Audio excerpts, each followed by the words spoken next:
What's going on? How y'all doing? Welcome everybody. Let me go ahead and introduce the crew. We got Mistaken, How y'all doing? Everybody. Swing, Darwin, Will, Aisha, Sean Monet, and yeah, I'm myself, Lapeef JR. What's going on, family? What's going on? How y'all doing? Hey, What it do? What it do? Let's see what we got going on here. Can't even see Sweeney. All right. Should have a couple more people coming through, man. Glad to see you. Smiling at Sweeney. Damn self. I almost blinded my damn self. No, you got to be careful, man. Damn ring light. Matrix now. I want Dara to put you in the Matrix now. Anyhow, man, good to see you, man. We got in the chat. What's going on? Fishing and Fit, Branu, Jamala Talks, Dale Matthews, Sir Nick. Got Darwin in the chat as well. JW, Matthews, Edward Gilbert. What's going on? Will, is that your mic making that noise? Somebody moving around? Oh, you on mute? Okay, I heard somebody mic making some noise. Want to make sure we good. We got a great show ahead with you guys, man. We got a little icebreaker that I'm gonna go ahead and play. So we go ahead and get it out the way, and then we'll go ahead and get to the meat of the conversation. How does it sound good? Somebody give us some feedback. Who's not on mute right now? Is that you, Danielle? Okay, I want you to unmute for a second. Let me just check something. Okay, I'm unmuted. Okay, let me just make sure. We'll try that and see if that works. No, I still kind of hear it a little bit. Just make sure you just mute in between you talking, just so we can reduce feedback.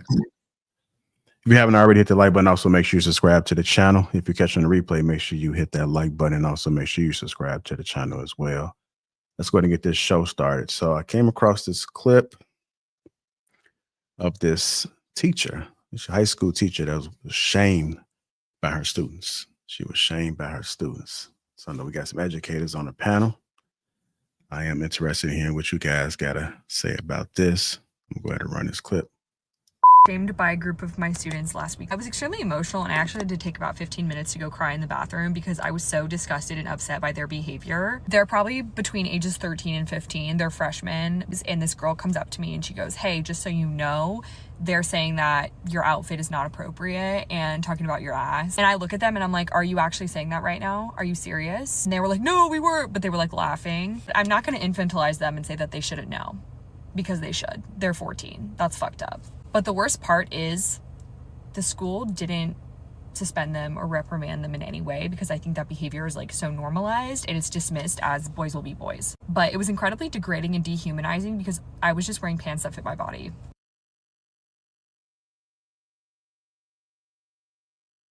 All right. She said she was wearing pants that fit her body. So she was SLUT shamed. That's what she said, but I want to put that word out there. So what did you guys take on that about her teenage high school students calling her out by the way she dressed? I'm going to start with you first, Miss Shan. I think I would have to see the outfit, you know. You can call somebody. I'm like, "Oh, she said it was inappropriate. It wasn't anything sexual, right? It was just inappropriate, right?" It was tight in her body. And I think some people in the comments were actually wanting to see it. And the people was responding saying that they were disgusting, that they will have to see it, as though you have to see it before you're able to say that those kids were in the wrong. If the kids were commenting about the teacher's dress, that they were in the wrong, so you shouldn't have to see what she was wearing, is what they were saying in the comments. So I can't remember my ADs. I can't remember if they were just saying she was inappropriate or they were actually saying inappropriate things about her. Two different things. I can't remember which one it was. If it was inappropriate things, then the kids aren't wrong. If they just said, I just feel like your outfit is inappropriate, that's just an opinion, right? I don't think if you don't say it in a nasty way, it's just your opinion. And she's like, oh, well, why do you think that? Because sometimes you may not think of it because you're wearing the outfit and you may take heed to that. But if you're being nasty or if you're being sexual or you're being just inappropriate, saying in an inappropriate manner, then that will be inappropriate. But I will say this. I think that, let's just say it was the they said it in an inappropriate manner, right? I think that people feel like teachers should just be able to be beat up. Like, we don't have feelings, we don't have emotions. We should just be able to take it every day, just no matter what. We have higher standards than the president these days. It's just whatever happens, we should just be able to take it. If that is the situation, we get cussed out every day. Who cares? If I'm sexually harassed, because I was at one point. Remember that mistaken? Okay, you should just be able to take it, document it. Nothing really happens to them until after it happens so many times. But if we were out in public, it wouldn't be acceptable. So I can't see it from that standpoint too, for my own situation. But again, if she was wearing something inappropriate and the kid's like, oh, that's inappropriate. Let me see. What? Can you, JR, can you do it? It's hard to see that. Can you send it to JR and he puts it on the No, man. Go ahead, Swing. I'll bring it back a little bit, Swing. I don't see nothing. It's hard to see. Put Hey, the link regular. in the back chat. Put the link in the back chat. I just sent it to. Please do. Are they leggings? Those look like leggings. I mean, right? they look like regular black slacks. Right. So Slacks? I'm looking at I'm thinking she about to be inappropriate. Because I've seen some inappropriate like that needs to be called out as inappropriate. And in that case, I'm gonna say, you know what? Yes, that's inappropriate. But even Sweeney has the picture in front of him and it looks, I don't know. And she said she was wearing like a sweater to go over it, but but they look like regular black dress pants. A sweater to go over what? Can boys be girls? A sweater to go over what? Six. Did you hear me? What? Test. Can boys be girls?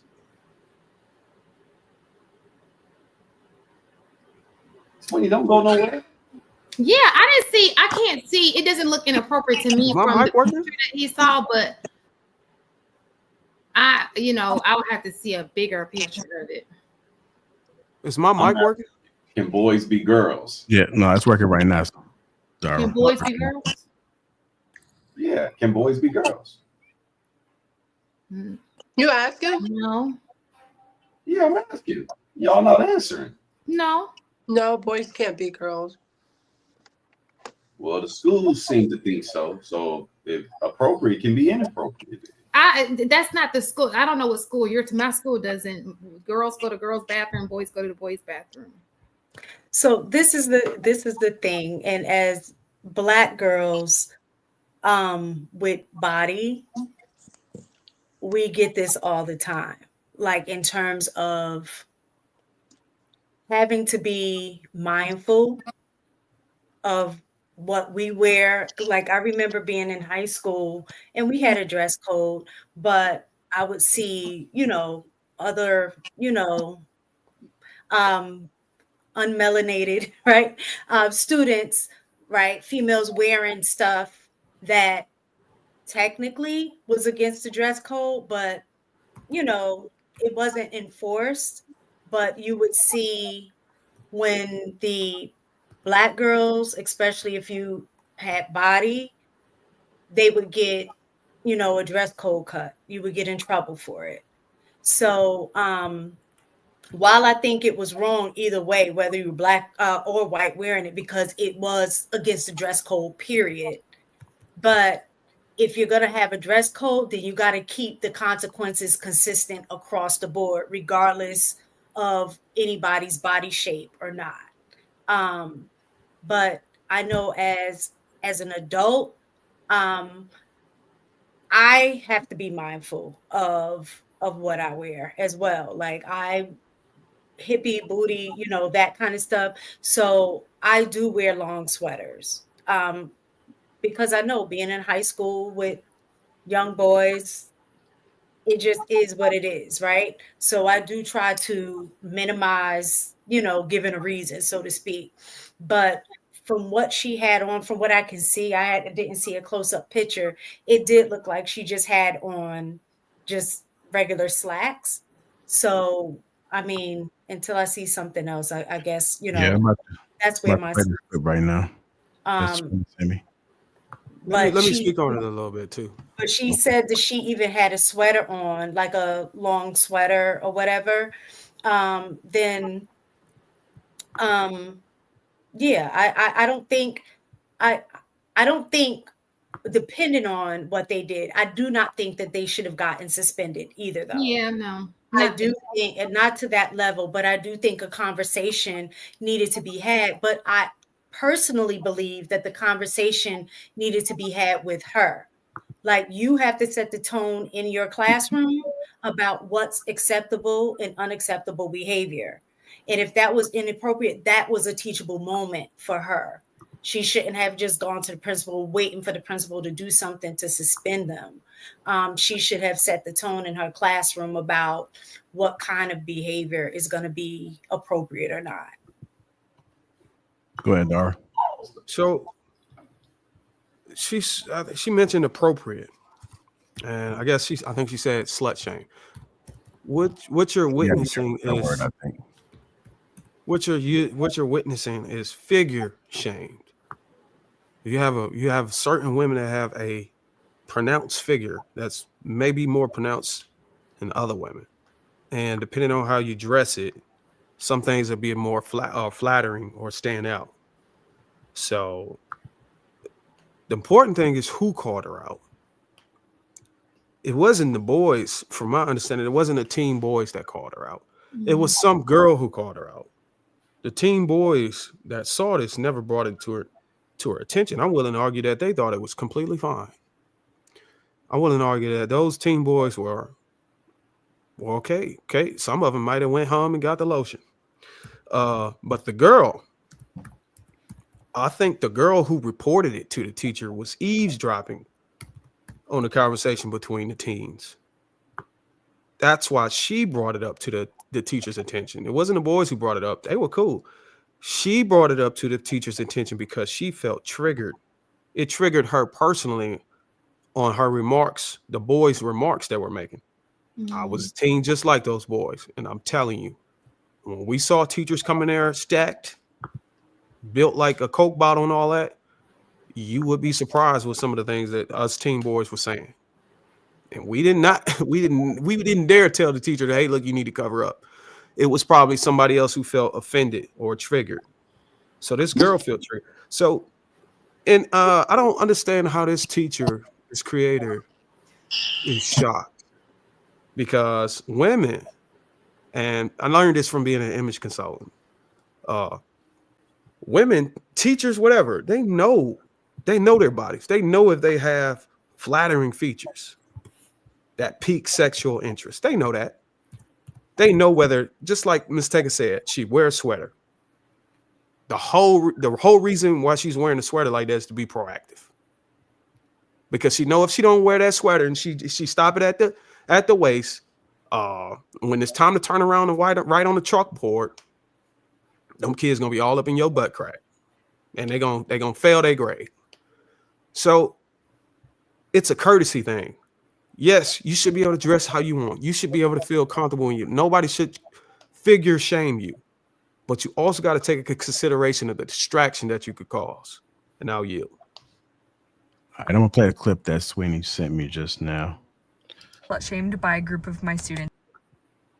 I mean to play that word. That's the wrong one. Sweeney, which one did you send me? Did I download the right one? First of all, what is Sweeney eating? And you got some on your corner of your lip, so I know you foul. the slacks in a Steak second because I tacos, know a man. lot of you have been asking about what my ass looks like in these slacks. Apparently that's like a big topic of debate on if it was appropriate. This is the outfit I was wearing and the pants that I'm about to show you. Okay, and before I do, I want to tell you 3 boundaries that I have as a teacher. The first one, I go by Miss B exclusively. Number 2, they do not know my first or last names. None of the students know that. The school does not give out my first or last name. And number 3, I am an anonymous figure in these kids' lives. Like, I am a substitute teacher. I float between classrooms, between schools, providing support where the district needs me. I promise myself, if and when students come up to me and they ask me about my social media, if they find it, I will not be teaching anymore because at that point I've gotten too big. I'm a good teacher. I went to an Ivy League school. I was a teaching assistant at Brown and Providence Public Schools and Chicago Public Schools. Yes, you can be smart and hot. I'm sorry. Okay, these are the pants I was wearing. They're slacks. I think for most of the day I kept my sweater down, but I can't really help the way I'm built. So sorry if you think it's inappropriate. I'm not showing any skin. So peace.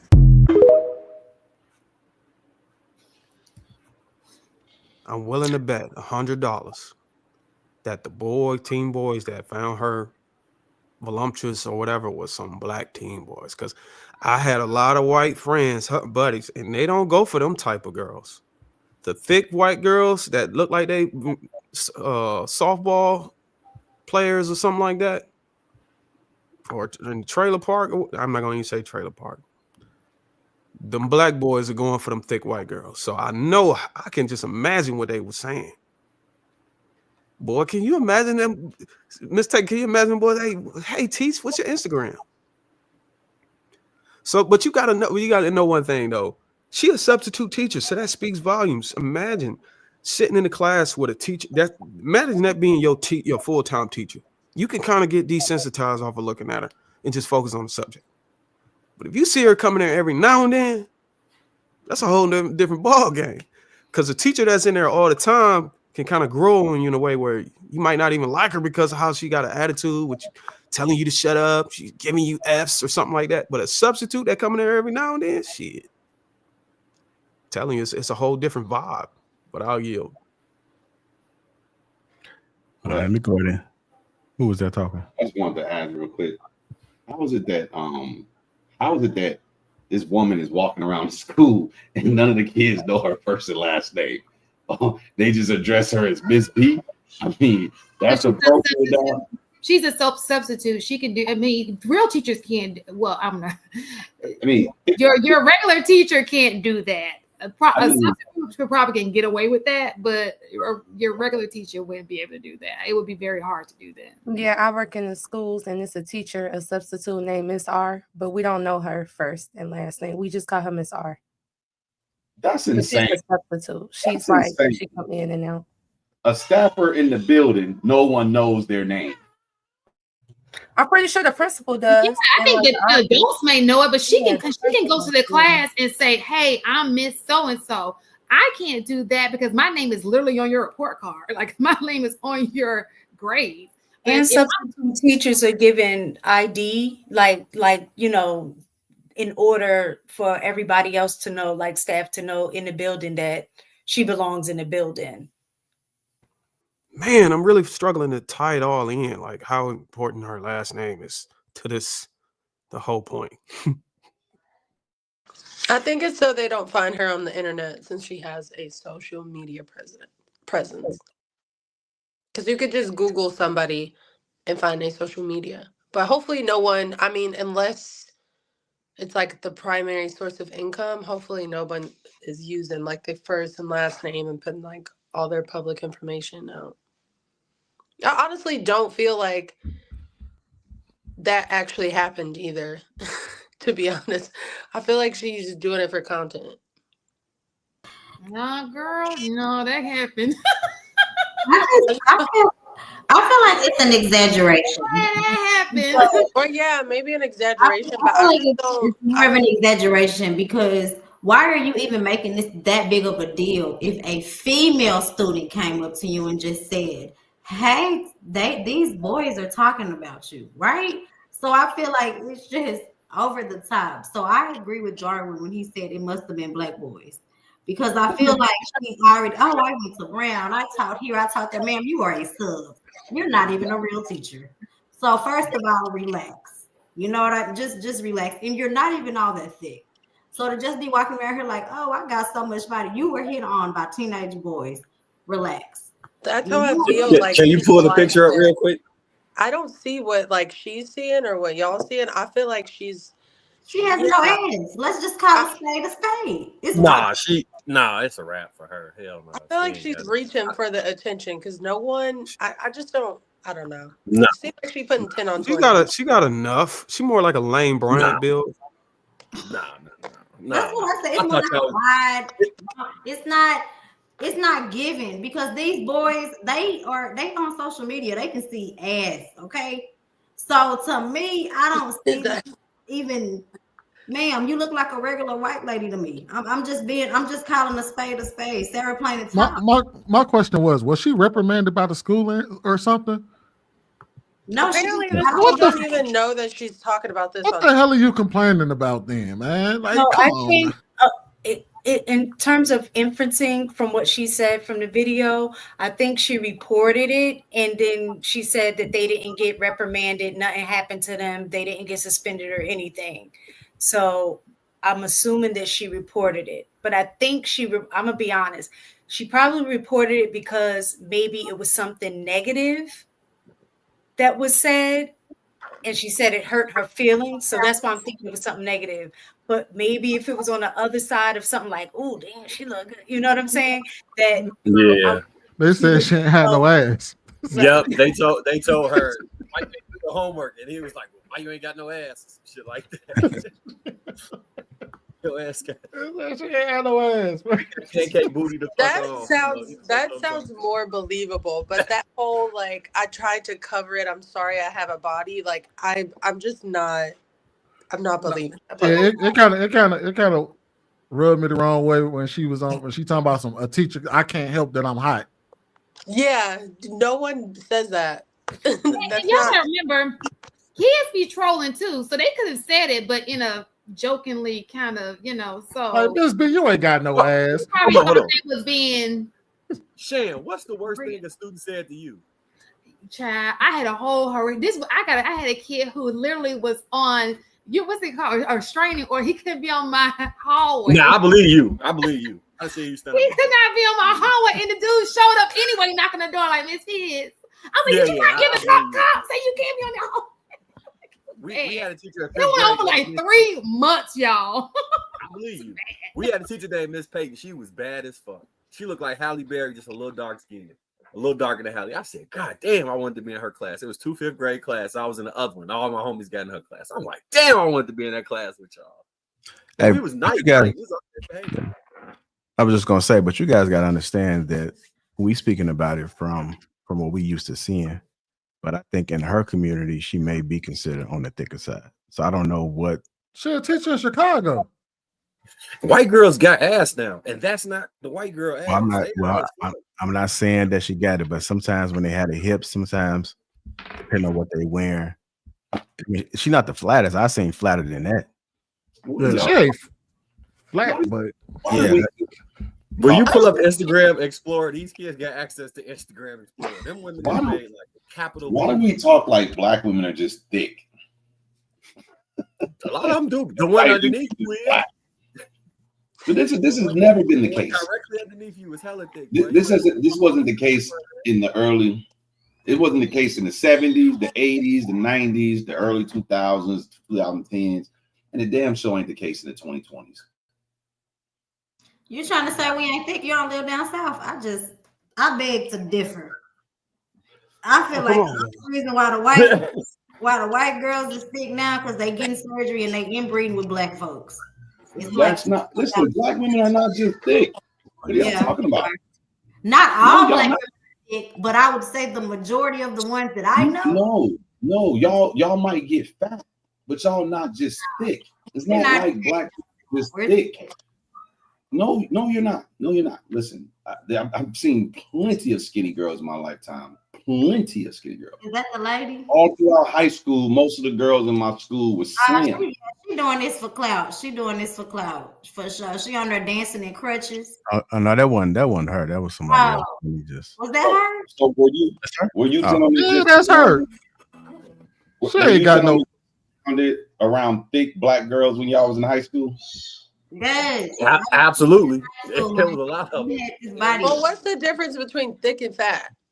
Fat is not too much. A fine line between thick and fat. It's very most girls think it is thick is fat. away. Let me say this. Let me say this. If your waist is wide, you're not thick. You're giving Kevin Samuels right now. Let me just say this right nobody but me. Let me just say this real fast. I would have to agree with Will. I'm not gonna even lie. Look at that. Look at that. Let me just say this. It was a time when being thick was a sell. No, you got props for being thick. You always had the thick, right? It wasn't that many of us. It wasn't. Now it's just like everybody thick, huh, Shan? And I'm from Montgomery, Alabama. Why does the woman being thick the placeholder for her to be hit on or found attractive? I don't think it is. That's what I'm saying. Like, I was in school, man. I was in school in Alabama. A lot of the white teachers, some of them had fupas, but they had a little bit of protrusion. And it wasn't like the Instagram models. I mean, it was no, I don't think that they have to be like absolutely thick and that their cheeks got to be round for somebody to find it flattering. You also got to think about who's looking at them. Like, if you look at somebody, I mean, have you ever walked past a couple and you saw the dude with a girl that you thought maybe wasn't attractive? That's confirmation that maybe what you see as flattering or attraction that might turn you on, the next person might not see that. They might see something. They might see something that you don't like.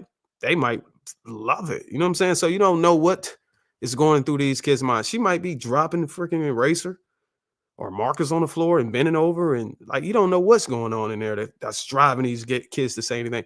And I'm not saying that it's true that they did it. I'm just saying, I'm just entertaining what do they say? For sake of argument, let's say it is true that the kids were doing that.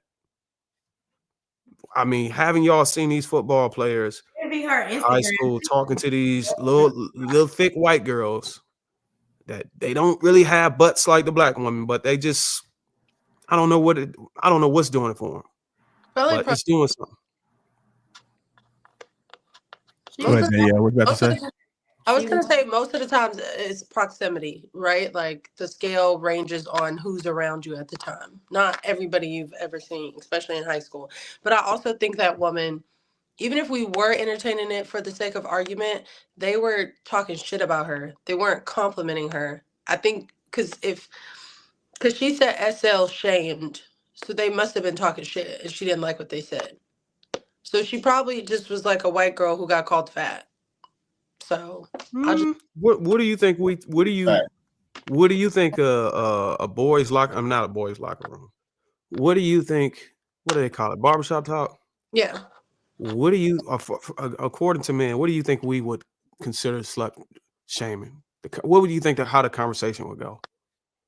I don't know. I feel like men talk about bodies. Well, in 2025, I feel like everybody talk about bodies the same, but for sake of argument, I feel like I really can't think of something that a teenage boy would say to her that would offend her in a negative way.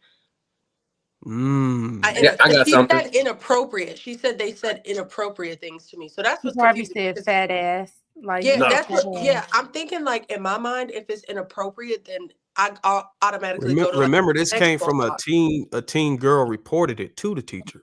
So a teen girl heard a teen boy say something, and she told the teacher. She said, "Oh, he said you got a fat ass." It probably went something like that. They were making inappropriate comments about your body. But she probably don't think having a fat ass is a good thing because of her culture. So even though no, yes you do. That's why I asked her. She did twerking all on the internet. And they probably told her like, "And you seen that teacher with no ass twerking?" I believe that's exactly what it was. I was about to say the same thing. What happened was that one of the kids found her Instagram, caught the video of her twerking, and said she ain't got no ass at all. Well, no, but what I'm bugging on. I thought she said that they didn't have her social media. All you have to do is take a picture and put it in Google Pictures. No, they somebody found that social media. It That's the had reason to why she's so be- protective of it. It had to be a black boys in a predominantly black school, especially if they didn't do nothing. They're like, girl, go back to class. Like, I'll talk to them. Go back to class. Like, there's no reason for them to get suspended over this. She did say she taught in Chicago public schools, so maybe. I went to Chicago public schools, and it was some thick teachers sometimes, but very rarely. And she ain't one of them. Them type of teachers we ignored and didn't want to listen to. Come on, man. This is y'all didn't have no relationship. Y'all think the kid said this woman has a nice ass? No, absolutely not. No, I don't think they said that. I think they were saying stuff like, man, I would knock her down. You got to understand the ears of the teen girls that's listening to it, that's calling it inappropriate. I'm thinking. Go ahead, Will. The problem with this whole dynamic is, sorry to interrupt, bro, is that you got a woman trying to get boys suspended off of hearsay. We're not even talking about that. She's trying to get them suspended because a student told her they said something. Do you know how crazy that is? And that type of suspension get on your record and is somewhat sexual harassment. Can you imagine your son now being suspended on sexual harassment via hearsay? That can lead to expulsion. Yeah. Well, maybe somebody thought he damaged her by making that comment. And because of that, because she didn't hear it herself, that's the reason probably why I didn't hold any water. It's like, we don't. That's not. Kids say none of those kids are gonna be like, I said her ass was fat. Like, none of those kids is trying to. And I was a teen. I'm not finna confess to that. No, no, I didn't say that. And then it's bro code. You're not gonna snitch on your homies. No, I don't know what that girl. That girl probably don't try to. I'm telling you, it probably was some girl that didn't like them boys.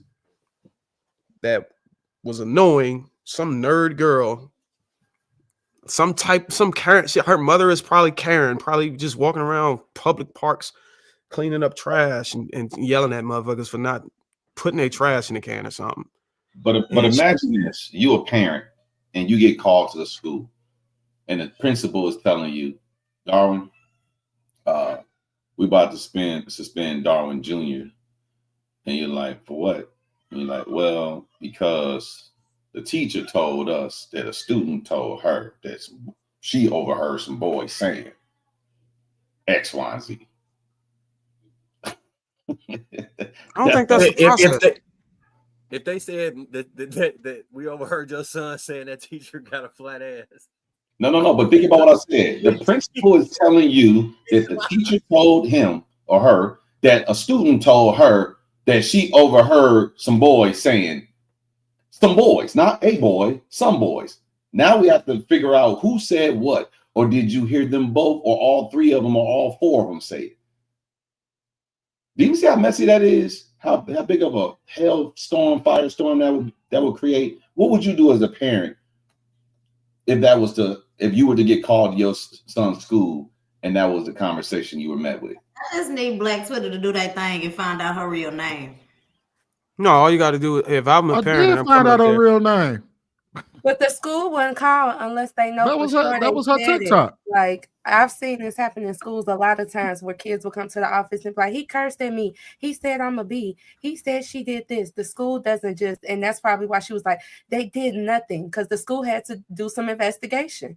So I doubt they called the parents. She said nothing happened to the boys. The school wasn't gonna call the schools are protecting little boys if they want to be girls, and little girls if they want to be boys. They don't even tell the parents anymore. I don't trust the schools as far as I can throw them. What are you talking about? The schools aren't investigators. They're not trained. That's why the parents are supposed to be involved. If the parents are involved, you don't have those issues in your school. Yes, you do. This is not because the parents are involved. It's some parents that are supporting this foolishness. The school won't tell you. What are you saying? Oh, y'all must not know. Maybe Shan may know a little bit more about this, being that she's an educator. Shan, are you familiar with what they're doing in Seattle? Well, I'm not in Seattle. They don't do that. Are you familiar with what I'm asking? I thought it was in California. I'm pretty sure they're gonna do it in California. Seattle, Washington, and California kind of follow suit. But anyways, Seattle is pushing for a legislation for parents to not be informed for 72 hours after there's an incident with your child, no matter what the incident is, to protect the privacy of the kid. If the kid is 13 years of age or older and they experience a sexual assault by a staffer in the building, 72 hours must pass before the parents can be notified by the school. And you want to trust these type of organizations? I thought you was my school doesn't follow those. I didn't hear about that. I thought you was referring to students who call themselves a different, identity when they're at school versus what the expectation is at home, that the school is allowed to not say nothing to the parents. So if they go to school at home, if your daughter name is, Kelly, when she go to school, she want her name to be Bill, they don't have to tell her. That's what I thought you were referring to. Yeah, I mean, no, I didn't hear that. That's part of the whole. That's all part of it as well. But that's not the main point I was focused on. But no, that's part of it as well. All right, we're gonna go ahead and switch gears, man. If you guys haven't already, hit that like button. Also, make sure you subscribe to the channel. We did have one super chat come through from Mills36, said $2. Well, you tripping, dude. You don't like thick and BBWs. All right, let's go ahead and keep it moving, man. We're going to go ahead and get into this Anthony Edwards. So allegedly, one of Anthony Edwards' baby mothers claims he is not present in their son's life, and he is picking and choosing which kid's life to be a part of. Shout out to me. All right, so let's go ahead. I'm going to run this clip. This is from Tone Capone from Chicago. Then we'll get into it. All right. Anthony Edwards, Ant-Man, plays for the Minnesota Timberwolves, balling. He got his baby mamas all over the internet, and it's not looking good. Now, it's all alleged. I don't know what's true and what's not true, but having your baby mamas out there saying that you pick which kid's life to be a part of, and you don't want to be a part of the kid's life that you told the women not to have it, bro. Like, you mad at them for having them kids and you shot the club up, wear a condom, dog. Or get up out of the jam, if you know what I mean. Come on, my dog. And then you said you didn't want to be the face of the league. I guess you too busy having sex and playing basketball. Not mad at you. Okay, fine. Then there was that weird interaction you had with our ex-president, Barack Obama. That's the first black president, bro. When you was talking to him, it was cringy. Talk to him with some reverence, my dog. That wasn't like, is that how you want to be remembered, to talk to the first black president? Like, what? I'm going to tell you this. I know you got a shoe, bag of money. The NBA don't care, bro. They get money out all the time. You keep doing this, you going to find out. You going to find out. It's going to be another dude in your place, and they not going to talk about you. And pretty soon, you going to be out the league. I know you like, I got all this game. How they going to kick me out the league? Bro, they find a way every time when people start making the NBA look bad. And especially Adidas, bro. You got kids wearing your shoes, and you out here not claiming your kids? Come on, Ant. I know you're young. Stop. All right, Marcus, I'm going to go to you first, man. What is your take on what they saying about Anthony Edwards and what his baby mothers are claiming about him? Well, I think can't really hear you, man. We can't hear you. It's like you're not talking into the mic. But not really hear anything right now. What about now? What about Yeah, we can hear you. Okay. I think everybody needs to take care of their kids. I'm not a proponent of just because you didn't want the child, or if you had the child, you need to figure out a way. I don't care how you do it, but you need to figure out a way if you had them children. That's unacceptable. He shouldn't be going in these women raw. He should have been wearing a condom, like Buddy said. Like, it's just real simple. You could have all the sex you wanted, wore the condom, and followed the protocols. They give you a class on this shit. It's like you get a class at Nike camp, you get a class at USA camp, you get a class when you enter the league, and I'm sure they got a follow-up class. Miss Taking on my line, your brother went through these classes too, right?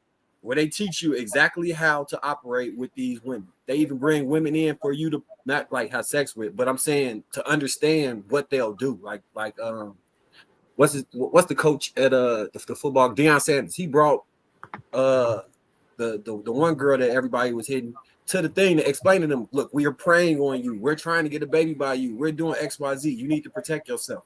He was Brittany Renner. Thank you, LeBron. He is extremely aware of what's going on. Like that whole we're not responsible once we put it in you and we shoot aside, it's up to you at that point. I don't agree with that.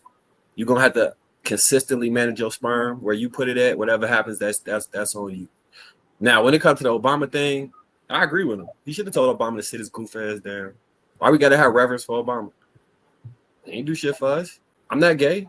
I didn't turn to a trans. Obama wasn't my president for that. So I ain't got no problem with instead of no business about him talking shit about him playing basketball. It's my lane. I play basketball. You want to insult me, then I'm going to insult you in your sphere.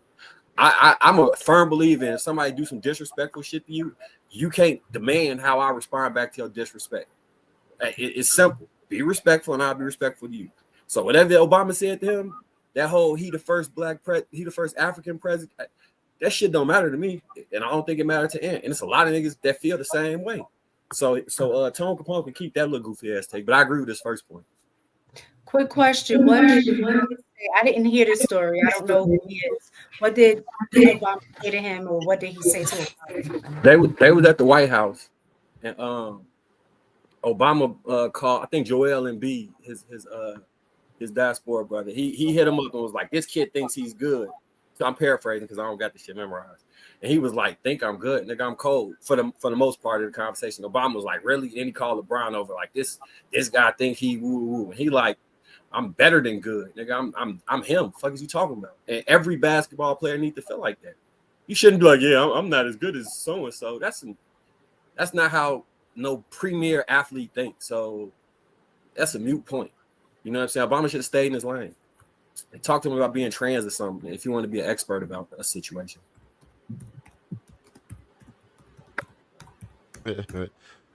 Mistaken, you had something on that? No, I got something on it. Hold on. Let's say. So, what do you feel about the about him as far as him spreading his wild oats everywhere? Because he has a couple baby mamas on the internet, like bro said. I agree. It's like you've had all the opportunity not to. Like even if, let's say, growing up you didn't know. Once you make it in the league, they have so many classes to tell you how to protect yourself, to not get caught up in those situations. And he still did. So in that regard, you choose it, you're choosing a consequence, right? So I do think I agree with Marcus in the fact that if you're spreading your seed, you need to take care of them. Bottom line. Go ahead, Dub. Man, I think even if you classes, but those ninjas still don't listen. I don't understand for the life of me. They have all of those classes like Marcus was talking about, but ninjas still be getting caught up. I can explain why they do that. They can't put their seed anywhere that's not open to be planted into, though. That's the weird. I can explain exactly why they do that shit, Miss Taken. Because I done witnessed it in real time. This is what happened. The dudes that did not get the women they wanted, as soon as they get them, they don't know how to say no to them. They be over infatuated, which is why I feel the way I feel about everything that I said in regards to basketball players. He got a surplus of beautiful women throwing it at him, and he has not been dealing with that. So he wanted to see when she hit him with the just take the rub off. I just want to see what it feel like, Daddy. She is finessing him because he can't stand strong because he has not been dealing with them type of women, and now she got her hooks in him, and she could finesse that condom off of him because I seen the shit happen. I talked to niggas after it happened, and they get finessed because they don't know how to be like, oh, she just another girl. This is just what this is, and move on. And So what you're saying is that these women, Sweeney, listen up. These women are manipulating these dudes just as much as the dudes are allegedly manipulating the women. More so. Oh, But what Darwin got to listen up to that too. 1,000 times more. It's not even Oh, close. wasn't It's there? not like tip for tat. They are literally going to, like, say you stay in a hotel. All these hotels got bars at them. Like a real nice hotel got a restaurant and a bar inside of it. It's about all of these women go to the bar and they be sitting down there hoping you come down and get something, or they catch you going out. Wasn't the narrative? City, hold on. Then you go in that city, and the promoters from that city that contacted somebody on the team that they fuck with, and they got a flyer already out, and they told all the women in the city that the basketball niggas from the Portland Trail Blazers is gonna be at the dollhouse tonight, and all of the groupies from that city run to the dollhouse, and they be surrounded. You go up to the club, it's about 60, 100 women outside, not even in the club, outside trying to get in. When you get out the car, they like, hey, can you take me in, saying the most freaky shit you can imagine, doing extra shit to you, trying to get you. And if you leave them out there and go in the club, it's another set inside the club when you get into the VIP section that's sitting there twerking and doing the most and throwing themselves at you. They're the most manipulative. I get you. So Darwin, I think you have a different angle. Well, hold on. I feel like you disagree. No, because we cut him off. I got you next, but we cut him off. Go ahead, Darwin. So, if y'all are saying that none of the solution that y'all gave was to wrap it up, and y'all are making a case that is even ineffective to manipulation, which actually further makes the point of us saying abstain anyways. Because if you're saying the solution is to wrap it up, but then at the same breath, you're saying even if you wrap it up, you're still going to get manipulated. Those two statements are at odds with each other. No, they're not. I used that solution. I didn't get manipulated. It's possible. It's a lot of people. You just made a case where a woman tricked him or manipulated him to taking the rubber off. No, yes, she did try and manipulate him. My thing is he was allowed to be manipulated because he had no experience with that. So you got to follow the train of thought. The woman is gonna try that. How old is the guy? Life. I don't know. It don't matter. 19. How old is Anthony Edwards? Like 23, 24. So at what age between? Let's just say I don't know. Y'all might want to pick 15 where he started. At what age is he supposed to deal with women so he can deal with women? Because what I'm trying to do is connect the dots. This is the thing sorry. You're saying he's supposed to deal with women early so he can know how to deal with women. So this is where sorry, you paused, so I'm sorry. Who's to say? let him rock for let's say there's two phases of deal with women. You're saying he got to have experience so he can deal with women.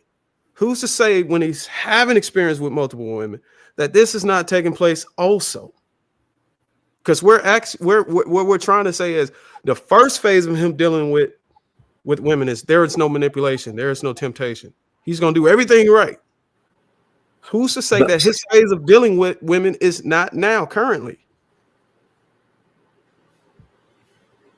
Can I say what? Because y'all are saying there's phases of experience right. So let me explain that position him to be able to effectively navigate. Yeah. Let me explain it to you. So the women that you get in high school is vastly different than the women you get in college. And the women you get in college is vastly different than it's tiers to it. As you go through that tier, the women get more and more beautiful and more desperate. If you don't know how to deal with the lower tier, the upper tier is going to blow you out the water because they are so beautiful that it's just the truth. These women gradually look better. They gradually do. They plateau at it's a 25 plateau where you done seen it all. Before that, you have not seen the extent of beauty. And some of these women will stop you in your tracks. Beautiful. Like, God damn.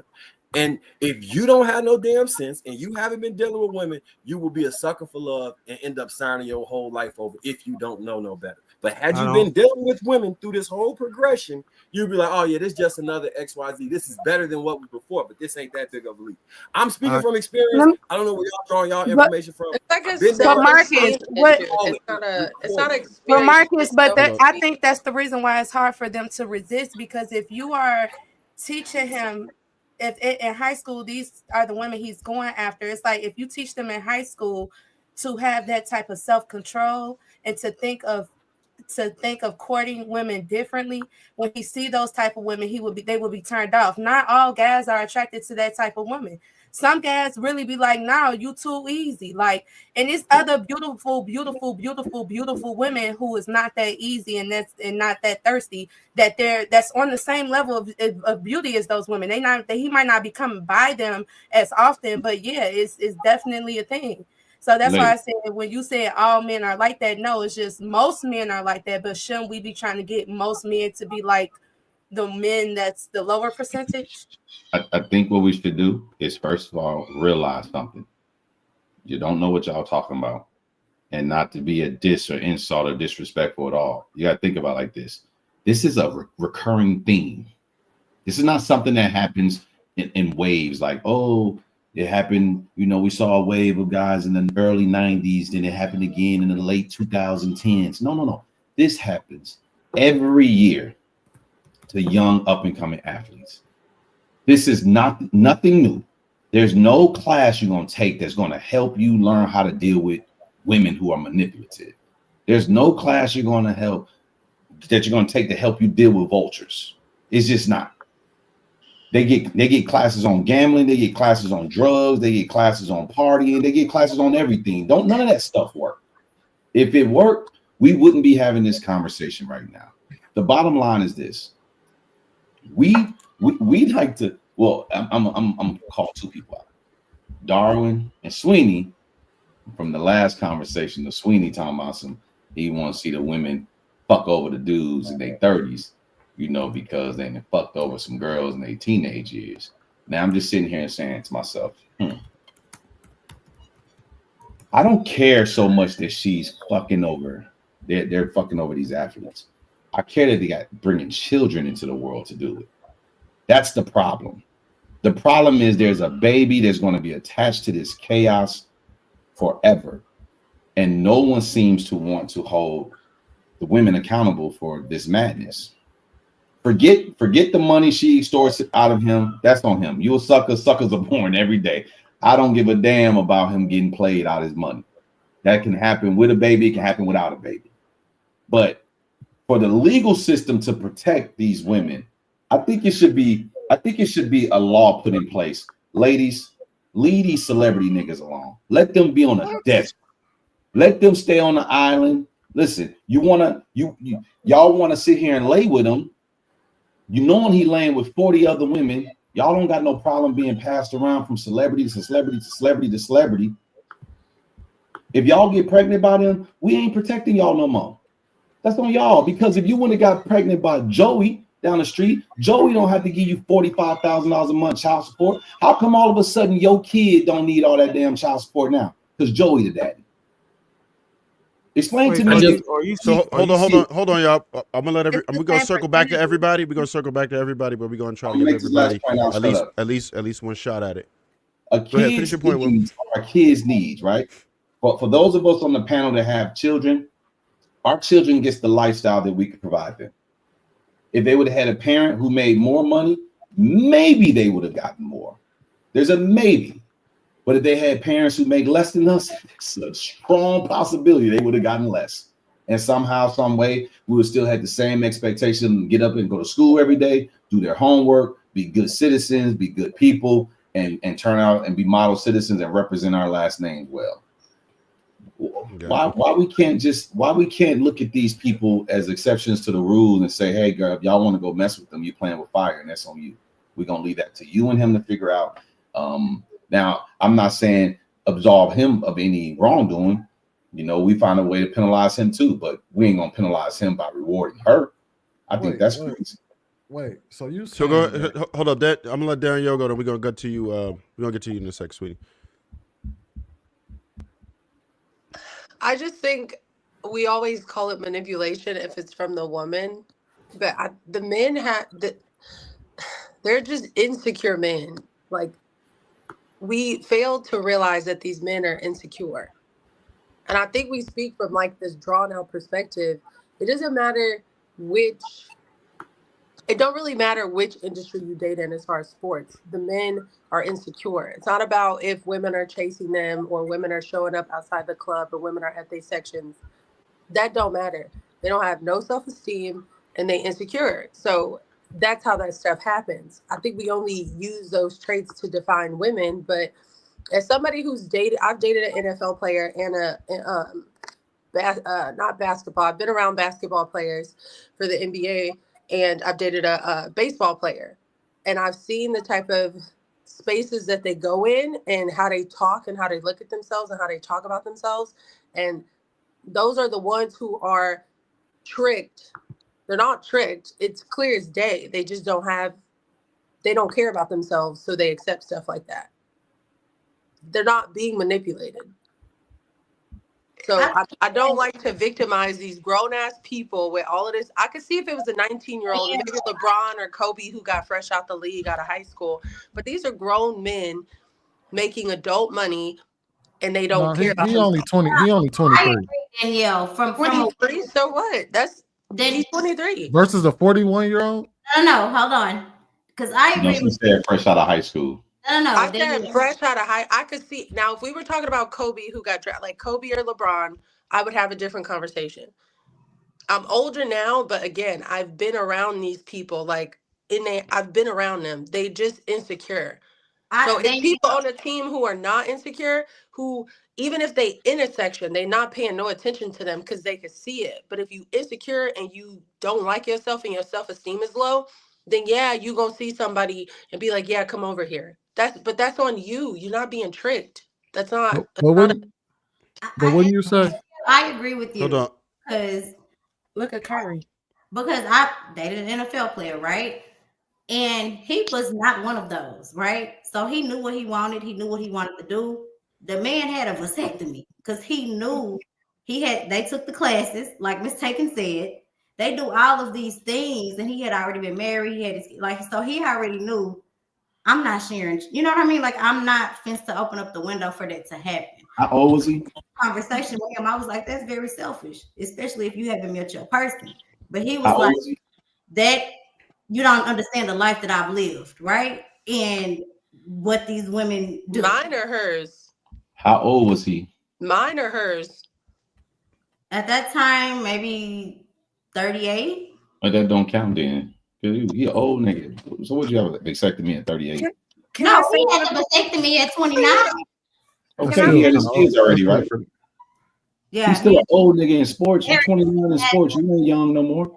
Kids already. You might have 3 years left in the league, depending on. I mean, you already passed most of them already passed their prime by the time they're 29. But I do also agree that women weaponize their womb, right? So I think So start rewarding them. So I think that men know this though, right? We know in 2025 that women weaponize their womb, and a lot of us don't agree with that because you are literally creating a broken family. You are literally putting your kids in a position to never have a father, because a lot of these men, as we see, aren't mature enough to be like, I made a mistake, but it is what it is. I got to take care of my family, right? Nick Cannon is in let's say for the sake of argument. I think y'all keep talking about like hold up, that's too not many, his too many. family. He just had sex with somebody, so he not. I just personally feel like if you have sex with a man, it don't make you a family just because a baby was born.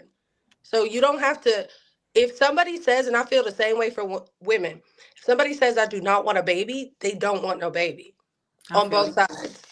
Well, let's say for the sake of hold on, Doc. Let's when he finish. Let's when he finish, Doc. Let's when he finish. All right, Shan ain't get to go yet either.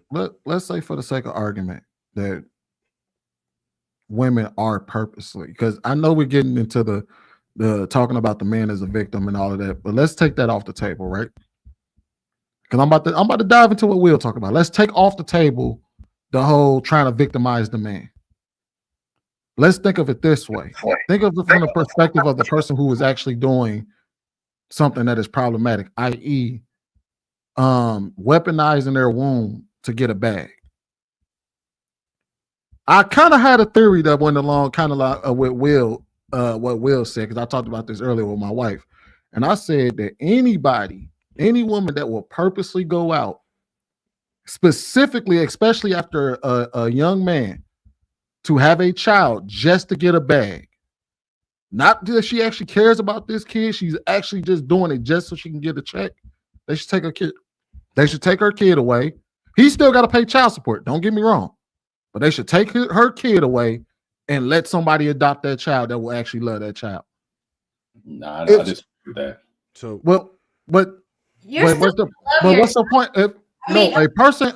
I'm saying a She person who she used that. You're still gonna love your child no matter what. no. If No, your you won't. intentions are to get a bag, then you should go ahead and lose your kid. No. If you're gonna take the kid away from her, you might as well put her in prison. Because if you don't look, if you're gonna punish her, right? Because if taking the kid from her is like, oh, she don't get no child support, take the kid. You punishing the kid. No, you're right. The kid still wants their mother. The kid doesn't want any random person. The kid is tailor-made to suck on that mommy's nipple, right? The baby wants their mother. Well, the baby gonna suck on whatever nipple you put in front of him. The baby ain't got no choice, but the baby wants their mother. That baby goes, whatever baby they get close to, they gonna be like, "Mom." Hold up, y'all. I wanted to see what Shan had on it. Then I wanted to pose a question to y'all after that.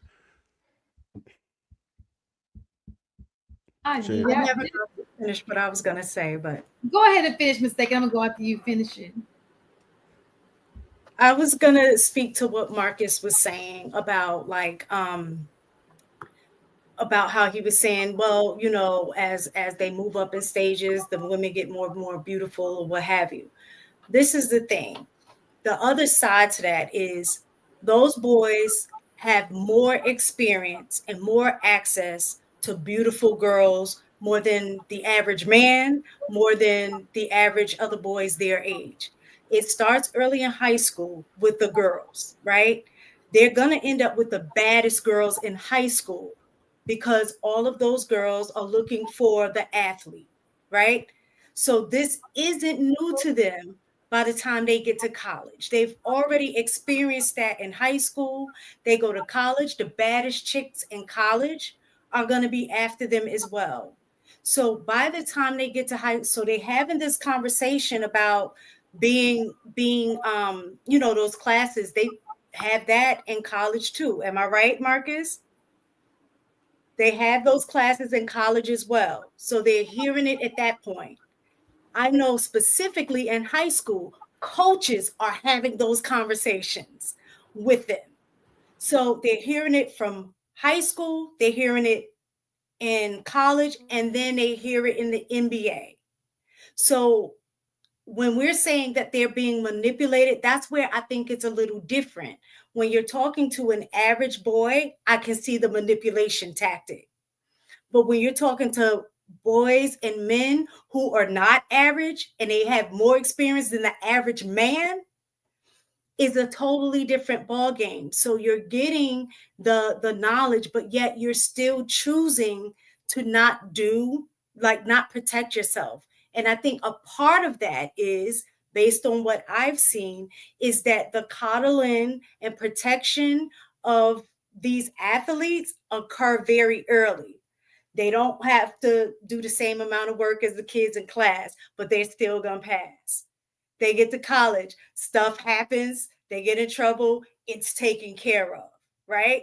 So when you're coddled in that manner, you learn to think that nothing is really gonna, impact you. So you're going in with that mindset, you end up having situations like that. At that point, it's not a manipulation. You know exactly what you're doing. You're just hoping for a different outcome. Why do y'all care what the nigga doing with his his free time is my question. And why y'all believe everything y'all read? Only baby getting knowledge is Aislinn. Now what was said? I'm gonna get off. No, don't hang up. Okay, my bad. I was lying here. He gave who a cyber truck? Truck. Ain't demure about me. Who got a cyber truck? That's right, you got a cyber truck too, don't you? Had one first, actually, when they, like, the week they came out. What y'all want to talk about? I came And on y'all here to pussy talk. ass hoes better keep it cute. Yeah, I do be getting cheated on and dogged out. Anaya Bruh. Celeste. Hold on, wait, let me read her real quick.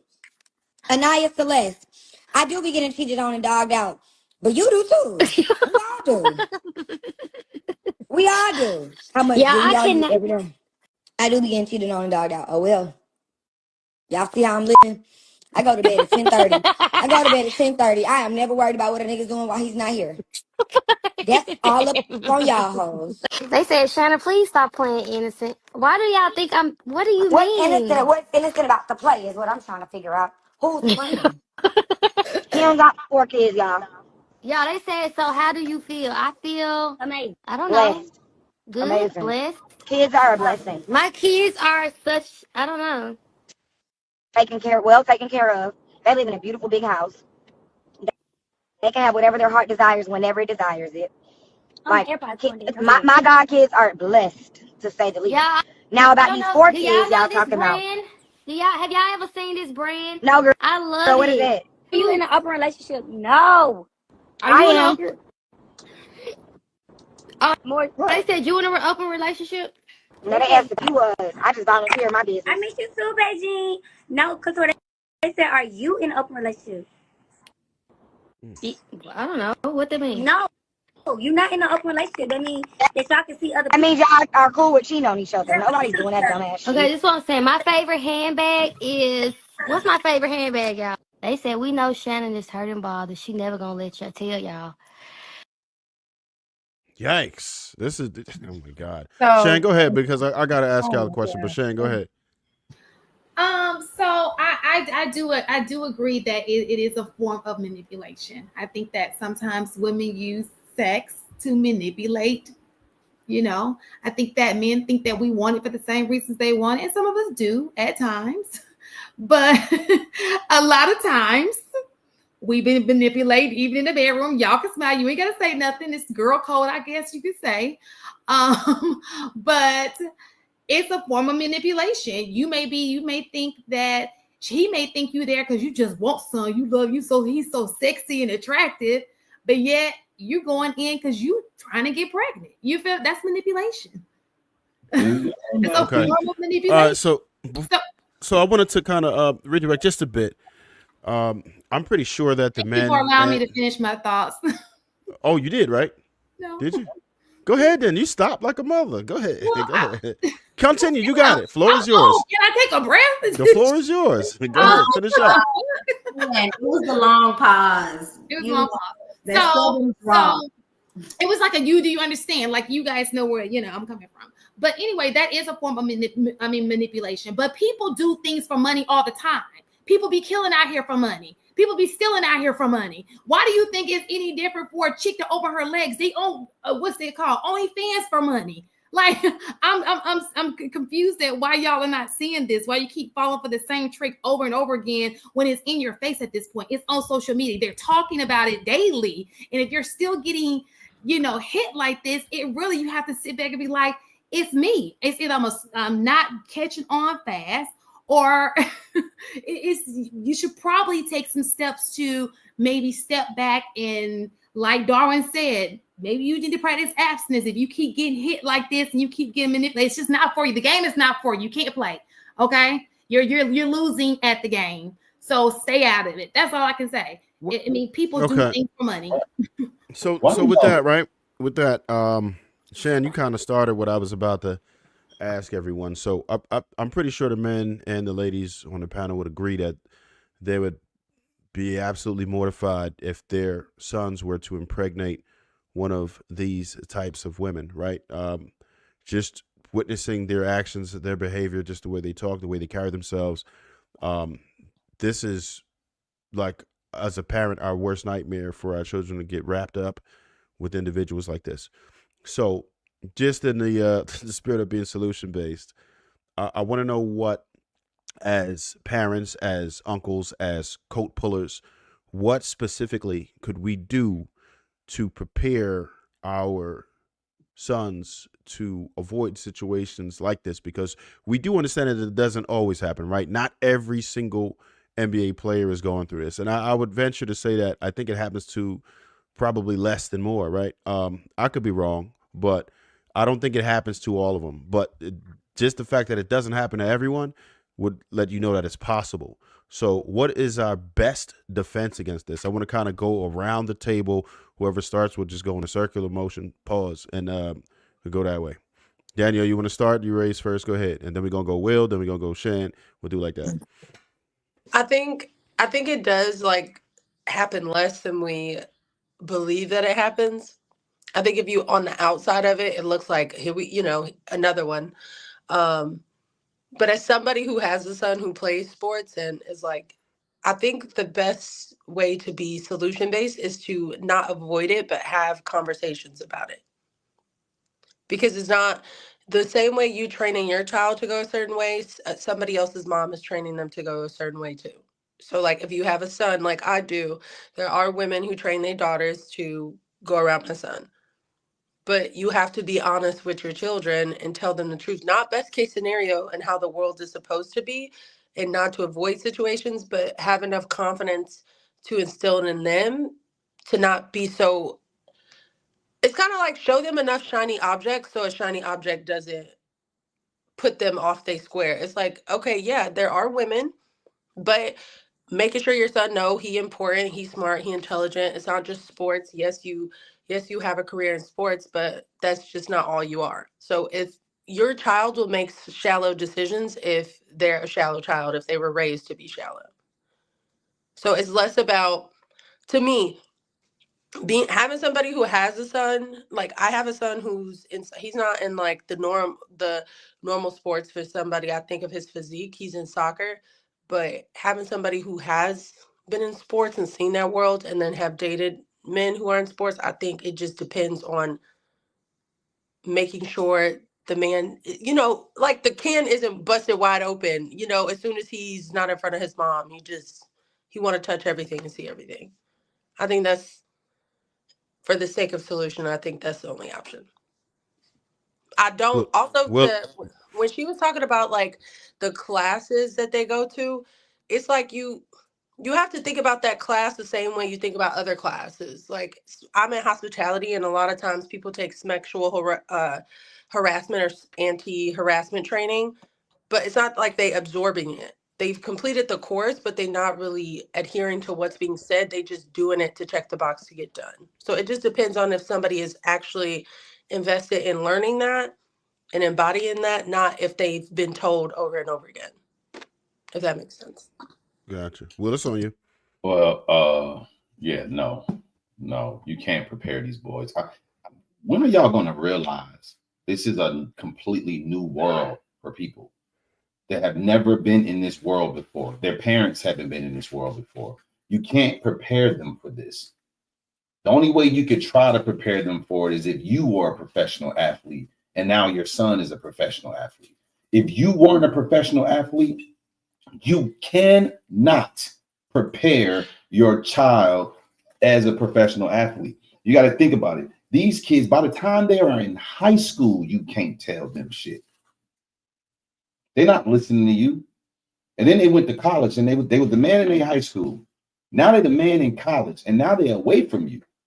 And if they go to the league right out of high school, they really ain't listening to you because they're on a global scale and they still a minor. You're talking about the whole world pretty much knows who they are. And they 16, 17 years old. They're not listening to you. You don't have the words. The only thing you can do is hope and pray that God bestows something in them that make them acquiesce to whatever rhetoric that comes out your mouth. Because that's the only thing you can do is hope and wish that it stick. You can't say, son, I'm gonna teach you this. The best thing you could try to do, and I'm speaking from ignorance because I don't know. The best thing you can try to do is say, hey, how many kids you think you want in your lifetime? They're gonna probably say, oh, I want 3 kids, I want 4 kids, I want 2 kids, 1 kid, whatever. They tell you how many kids they want, then you ask them another question. Well, how many mothers you want to those kids? They tell you the answer, right? Let's just say they say 3 kids and they say all by the same woman. So, okay. When do you think you want to start having those kids? Oh man, you know, Pops, my career about to get started. You know, I need to at least play a couple years in the league. You got to try to figure something out, son. Because let me tell you, ladies, something which y'all don't seem to understand, and I know because y'all don't deal with athletes, y'all probably don't engage in enough sports. If it ain't the women that's gonna get them, going to be the financial advisors. They gonna get them. Somebody gonna get them because they are marks. Everybody on planet Earth is trying to get them, and they will be got because they are not prepared for this world. I yield. Shan? It's so funny because he just took the words out of my mouth. If you're that impressionable or you're that, easy to get over on, it ain't gonna, you worry about that female. You need to be worried about your attorney, your financial advisor. You need to be worried about your team because they are probably doing the same thing. So it's at some point we got to learn. I would say be smart, teach your kids. Education is important. The smart man always wins. People like to dumb down education, but them educated people, they be on your team getting you. You've been doing all that work and they are getting richer and richer while you're doing all the work because you are just relying on everybody else's knowledge and not your own. You need to educate yourself. That's all I got to say. Darvin, you want to go?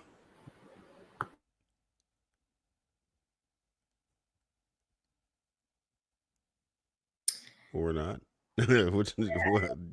Yeah, I go. Okay. This is a pretty layered solution. It's not really I think the solution's got to align with the specific issue. So I'll start with the first issue. The first issue is the training, is programming. I think for the most part, from my experience and my research and understanding, the women are being programmed or trained to be chass. You got some women out there that just are out of order and heathens. I get it. But then you have the solution for the training is to tell them to abstain. Don't play the game, period. The just wrap it up method is ineffective. Once you play the game, you open yourself up to manipulation. Even if you try to get your practice phase off or your experience phase in high school so you can better deal with college, and then from college you can better deal with the league, it's still an ineffective process because then you got teen pregnancy.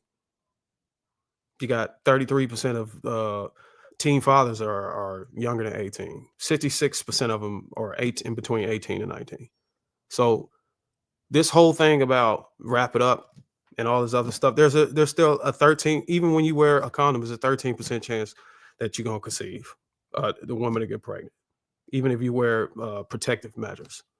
So that issue right there can be solved by that.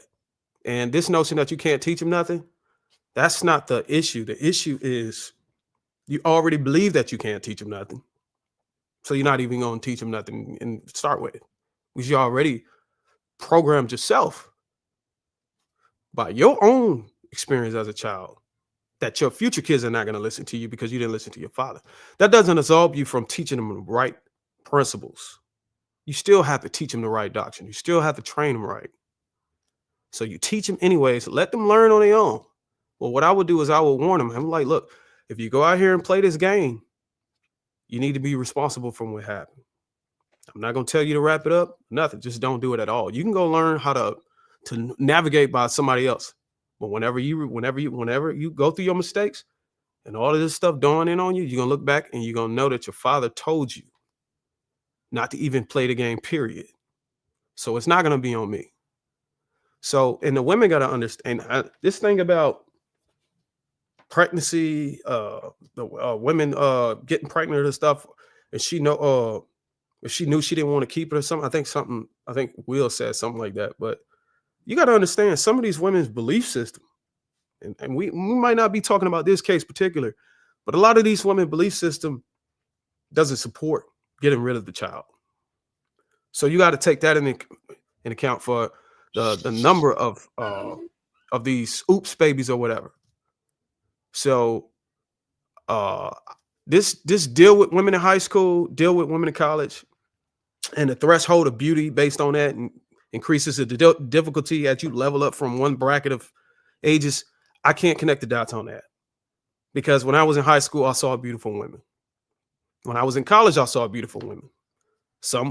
There's still a girl to this day that I think is beautiful in high school. That's more beautiful in high school than the ones that I met in college. So it's all subjective to the person's vision on what he sees attraction. Because there's some ugly girls in college.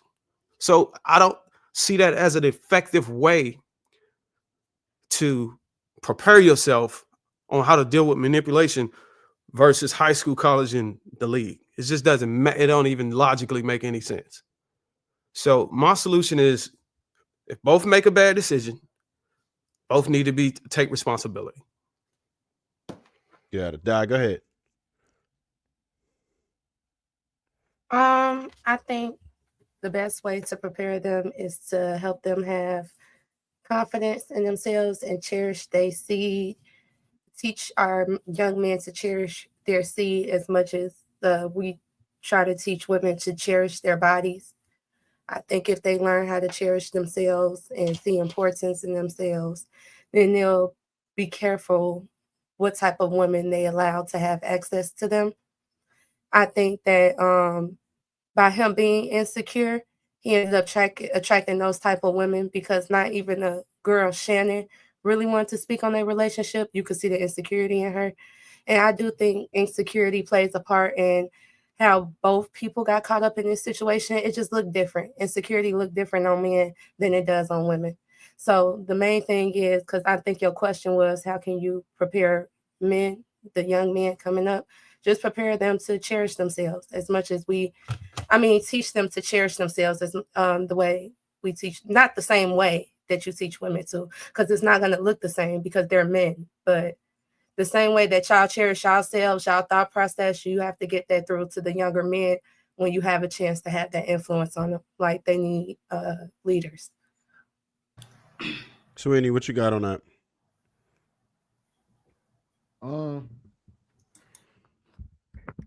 Well, my views kind of align with Bruiser on this. And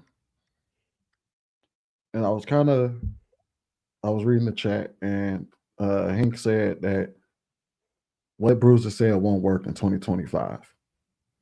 The reality is, for the last 30, 40, 50 years, we haven't even told them that. How will we know if it don't work if we've never tried? Especially if we're assuming that it'll work on our daughters. Because, to be real, y'all saying all of this, but even women are telling, like, I've been on TikTok for the past couple of days, and even the women are saying you can't tell these girls nothing. They're saying a lot of the same stuff we heard the men say on these panels about, hey, these boys gonna do whatever, so you just got to tell them how to protect themselves. And over on TikTok, the women are saying the exact same thing about their daughters. So here's the reality of it. As an adult, as a parent, you got to tell your kids what to do, the right way and the wrong way to do things. You got to teach them right from wrong. And as you teach them right from wrong, it's their job to go out there and perform. And if they do not perform, it falls on them. That way you can tell them you got exactly what I told you would get. I'm not going to tell you how to navigate wrong. And I've been having this cosmic shift in the way I think. And the reality is that even on these panels now, I'm no longer going to tell people how to navigate when you want to operate in the wrong way. If you want to do wrong in the world, if you want to go out there and not abide by any real rules, why create rules to protect you? Why create all these scenarios and all these fixes to fix you when you want to do wrong to begin with? No, you get exactly what you're supposed to get. So if you go out there and you think it's okay for you to operate willy-nilly, then you're going to get willy-nilly results. You're going to wind up with a baby that you don't want. And now you got to deal with child support court. And now you got to argue and fight with this woman in court. Or if you're a woman, on the other side, let's talk about the woman. You 43 years old and you want to go out there and make a baby with a dude that's 20 just for the hell of it. You get exactly what you get, a man that don't want his kid. Everybody's out here trying to do everything the wrong way and then try to solve the problems of doing shit the wrong way. All the time. What's the solution to this problem that I created for myself? There is none. Eat it. There is no solution for you. Eat your failure. And hopefully, maybe somebody in your life told you you shouldn't do that.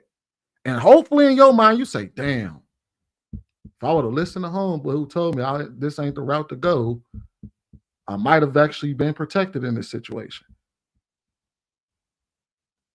I'm tired of us trying to come up with solutions for motherfuckers doing shit the wrong way.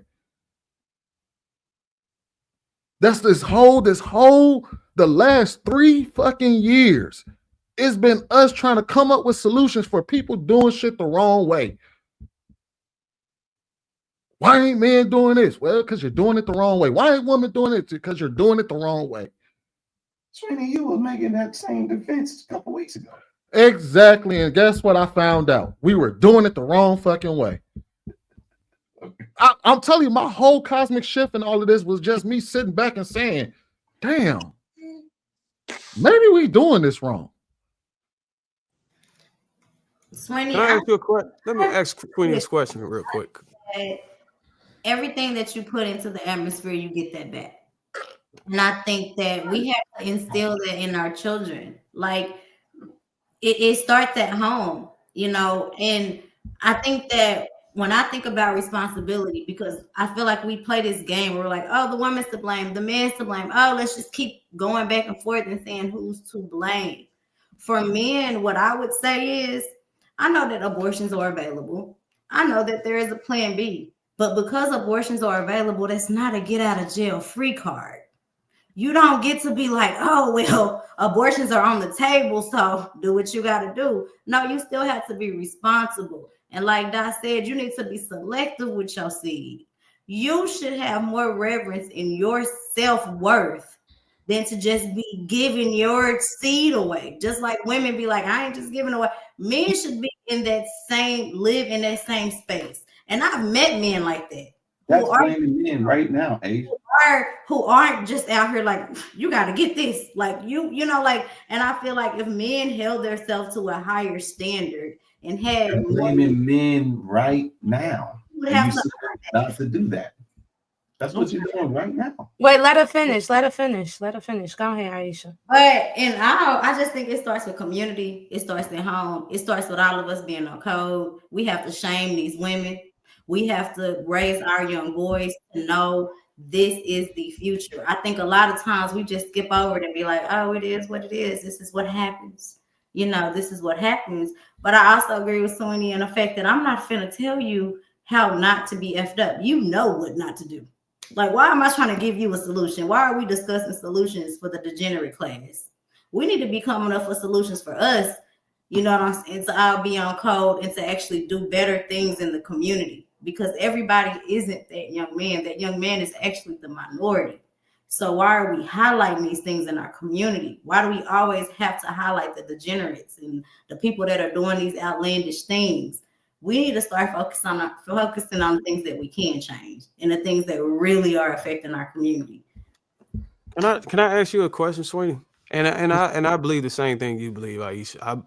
I hold men to a higher expectation, just like God did. Whenever the fall, he saw Eve do the wrong thing, nothing. Once Adam did it, I think he held Adam to a higher standard. That's why it became a problem. I think he believed that Adam, as long as Adam stay in order, everything can be fixed. But once a man got out of the order, that was it. But my question to you, Sweeney, is this: if let's just say for 100, and this is about what you just said, because I didn't want to lose my thought on a key point you made.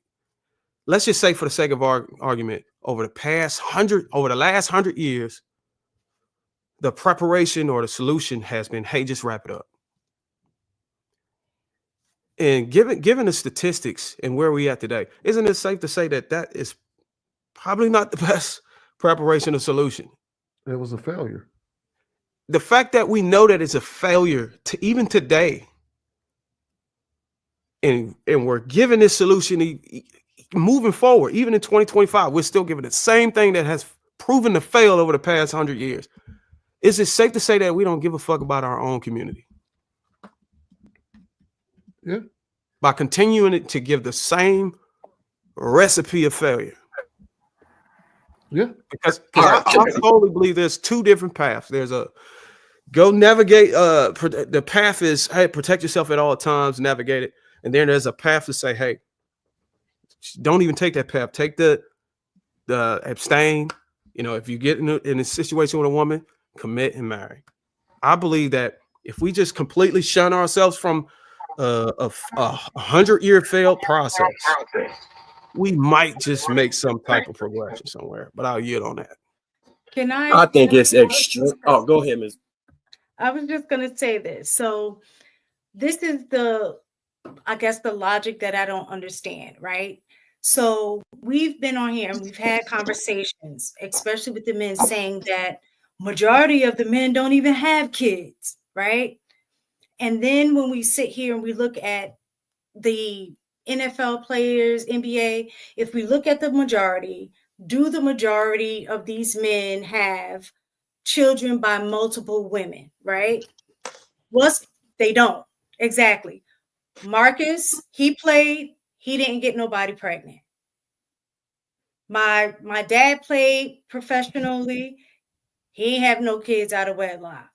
My brother played, no kids. He got married. So I have a nephew that is going into college now, right? No kids yet. You know what I'm saying? So what Darwin is saying, I think what is common in all of these situations for most of the people actually probably listened to those classes or already had like the example or made it up in their mind, I'm not going to get caught up. And they took the necessary steps to ensure that that didn't happen, right? Yeah, it's called divorce. I know personally for us and our family growing up, like going along with what Darwin said, that was the conversation in our household, right? In terms of raising your kids and teaching them the right thing, right? So even when they do the wrong thing, they know that is wrong. But when we are saying, well, boys are going to be boys, that's what they're going to do, right?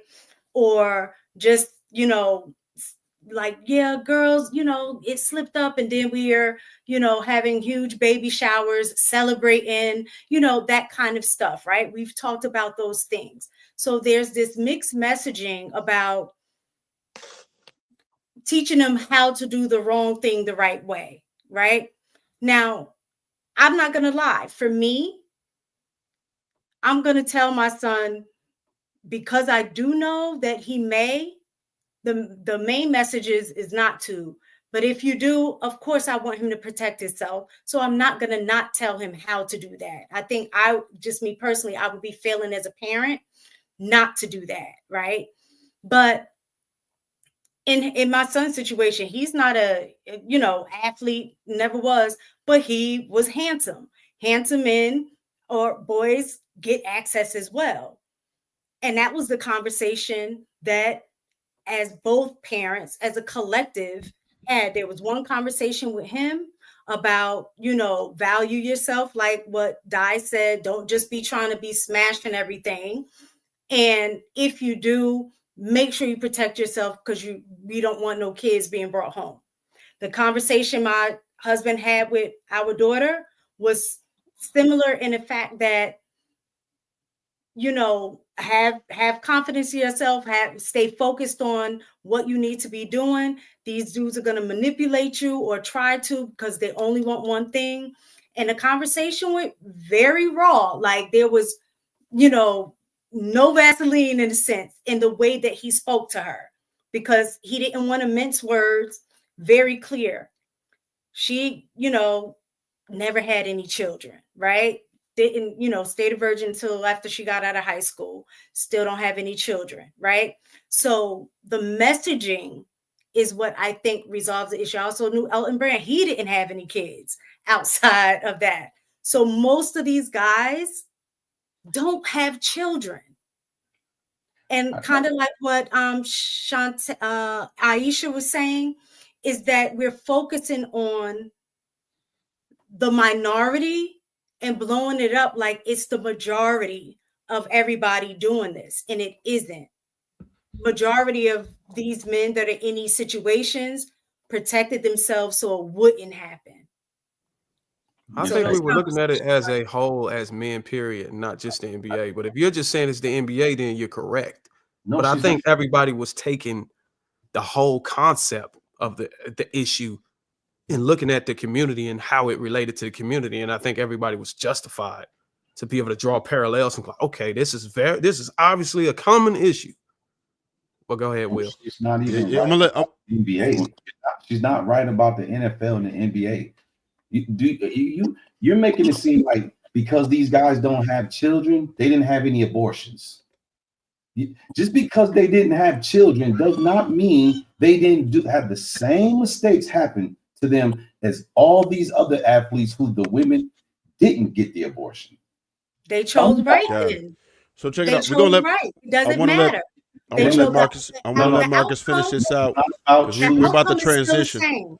It's about getting lucky. You didn't But she's choose talking right. about the cultural So hold on a second.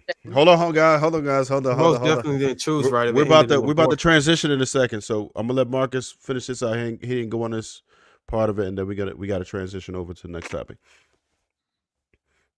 Man, all right. So I heard some strong words. What did he say? Failure, don't care about the community. What else did he say? It was a couple shots. So since we taking these shots, let's break these down. I never got no divorce. The only wife I got right now is the only wife I married so far. I don't got no kids where I had to figure out how to get my kid to be with me. All my kids in my house and been in my house. I played this game. Matter of fact, Trev, you got divorced before? No, Do you have any kids outside your wife? no, Did you play the game as well? I did. I'm not. Interesting. It's, No, I no, mean- no, no. Interesting, because the Okay. sample size of the people who did the same thing I'm talking about got the same result as me, and the other sample size got a different result. So this whole we don't care about we must have cared somehow, some way, because we figured out how to do the shit. We made sure we ain't get finesse. And when I was talking about manipulation means to skillfully navigate a situation. The second definition involves something that could have nefarious intent, but the first one is to skillfully navigate. Those women 100% are skillfully navigating how to get in the club. They skillfully navigating how to get in the VIP. They skillfully navigating how to turn a horny man on. Oh, and if you want to have sex with women as a man, you're insecure. Come on now, stop the fucking cap, y'all. This is coming from a prospect of a woman's brain or men who have not had that same type of access. So I get it. It's a completely different world. And the more y'all talk, the more I understand you have no clue what the fuck that I'm talking about. And that is why we so far off on this. We have completely different experiences. Completely different experiences. If the comparisons are different, so the dots not gonna match up. Now, what you don't need to do is try and castigate my lifestyle and my opinions when I did it right and got the results, especially when you didn't. I don't sit here and How many people do you think did it your way got the same result? I'm not finished speaking. There are 500 people in the NBA on the active roster at one time per year. This is a marginal percentage of men that this is happening to. That's 1 year. 500, 500, 500. You keep going back in time. If that was the case, with all the access these men have to all of these women, the whole world should be populated by NBA. 16 men can repopulate the world. You do 16 know. men. You do most of You the expert. You got it, bro. You know. You the one who So hold up, Sweeney. We'll give you a chance to respond. We're going to transition, but Marcus, just finish your point. Why would we transition when we actually giving content to our audience in real time? That's like a content. Because we have another topic. It doesn't matter. That's rules. That's YouTube rules. You never switch a topic if you got engagement. Well, I don't make the rules on this channel, bro. I just go ahead. Go ahead. Switch it. Yeah. I was gonna let Marcus finish up though. Yeah. So my when you kind of broke me off and threw my whole concept off because I'm just throwing back. Until you've been in these situations, everybody got a plan until they get hit in the face. Everybody know what's going on until they in that scenario. If as a woman, you don't understand the drive and the prey factor in men's sexuality that wants to go out and holler at women, that wants to go out and sleep with women. So to say that's insecurity is no idea. Like, I love myself and I enjoy my life. And I hope my son love himself and enjoy his life too and end up with the exact same results as me. Maybe a couple more meals. That's it. Like, as far as I'm concerned. So when your solution is for your lineage and what you got going on. And your solution is for yours as well. Maybe you happy with your results, maybe you not. I'm extremely fucking happy with my results. And I'm gonna be, hopefully my son has similar results. That's all I'm saying. And until you've been in them situations, you will not know. They had people like Pee Wee Kirkland come speak to us. I don't know if y'all know who that is, but Pee Wee Kirkland is like they say he a legend in 2 games. That's who came and spoke to us in like y'all American camp. LeBron was my roommate. We discussed this shit in detail for 4 days, no TV. You know what I'm saying? Mistaken Brother Hilton, that was my other roommate. I stayed with the man for 3 years. Every day we come back from the game, it's a trail of people on the sidelines with posters and shit.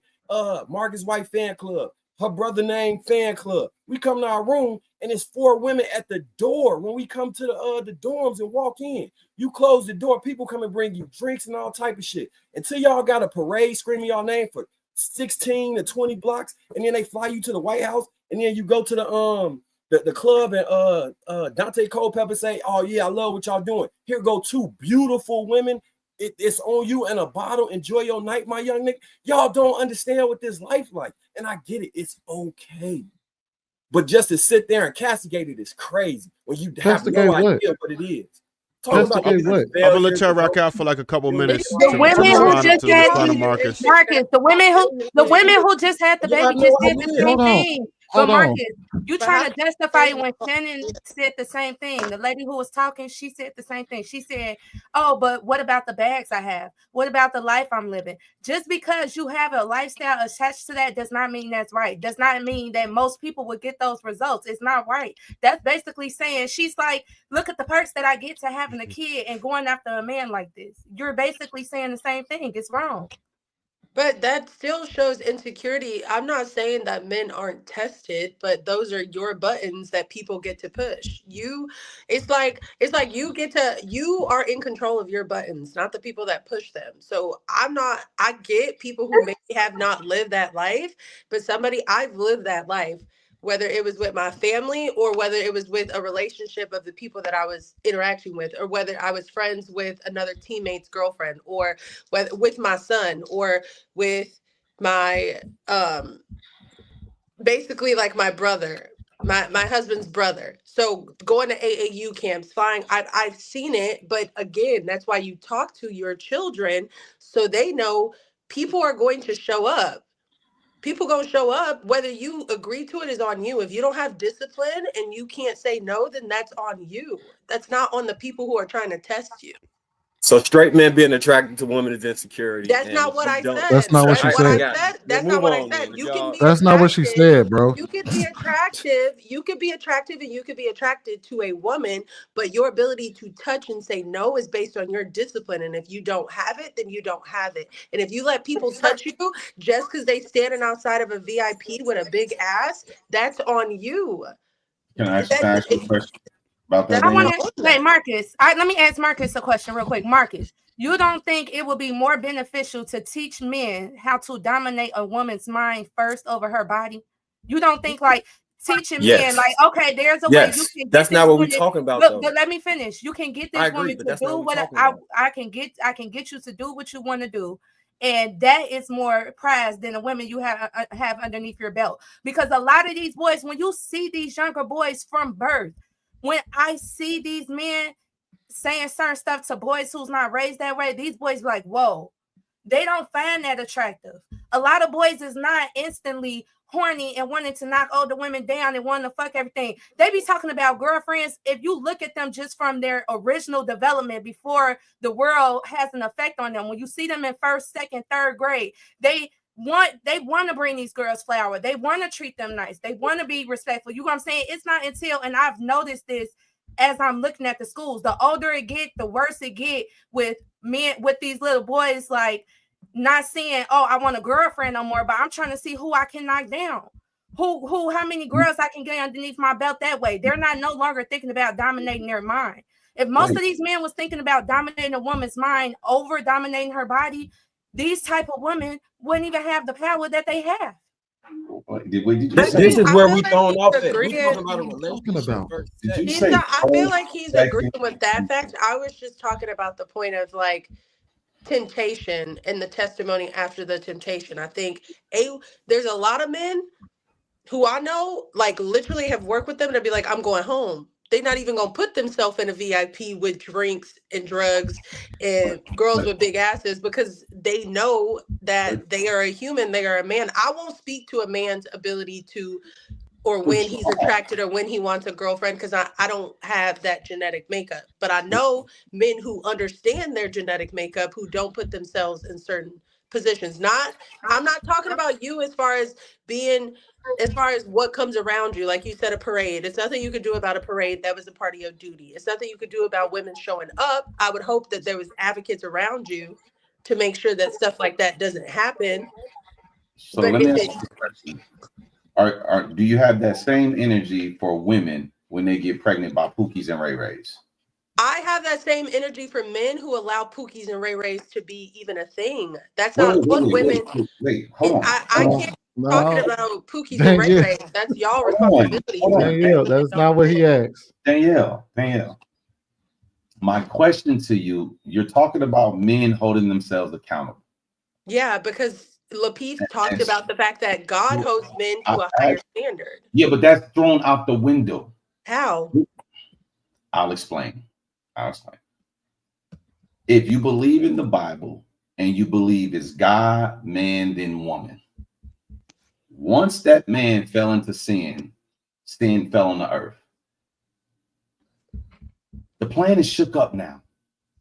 You ladies don't operate God, man, woman.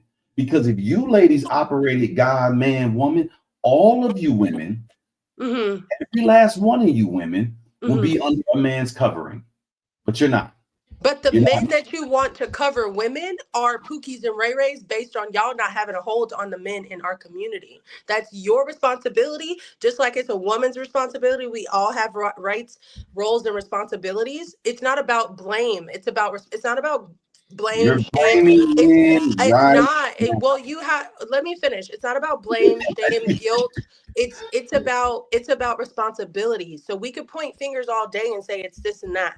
As a man, it's the community's responsibility of men to make sure that Pookies and Ray Rays don't exist, so that my daughter doesn't have sex with a Pookie and Ray Ray. Just like it's on my responsibility as a woman to make sure that my daughter isn't whatever equal name to Pookie and Ray Ray you want to use for women, so that your son doesn't have to deal with that. It's my responsibility, and it's the women's responsibility in that community. A Pookie and Ray Ray, you need to make sure those don't exist. So are you currently married right now? No, I'm divorced. Okay. Do you have a daughter by your ex-husband? Yeah, I have a daughter and a son. Okay. And you chose your daughter and son to no longer see the union of a family? No, my son and daughter, first of all, that's a blanketed statement. Second, I would like to point out that divorce isn't always a bad thing. If divorce is the best option for the children, then that's what's going to happen. And also, I have a different situation. I had a son who passed away, and that changed. I don't want to go into all the details. I just want to point out, because I feel like a lot of times it's like I don't want to go on your business. Listen, I'm just saying. Well, you went in my business. You went in my business when you said I made a choice. So I'm gonna. I said I don't want to go all into your business. If you want to share, go right ahead. Moving right along. A parent and two parents should make sure that. I told you they'll never answer my questions. Bro, you jacked up the argument when you asked her that question. The first question I asked her that she didn't answer. I did answer. So I why said did it is on the responsibility of the men in the community and That's culture. not what I asked you. You asked Pookie about Pookie and Ray Ray to make sure that they don't have a child with that. No, I didn't. That's not what he asked. What did he say? He said, "Do you have the same energy for the women who decide to get pregnant by Pookies and Ray Rays? The same energy that you had." I don't. I have the energy for the people who raise Pookie and Ray Rays, and I believe men should make sure that women don't have to deal with that. All right. So Hold on, with one that time, being yo. said, then it kind of throws out your argument in regards to how you look at the men in these situations, because you're basically saying that the men that they're accountable for the women that they encounter, while at the same time saying that the women are not I held didn't say accountable. they were responsible for the women they encounter. I said they're responsible for the actions they take based on the women they encounter. Right. So then they're that would not mean responsible for right. the So that would people around mean them. right. So that would mean that you would have to have that same energy for the women who sleep with dudes that they don't have no business sleeping with. That's what he was asking you. Do you have that same? Yes, I do, because I have a daughter too, and she's going to get the same understanding about her body and who can touch it and who can't. No. Take your daughter out of it. Do you, if a woman came up to you and said, "Man, Danielle, I was screwing around with this fuck nigga and I got pregnant by him," would you tell her the exact same thing you just I'd told? be like, like, why would you get pregnant by? First of all, I tell women all the time, stop letting these men touch you, period, just because they blinked at you. So that's how I feel about accountability for women. Let me get to what I was trying to go, so we don't lose where I was going. All right. So, well, I'm talking to you, Danielle. So I just wanted to know, you still there? Yeah, I'm here. I was just propping my phone up. Okay, so you have a son and you have a daughter, and sorry, condolences for the child that you lost. So your son, does he live with you? So how is he supposed to grow up to not be this Pookie and Ray Ray when he's not even in the care of his father? Like, how would a man be responsible to make sure that child grows up to be the model citizen that you expect that child to be as a man when he doesn't have the tutelage of a man? Well, my ex-husband and I have 49-51 custody. So we have about 7 days difference of how much they spend with me and how much they spend with their dad. And that was just so we could maintain our ability to parent outside of two households. So it's not that he's not in his dad is not an influence or in his life. It's just that we don't share the same household. Now, is a parent going to be different in two parents going to be different for a child in a single household? Yes. That's not my reality at the moment. So I'm doing what anybody would do, which is make the best of the situation. No, but that's not. But you can't. That's not what you're doing, because you're talking about other people who didn't have the tutelage to grow up. You're saying it's our responsibility to make sure Pookie and Ray Rays don't exist. Yeah. Well, we can't make sure a Pookie and Ray Ray don't exist with 50% access to the future Pookie and Ray Ray. We don't build men up at a 51 or less percent access rate. That's not how you build men. You ladies constantly think that y'all can create this utopia where y'all have the kids half the time up to all of the time, and yet boys are still supposed to develop into men. I don't understand why y'all think that's possible. And I think you men like to say things like that don't make absolutely Danielle. Will, you just said sense at all. You just said that they just protect themselves. Why can't she just tell her sons to protect themselves the same way you would do if they were in your protect themselves? And also my son goes, like, there was a point in time when my son reached the same. I said you're not gonna be able to do nothing for these boys. We was talking about the NBA. Well, that's very. I feel like that's very. There's a totally different world that these boys are entering into. Okay, but you didn't know that. Y'all talking over each other. Hold up. Let Daniel I'm go just ahead and trying to finish. get in the conversation because it's Darwin, you go ahead. I'm gonna just let Danielle finish her sentence and then go ahead. I was just going to say, specific to my situation, when my son got a certain age, he shifted from being with me full time and then going to his dad full time because he was at a space where his dad needed to be more present for him. As a mother, it's not about whether I miss my baby or not. It's about my son being around an environment that is helpful for him. I can't teach him how to be a man. I did my part. I nurtured him. I reared him. I put him in good community and made sure there were good people around him. He knows his father. He has a great life. When he went to go move with his dad, that was the best thing for my son. Not necessarily me. Obviously, I missed him. So when you say stuff like you women, you don't know what you women are doing. I think you've taken a huge pessimistic approach to not being in a relationship or not being married to their father. There are other opportunities and outlets for things to work. So are we not at a deficit with young Black boys in the Black community developing into men? Yeah. Okay, so you're saying I'm overstepping, right? I'm making a broad, I'm painting with a broad brush. Ma'am, majority of boys lack a positive male role model in their lives in the Black community. So be one. Who says I'm not? I'm not saying you are. The point I'm making is this. Listen, you're telling us it's our job to rid the world of Pookies and Ray Rays so women don't have to worry about vetting a Pookie and Ray Ray.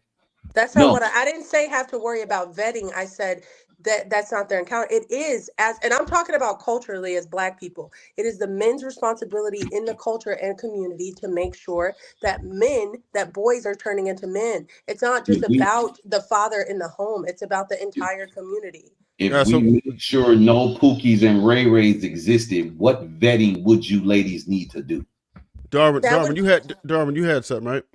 Yeah, because I don't think they're gonna be able to come to a yield or consensus. My thing is with Will's statement, when we were talking about sex, he said, you can't tell these boys nothing. But whenever she said she was gonna have 50 or 51, 49%, and he's saying the men can't raise them. What is the difference? Like, how does it make sense that if you get 100% custody? I never said men couldn't raise them. You said you can't tell these boys nothing. Yeah, you can't, because you have to understand something, Darwin. Okay, so most of these dudes. Go ahead. You said you can't tell these boys nothing when you got. Make sure you understand my argument, right? Because you're picking up my argument at high school athletes who are destined to be in the NBA. You're not picking up we're not having this conversation from you're in your child's life from the time they exit the womb and then you have them under your tutelage. We're not talking about whether or not you had that time. We're just talking about athletes. When boys are athletes, let's keep it real. Most of these Black boys who are athletes are coming from single parent households. They're not coming from dual households. No, what I'm saying is the rules shouldn't be different whether they're coming from single parent or dual parent household, or whether they're an athlete or they fucking play wash dishes or whatever, or cut grass or some shit. I think the issue isn't contingent upon whether they're an athlete. But the issue is about athletes in that scenario. I don't want you to argue. Okay, so we can compartmentalize this issue to athletes. But I was speaking from a point to where it's actually I'm actually justified to broaden the issue to all type of specialties, regardless if it's athletes, somebody who just want to be a tech nerd. This fact that you got a dick in your pants justifies me to be able to broaden this, because the issue isn't that athletes are causing the Black community to fail. The issue is that. Okay, go ahead. I'm with you. Listen, I'm just trying to make sure you don't take an argument that I was making specifically about athletes. And so you're saying athletes. And Will, I think it's important to know this. When I make my argument, hold on real quick. But I can't finish what I'm saying. Just did Darwin finish? Did Darwin finish? You're saying that athletes have this issue, not just men. But can't you? Okay, I get it. We're talking about athletes, but can't you understand how this could work for all men? Yes, all young boys, not just athletes. I'm just telling you, don't pigeonhole me to a point when I was talking about athletes. If you're okay, well, let me clarify then. Are you saying you can't tell when you made a statement, you can't tell these boys nothing? Are you specifically talking about boys, period, or boy athletes? I was talking about boys who are destined to be in the NBA, superstar. Okay, athletes. so you're saying that boys who are destined to be in the NBA has to be taught different than boys, period. Absolutely. Why? They have a total different exposure to life. You cannot give them the exact. Okay, I get it. Okay, I agree. You don't have to explain. They have a total different exposure. But if you give them the same training, the righteous training path, shouldn't that account for any type of exposure they have in life? Absolutely. If you have them when they come out of the womb and you're a father present so it's not, thank you. So it's not based on whether they have the exposure. No, it's not based on whether, yes, if you give them the proper training. Based on whether they're a boy that came from a vagina. It's not based on whether no, it's based on whether they have a man in their life when they come out the vagina. Because they don't got no man in their life when they come out the vagina. A woman's not going to give them the same tutelage that a man is. What I'm trying to get you to understand is no matter if this boy is going to go out and make $100 or no matter where this boy is going to go out and make $1 million, the budgeting fundamentals remain the same. So you're going to teach them to budget the same way, regardless if he go further than the other one. So regardless if he go to the NBA or he go work at fucking Lowe's, right? You still got to use the same principles and discipline according to your dick, because the same thing can happen. That's why I'm trying to rule out the whole athlete thing. I'm with you. Now, for the record, I'm not taking shots at nobody specifically. When I speak, I try to speak at the statistics, the numbers that's showing up. If anybody got hit with a brick, then that's on them. I don't have no problem with just addressing anybody directly. But I want to pose this question. Let's look at the top high-paying athletes on the women. Is there any record or any trending news or viral videos going around where men are finding high-paying women and manipulating them into having a child so they can get the bag? No. It's probably a reason why that's not happening. And I'm not going to go on the record and say women are smarter or more disciplined. I'll let y'all do that. But because the fact that men don't try to trap women with babies. Yes, they do. The fact that and let me just land right here. The fact that it's an actual technique, there's a conglomerate of women that's able to do it, to manipulate men, lets you know that these men are out of order, that they don't have the principles. Because if they have the principles, there wouldn't be a manipulation strategy. There wouldn't be a technique to, let's just target an NBA. They're just stupid. They're going to fuck you raw and give you the bag. The fact that there's a strategy you can use to go get rich and get knocked up lets you know that you have to start with the men. Because if it was both, then they would be doing it with the women that are high paying athletes as well. You got to understand something. You see, y'all missing, y'all talking like this is just something that happens outside of wedlock. If dudes had this dick discipline that y'all talking about, women will just finesse the system and there will be more marriages and more divorces. Don't think for 1 second that we won't have a higher divorce rate, because the problem is incentivization. Women are incentivized to leave their relationships. Here's the difference, Will. Here's the difference. They get compensated for leaving the relationship at the same time. Here's the difference, Will. If you taught men to do things the right way and they get fucked over for doing things the right way, it makes it easier to put policy prescriptions in place to protect those men. The problem is that you have people doing shit the wrong way, and now you're trying to create policy prescriptions on how to protect those men while they're doing shit the wrong way. If men were out, hold on, wait. If men were out here, I'm not saying that at all. No, I'm not. I'm not saying that you said anything. I'm just responding, bro. If men were out here, and they were following Bruce's ideology on all of this, and mine somewhat included too, and they got fucked over in marriage because a woman decided, hey, look, we gonna try to find a way to get the bag from them marrying us. At that point, we can sit here and say, we're not going to let you do men wrong in marriages who are doing shit the right way. That's not true. We currently have men doing it the right way and still get fucked over. But you have to understand. Hold on, wait. No, wait. Never been a woman. Hold on, wait. Here's the problem. You have 100 years of us doing it the wrong way. There's things like we always assume that, man, it's just binary. No, the pendulum always swings. What do you? I'm about to explain to you what I'm talking about.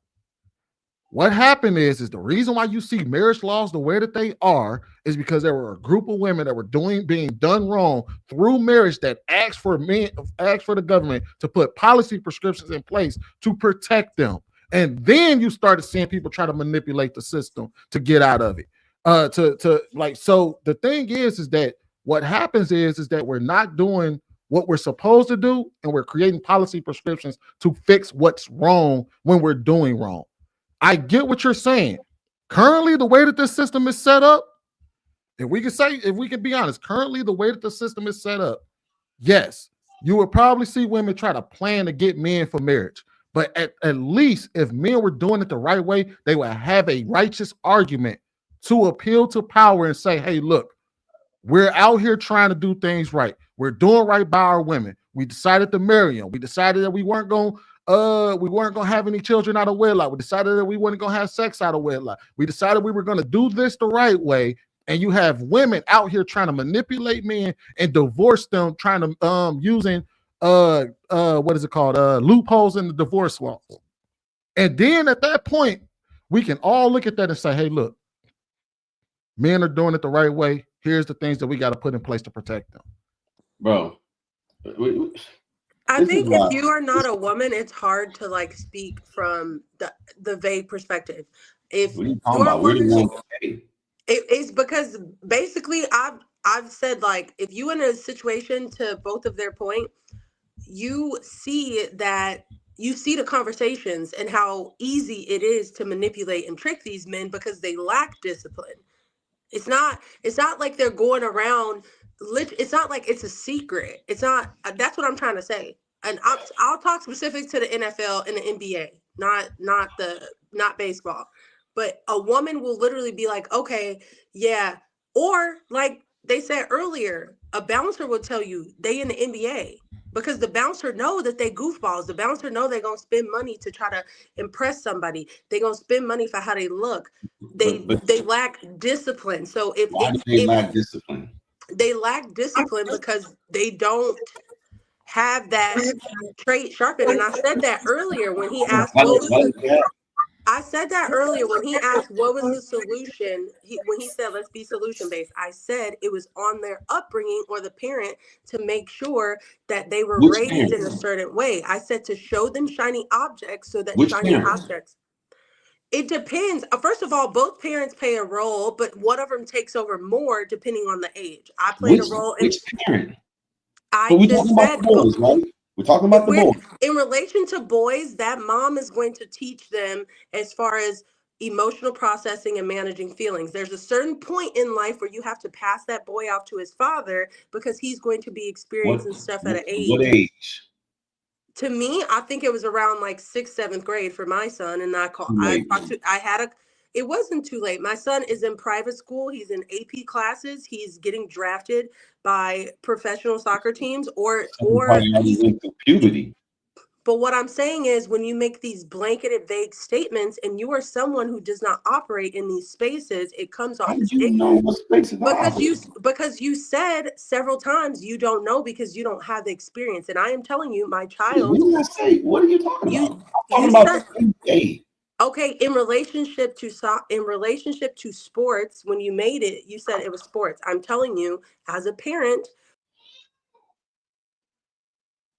I just want to make sure I reiterate. When this initial conversation was had, I was speaking about the fact that I believe my son is going to be probably between 6'7" and 6'9", athletically stocky build, and going to look like Aaron Pierre. So the rules in which I would teach him to navigate is different than I would teach somebody else how to navigate the world. I was speaking specifically for my child. So the specificity on that is extremely important. Why? Because I've been in that situation. I know that life in and out, and I have a large enough sample size of all of the men that I've interacted with to be able to say, this is the reason, in my opinion, that you're in this situation. It's because the first woman that actually pretended like she liked you, you fell in love because you wasn't up on game. This is the reason that you let that girl slip the condom off, because you hadn't dealt with enough women to understand that this is part of the finesse, and you just at a level that you put some clothes on and go back, lay down, baby. I love you, but it's too late. You're supposed to be in the bed. Nani, hold on. Let me say this. Okay. Yeah, no, I was saying that this is the reason that I could pimp. Like sometimes I got ADHD, so I may have autism too. I don't know, because sometimes I look at people's situations and I'll be like, if I just jump in your body, I could fix your whole life. I could fix everything that's going wrong with your relationship right now if I just jump in. I can look at people's relationships and dissect that shit in my mind and come out with a solution. And I got that through trial and error. And my trial and error is not just for me. I can see somebody else's scenario. And let's take it. If you ask your brother about my intuition with this, he gonna be like, that nigga is damn near a fucking prophet when it comes to how to navigate with women. All of these NBA, matter of fact, some of the niggas would tell me they would pretend to be like me when they would meet these women so they wouldn't get in situations to get finessed or so they can get the result they wanted. I'm talking from an experience and a result-based thing. This is the experience, this is the result. You do it this way, this will be your experience, and that will be your result. And the majority of those men that end up with these bad results is something they are lacking. And if we go through their history, we can pinpoint and say, oh, this is why. And I'm saying a lot of that come from a lot of different things that the average person don't have to deal with on the regular. That's all I'm saying. If we're talking about a 5'10" through 6'2" non-athlete that's going to school for an engineering degree, I can't give him the same advice that I would give to I got a question for you then. Yeah. How many women do you have to experience sexually to have that experience? It's not a number, it's a mindset shift that occurs. And I can't tell you when it occurs. I would have to, it's dependent on the person. And Casey know me 20 plus years. She's saying like he not lying. Everything I'm saying is exactly how I'm saying it. Wait. I want you to be honest about this. How many women, don't say it's a mindset, how many women do a man have to experience sexually for him to have that experience?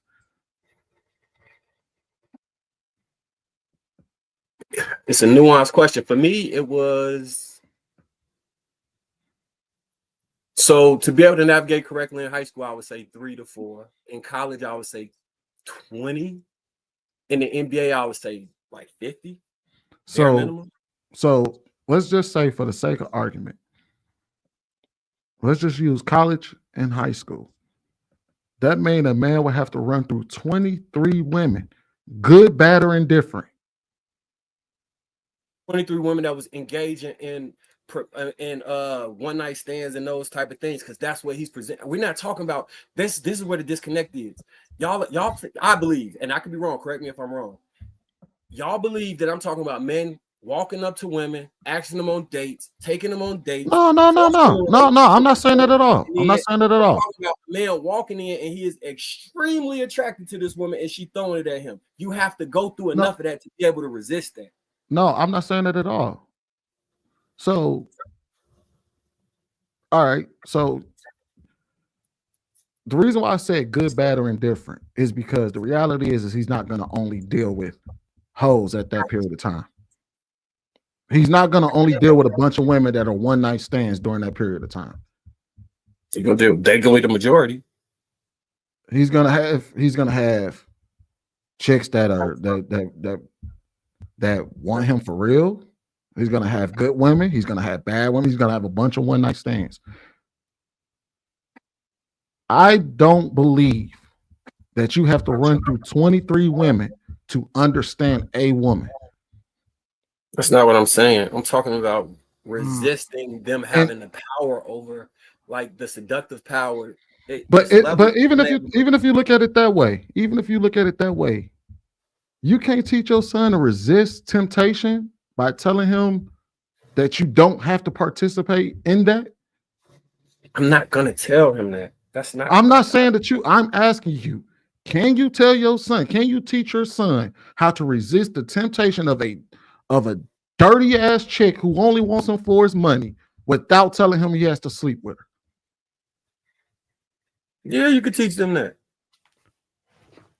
So let me ask you this, Marcus. Here's a real question. Does it mean it's gonna work? Is what I'm saying. You can teach somebody anything. Here's a real question. Here's a real question.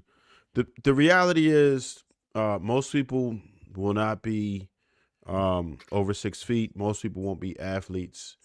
Most people are just going to be average, right? So the question is at this point, because we try to make, we always deal with the generalities, right? Because this is a specific case, and you know, I know why we're here. But to the people who may want to know, who may not, that's not their reality. Most people's reality has nothing to do with being a basketball player or over 6 feet or hella attractive to women or any of that. What would you advise a person who is your regular guy, your 5'8", 5'9", dad bod, slightly socially awkward dude that is most people, right?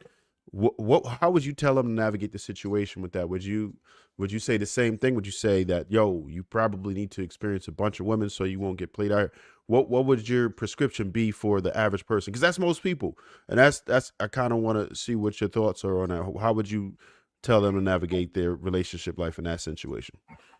I probably wouldn't tell them. I wouldn't tell them the exact same thing because they're not going to experience the same temptation. My main focal point on why I'm saying it like this. So Marcus, no, I get that. Two things. You just said two things we already all knew. You said that you're not going to give them the same thing. We know that. And but the one thing we want to know right now is, what would you tell an average Joe, the person we just described? That's all we want to know right now. What would you does tell he get them? Women at all? How did he's your average guy? He's about to be a starter. You seen him as a teenager. You could guide him through. You his big homie, right? From 13 to 21. What progressive advice would you give this young man on how to navigate in relationships, and how should he conduct himself? Your average person. So I would need real specifics for this person, but I'll create a blanket person so I can answer this question. Because 5'9", dad bod, slightly socially awkward. He a brother. He's probably he's gonna go to college to be an engineer. Does he want a family? Yeah, like most men. Is he like mature for his age, where you think that he's average, just in the middle? Any blanks, just put average in it.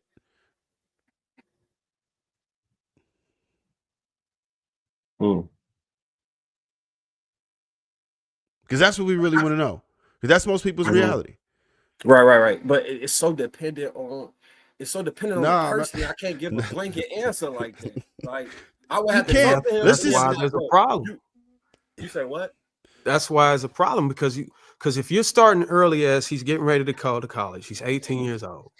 And you're saying that this man is predisposed based off his current metrics, his shape, size, attitude, that he is not going to be subject to the same experience that you would teach the other guy.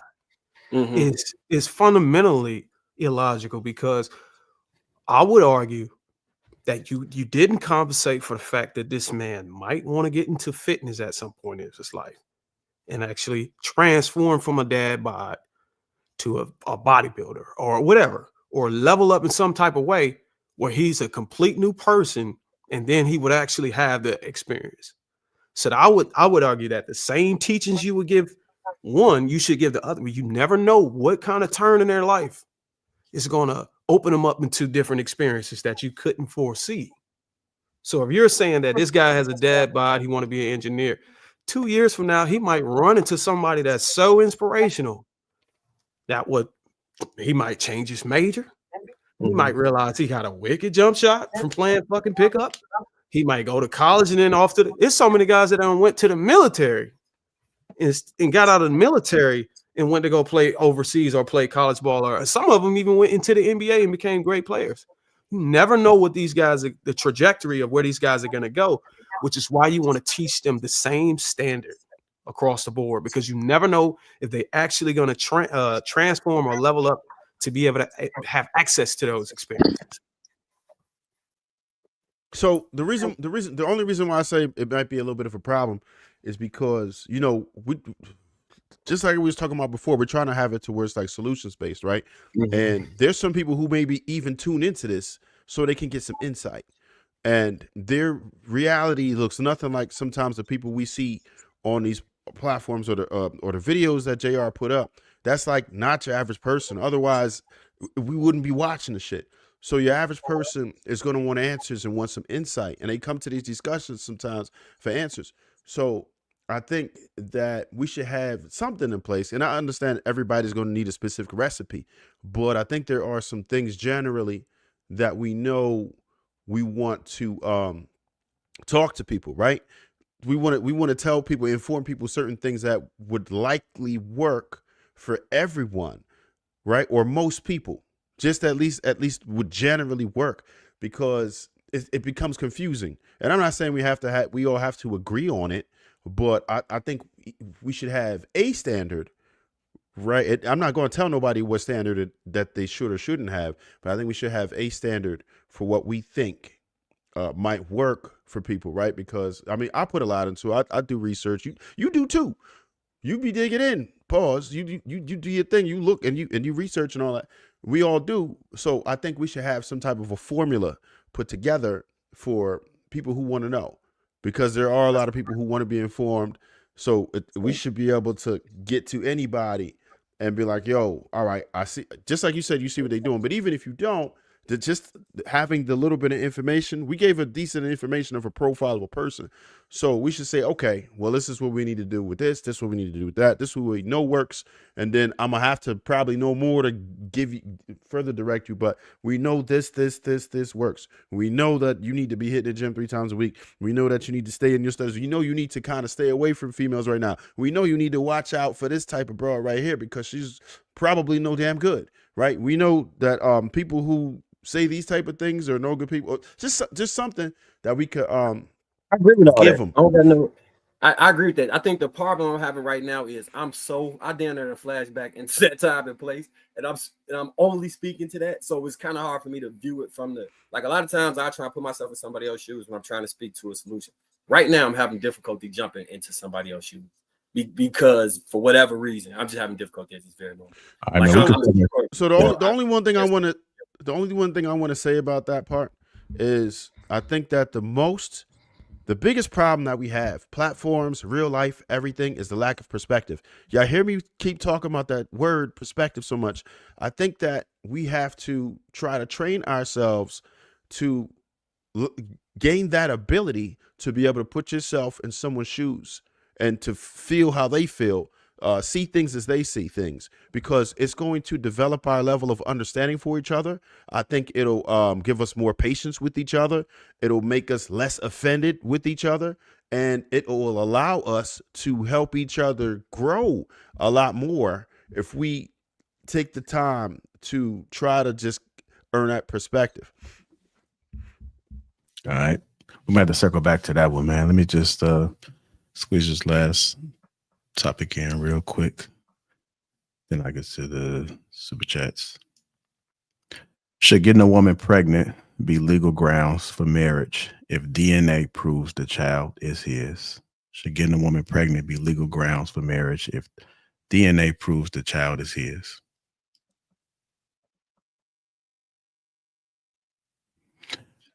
Go ahead, Di.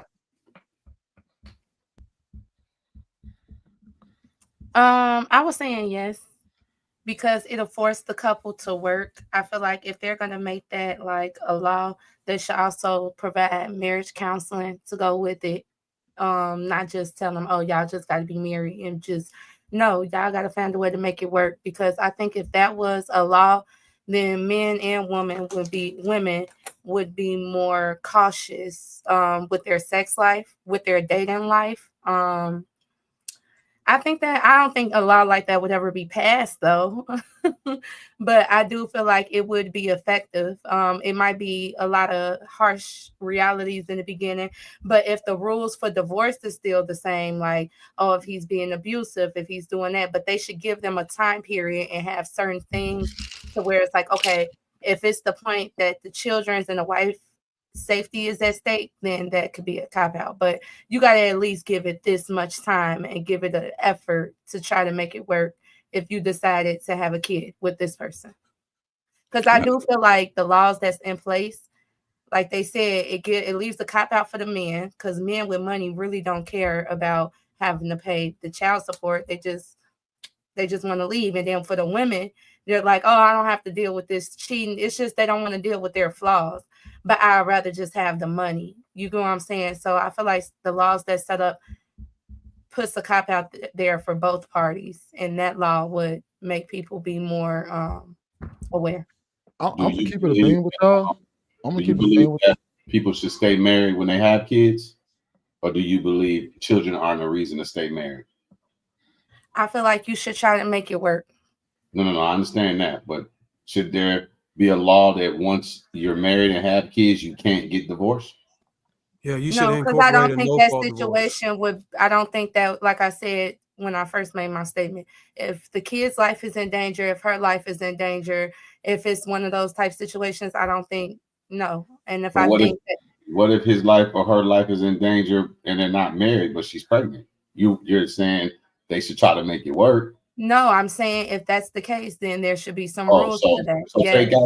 take out the worst case scenario of people's lives being in danger. If a I man and a feel like woman, everybody should I think they should try to make it work. And I right, think that if there was a law in place that said you have to try to make it work, right, if you're so going to put yourself in this position, I think that would be a good law.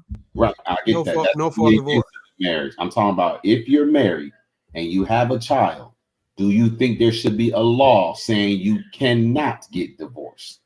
Because that will be the same thing as a law saying you have to get married. Yeah, it's the same thing. No fault Unless, divorce. and like Yes, I it should be no said, fault divorce. No. the A same law thing, like I saying said you before, cannot the get. same situation would fall I unless think Darwin someone saying no fault posts divorce. in. Yeah, but no, Darwin is saying no fault divorce. I'm saying a law saying you cannot get divorced. I agree. If you are That's not have no fault kids, divorce. That's allowing you to get divorced is no fault if divorce. you're married and you have kids, I think that everyone, even if you don't have kids, if you're married, I feel like you should have to go through some type of marriage counseling. You should go through steps with professionals to try to make it work. If They have those that already. if those professionals then go back to the court and say, Let hey, me answer it, Will. based Let on me my answer it. I'm gonna answer it professional opinion, straightforward. I don't I think believe, this, That's my question, sweetie. I'm sorry to how cut is that you off, not the Doc, but same I thing? think you might be able to side with me on this. I believe that you should not be forced to stay in a marriage just because of kids. Simple and plain. If you want to know the reason, I'll let you know, but I know how you are, Will. You want to jump to the next question. Well, fuck it, I'll just go to the reason why I believe that you should be able to get a divorce in a marriage is because sometimes people want to go and have affairs. Sometimes people want to go upside your damn head. Sometimes people want to abandon you. I think those three good enough reasons for you should be able to dissolve your marriage. Now, this thing about marrying because of being pregnant, I think there need to be more context. If there's two consensual adults, then yes, that's a good idea. But if somebody was essayed or something and then it conceived, no, it doesn't make sense to make them become legally married. But if it's two consensual adults, it absolutely makes sense. Actually, this is not a foreign thing. This actually used to be the way they. Go ahead. I just wanted to ask you real quick. Are we speaking? Just the question. I'm gonna let you keep going. The question is: are we being forced into a shotgun wedding by default because someone's impregnated? Is that the premise here? Basically, yeah. Yeah, I think so. Shit. I don't Go know. ahead, you go ahead and Correct me if finish I'm wrong. Go ahead and Can you finish give me it, an then explanation of what a shotgun wedding is so I can have an understanding? Oh, a shotgun wedding, like what in they other used to do words, back in daddy the government day. put a gun to your back and say, "Hey, you got her pregnant, you marrying her." They used to do that back in the day. Yeah, I think that was actually before we had civil law. This was actually a thing that was practiced in civil among people, that once you actually not even conceived, not even when you had sex, you were considered married, let alone got her pregnant. So I think getting her pregnant is a way to hold people accountable so they don't practice premarital sex. I can see where that would solve that problem.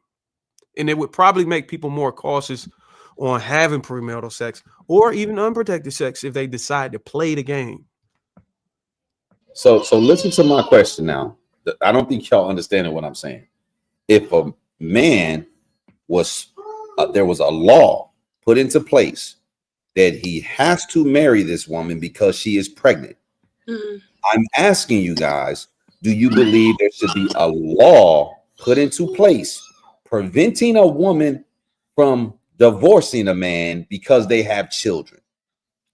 The answer would be that would be the same as asking or letting the woman say, like, you have to get an abortion if you don't want to be married. Because I think we are assuming that the woman wants to be married in this situation. So I think it's being posed. It's being It's a posed law. as if, but It's a that's law not. taking two people's free will away from them. You Right. guys have So procreated. You now have to get married. That's right. the law that she's asking for. But they were basing it on the woman being the one when it's like when it's a shotgun wedding. It's if the father has the gun to the man's back saying, "You're going to marry my daughter." I think we're assuming that the woman wants to be married in this situation. No, I'm assuming neither one of them had the intentions on marrying each other, and they both was just doing some crazy shit. But the And answer now, would or they was dating for fun. It shouldn't be their law then. It should not. I do not agree that if somebody gets pregnant, there should be a law saying you have to get married. Because I'm saying I do. That's what I'm saying. yeah, but go you ahead. can Tell say me it why on, you think like, that. Tell me why you think. Because I feel like choosing or forcing yourself to make something work is the opposite of moving with intention. It doesn't make you optimistic by being in a fucked up situation and saying that marriage is the solution. That's not the solution to a healthy child. Well, here's the problem. Here's the problem. Y'all don't want to take the kids away from them. Y'all don't want to force them to marry each other. Y'all don't want to make them work it out. Hold on, wait. Y'all don't want to make people do anything. And that's the problem, is that everybody, here's the reality. But that's not what I said. Hold on, wait. Here's the reality. All throughout history, the state, if not the state, the church has always fought to force people to act right. Because if you're left to your own devices, you're gonna act wrong. You're gonna do what you want to do, regardless of how that may affect anybody outside of you. There's always been instances. There was places in the history, and there was places throughout the world where they even tried to force men to pay a tax for being bachelors. And the reason for it was because they said, man, they felt like the men were being unfair to the women, so they charged them a tax. They even tried to do that here in the United States, but then they found out it was unconstitutional. But there's always been somebody who has to force people to act right. So let's look at this scenario. And Bruiser kind of answered it. If you get a woman pregnant, or you and a woman come together and y'all make a baby, and y'all are together, y'all got to get married. However, there's always some form of exceptions that people offer to the rule. For example, if he's beating your ass or she's beating his ass, if one of y'all step out of the relationship, or if somebody abandons you, those will be grounds for being able to dissolve the relationship. But even then, I would say the person who abandons would be held to a stricter standard, where you're talking about where you can say, let's say for the sake of argument, a woman abandons her husband with the kids. We can make a law that says, hey, look, you do that bullshit, you're going to jail. You do that.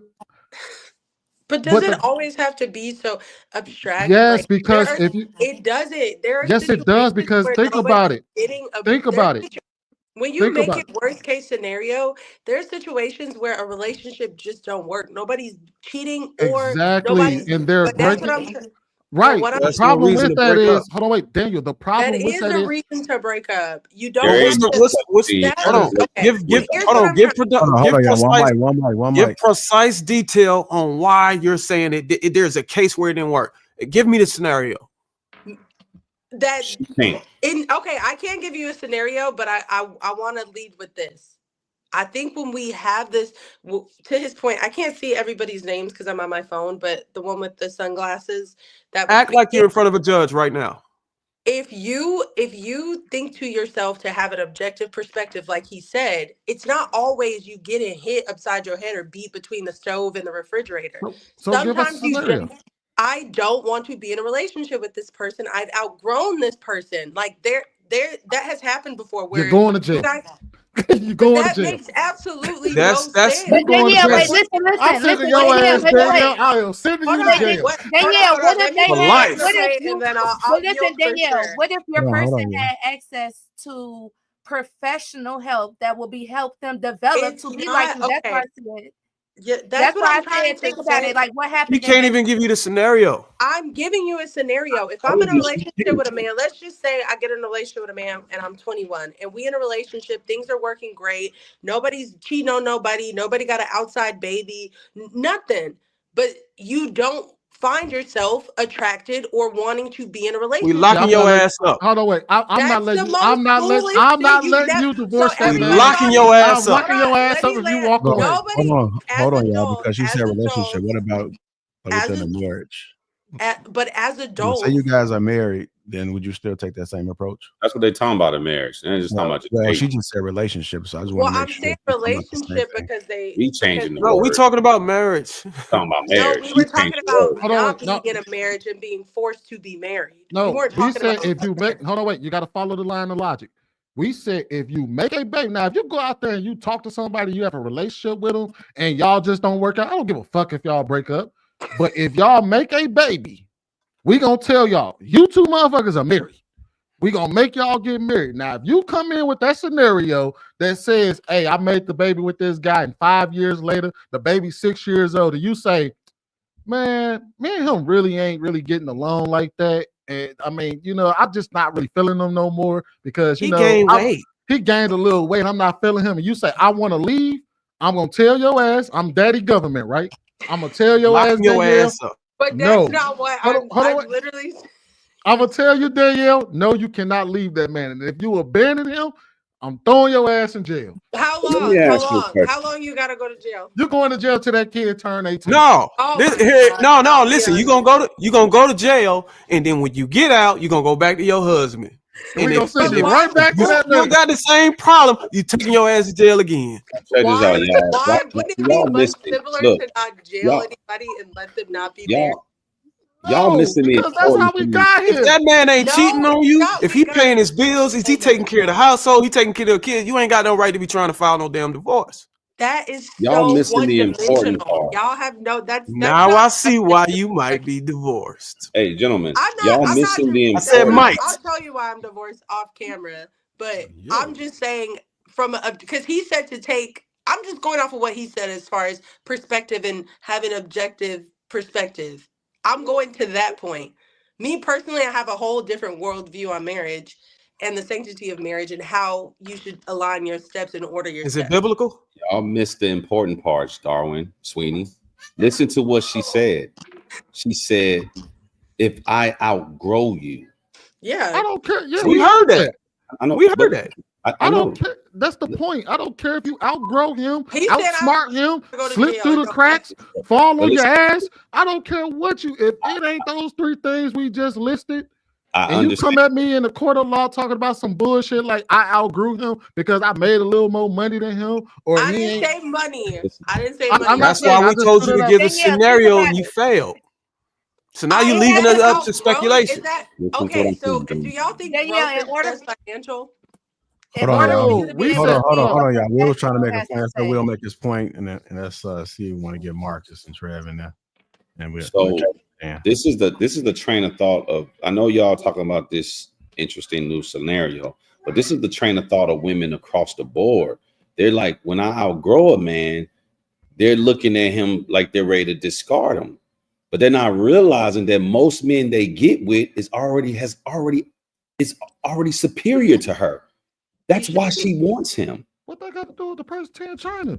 What that got to do with what we was just talking This about? I is just why hope I don't know what Kevin Samuels be doing. No, y'all got to understand. Will is trying to make the case that majority of women have this mindset coming into it, and that's the reason why men don't even want to get married in the first place. But what he's not saying that this solution will actually expose whether that can be confirmed, because then you'll see a high rate of married women in and out of the fucking prison system. Yep, we're sending y'all ass to jail. And the fact that you don't want to turn the table, you got an opportunity as men, if in fact that what you're saying is true, that women are fucking changing up during marriage, you will see it in the numbers. And instead of you going to fucking jail and getting alimony, getting all this other shit, you'll see all of the women going to fucking jail and you get what you want. So if any man look at this after all of the fucking conversations we had and all the red pills we swallowed and shot out our ass in the toilet, if y'all deny this, y'all goddamn stupid. Y'all don't. That's because they don't want to get married either. They don't want the shit either. I'm gonna be real with y'all. Here's the reality. Here's the reality for most of y'all. I'm gonna be real with y'all. Here's the reality for most of y'all. All of y'all, sex is the forethought. Getting your jollies off is the forethought. Marriage, relationships, how the children gonna come out, all that shit is an afterthought. So y'all all put the cart before the horse and then sit here and say, how the fuck did we wind up here? And then y'all trying to ask us for the policies and prescriptions on how to deal with y'all fucked up situation. Here's the thing. I'm saying, look, I'm not even gonna sit here and say that this shit's gonna happen overnight. It is what it is. I'm gonna be real with y'all. Y'all are cooked. I'm gonna be 100% honest with y'all. The world as we know it is cooked. However, if we was to change some shit overnight to get people to start acting right, it's going to take government intervention, because if we leave y'all to your own devices, y'all ain't going to act right. Nope. Women and men alike. If we leave you to your own shit, y'all not going to act right. Y'all going to sit here. That's why they need a standard. That's but what I keep going the thing back is, to. hold on, wait. The thing about standards is, if there's no consequence for deviating from the standard, there is no standard. I agree. I think standard and expectation is so important in community and culture building. And I think sometimes you're just able to do it. To me, I just feel like in our community and culture, if we identify there needs to be a standard and an expectation, like how you say, if you're doing some silly shit, like, no one's going to be around you. Nobody's going to accept that. You're going to feel like an outlier in your community because you're going to be shunned. Man, Future done had 102 baby mamas. Them motherfuckers don't give a shit that he ain't acting right. But if there was a standard and an expectation, he would have none. He would have none. If the people around him. Here's the thing. You got to remember, again, Danielle, if there's a standard with no consequences, then it might as well not be a standard at all. When you say, if I tell you, hey, I expect you to act right, but I can't make you act right. All you're gonna do is do wrong. All you're gonna do is do wrong, and then tell me the consequence, though.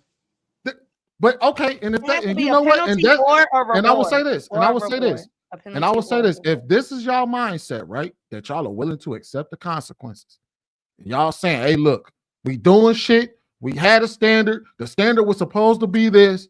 We ain't moving according to the standard. We can accept the consequences.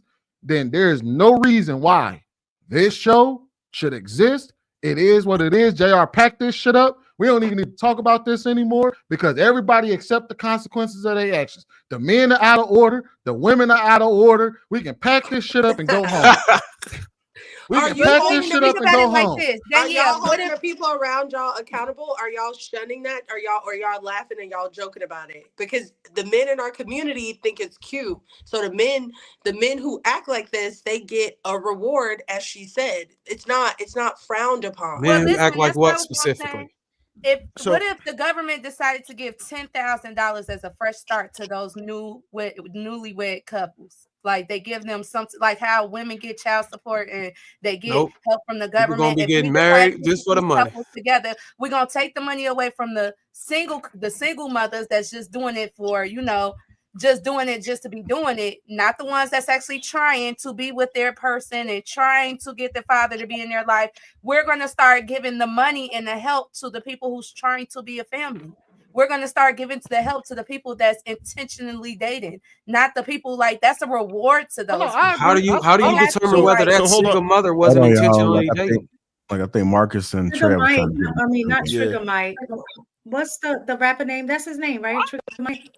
That rapper. Killer Mike. Killer Killer Mike. Mike. Okay, mix it up. Yeah. Well, yeah, him. He had something similar of what you were saying, Di, that he was talking about how we can solve, especially in the Black community, the single, home crisis instead of punishing to reward and incentivize marriage. And that was kind of what he was talking about, because we punish in terms of like what y'all say, paying child support, and like how y'all say incentivize divorce or whatever, right? That he was saying if instead we incentivize marriage through kind of like what she was saying, that would probably increase the marriage rate and help marriages stay together longer. By the longer you stay together, the more incentives you get. Yeah, I think we could do a combination of both. There's a couple of problems with that. What would make anyone think that that's what the government wants? That they could have. This has been thought of a long time ago. I think if you yes, that's the problem. And we drinking people paying two taxes. That's the problem. That's the problem. If you look at what happened with the modern day feminism, that pretty much nailed in the coffin the family structure. So we understand that the government wants the opposite of what we're saying that they should do, and it works, right? It works. Think about it. If you have strong families, we know this is by design. The only problem is we're drinking the Kool-Aid, right? And it's us mostly more than everybody else.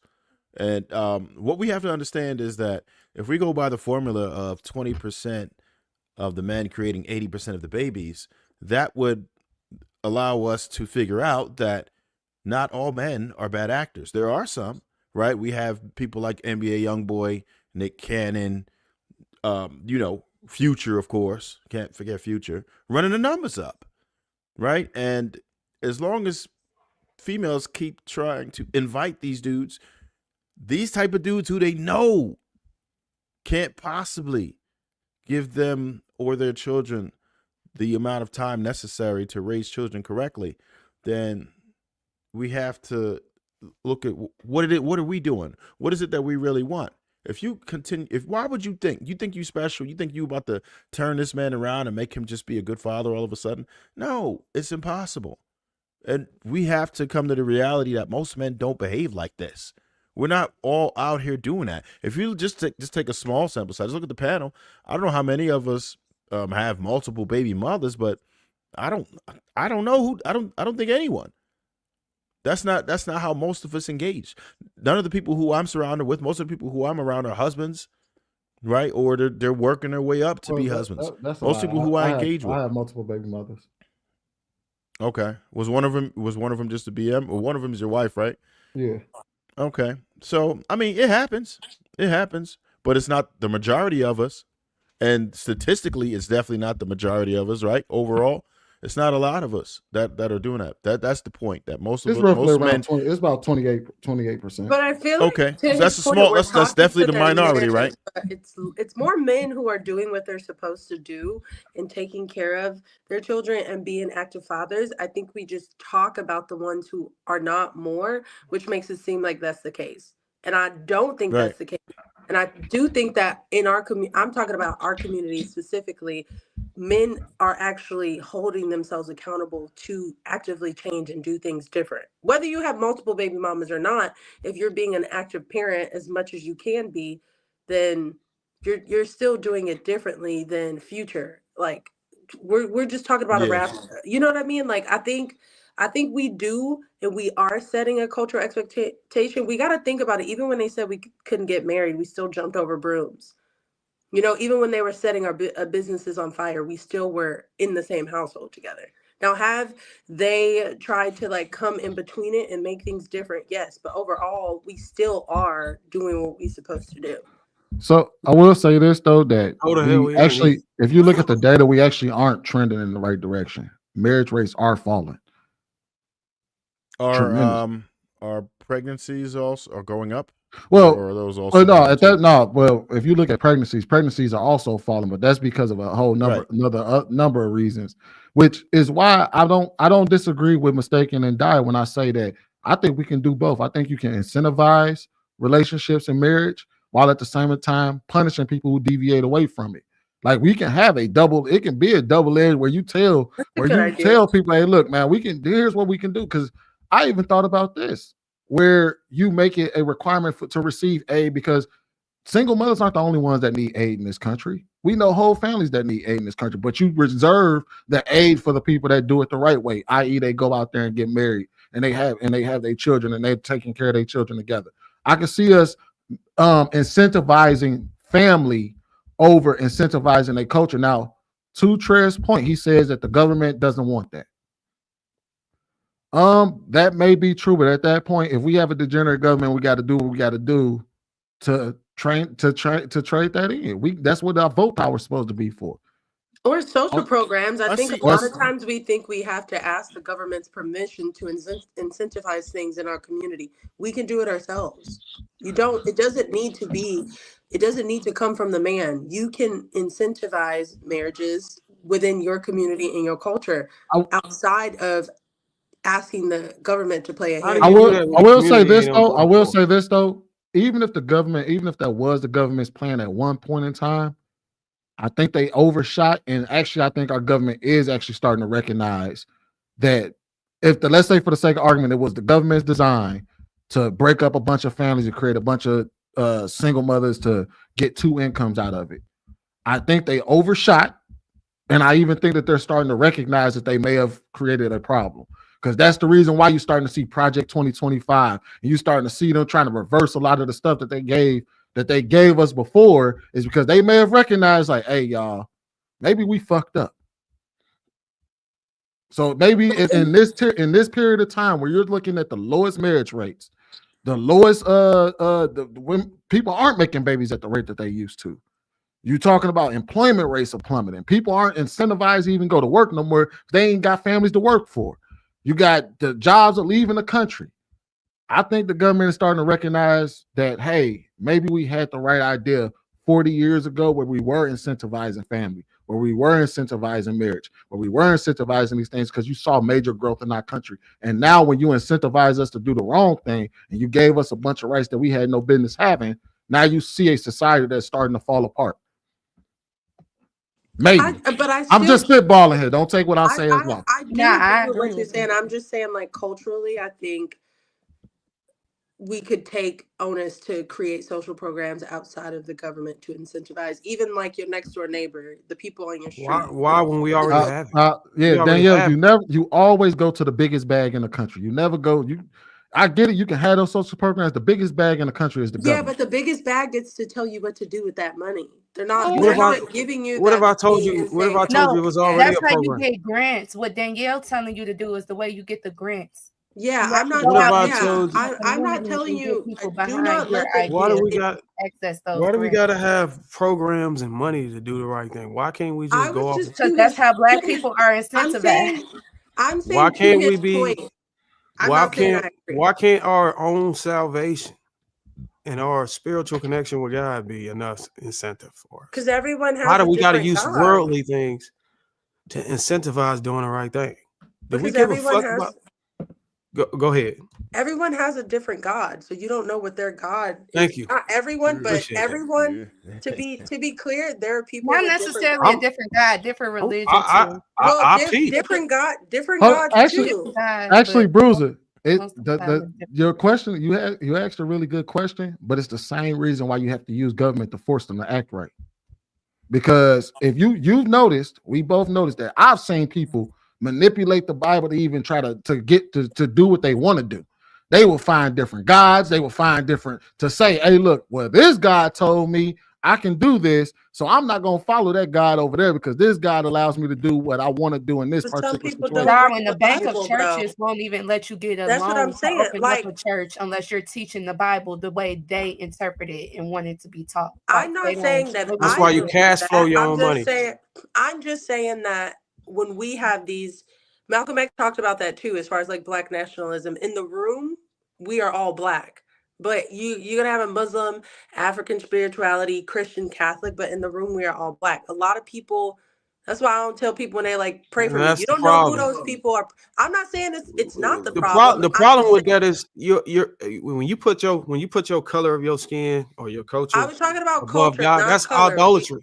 Well, I'm You saying put, we are all. I'm talking about culture. We are all a different I, color of our skin on there. I'm just talking about culture as far as when I'm I say saying that's black, I'm talking about irrelevant.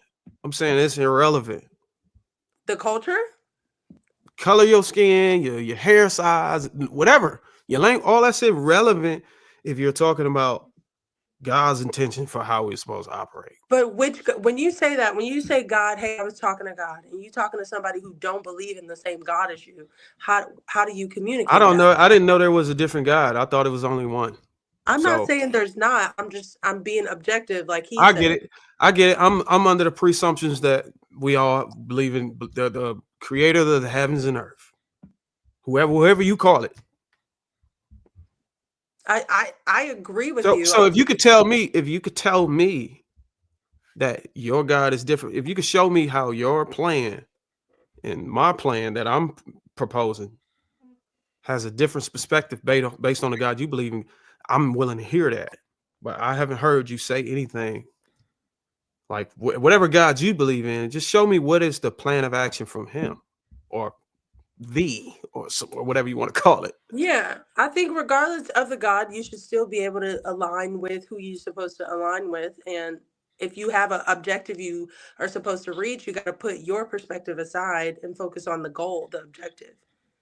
So I think what he's trying to say is that do you know of a God or religion that kind of differs when it comes to the family unit and how men and women should behave when it comes to how we interact with one another? I do not. I know other people who do. I personally don't.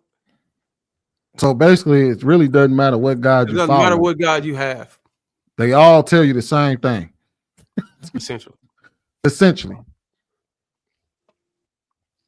The one I mean, no, I don't agree with that, but I don't think that matters, honestly.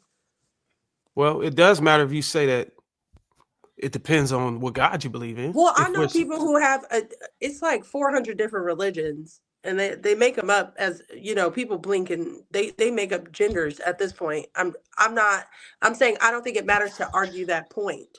I'm just saying if, like, let's just say if you say the sky, if you believe in Jesus and I believe in oranges, right? so If then you the say the sky conversation is is not about God, it's about your own discernment, your own understanding. Yeah, I'm saying if you say that and you say the sky is blue, I'm not going to argue against that. I know the sky is blue. Like, it's okay to have different. When you said the problem is people don't No, I have that. said there's already a program established for how to move, and you don't need to rely on worldly things that's proposed by the government. You could just rely on things that is proposed by the creator, and those things are proven to work. So, are you Christian? No, I don't call myself a Christian. Do I don't you label do my. you I'm do you Darwin follow the McPherson. That's Bible? why. Yeah, I read the Bible and I learn the scriptures. All right. I study the word. So what about so let's just say I was Muslim instead, and your plan may not work because you might feel like your idea of the sanctity of marriage is with one woman, right? And maybe I don't. Maybe I want like 4 wives instead. So at that point, which standard would we The first follow? question I would ask you is, why do you want 4 wives? Because Allah told me that I should. No, That why I do could you? if I want to. No, why do Well, you Allah want 5? told you can have up to 4. Yes. No. He Here's didn't the say question. you should. No. Here's the question. Why do you want 4 wives? Because this one got nice knockers, this one got a fatty, or maybe Then this one. Allah was If you doing it for your Maybe this one could cook a steak. Maybe this one's really good with children. Maybe this one's good with finances. It could be different. It could be different reasons. She good with finances. She good with cooking. She good with taking care of children. Fair. Allah will consider you sinning. Why? Because that's not the reason why. That's not the reason why He allowed you to have 4 wives. Yeah, you got to give the reasonings that religion has. Like you. He will I sit don't there know. and tell. I'm just asking for the sake of No. argument. I'm not Muslim, and I didn't study the Quran either. Oh, So okay. yeah, He's so just asking. yeah, that's why I was asking them, because based on that particular text about 4 wives, there were very specific criteria for why he will allow a man to have up to 4 wives. It has to be a very specific criteria under a very specific situation. If you came to Allah and told him, I want 4 wives because this one can cook, that one got a fat ass, this one has better babies than that one, he gonna say you're sinning. So what is the criteria that would make me qualify for 4 wives? Basically, it was Take under care the of orphans. no. Yeah, the orphans thing, and also because there was a very specific scenario in which the men were dying in mass because there was a large war going on. So he was like, because there were so many women that didn't have men, because they were dying in mass and the orphans were being taken advantage of, he allowed men to marry to protect the orphans. So they was I didn't allowed know to marry that. up. So if your criteria ain't, man, we are at war and there was a bunch of women dying and there was the orphans were being taken advantage of and I'm trying to protect the orphans, he gonna tell your ass, no, I'm not riding with that. You're going ahead.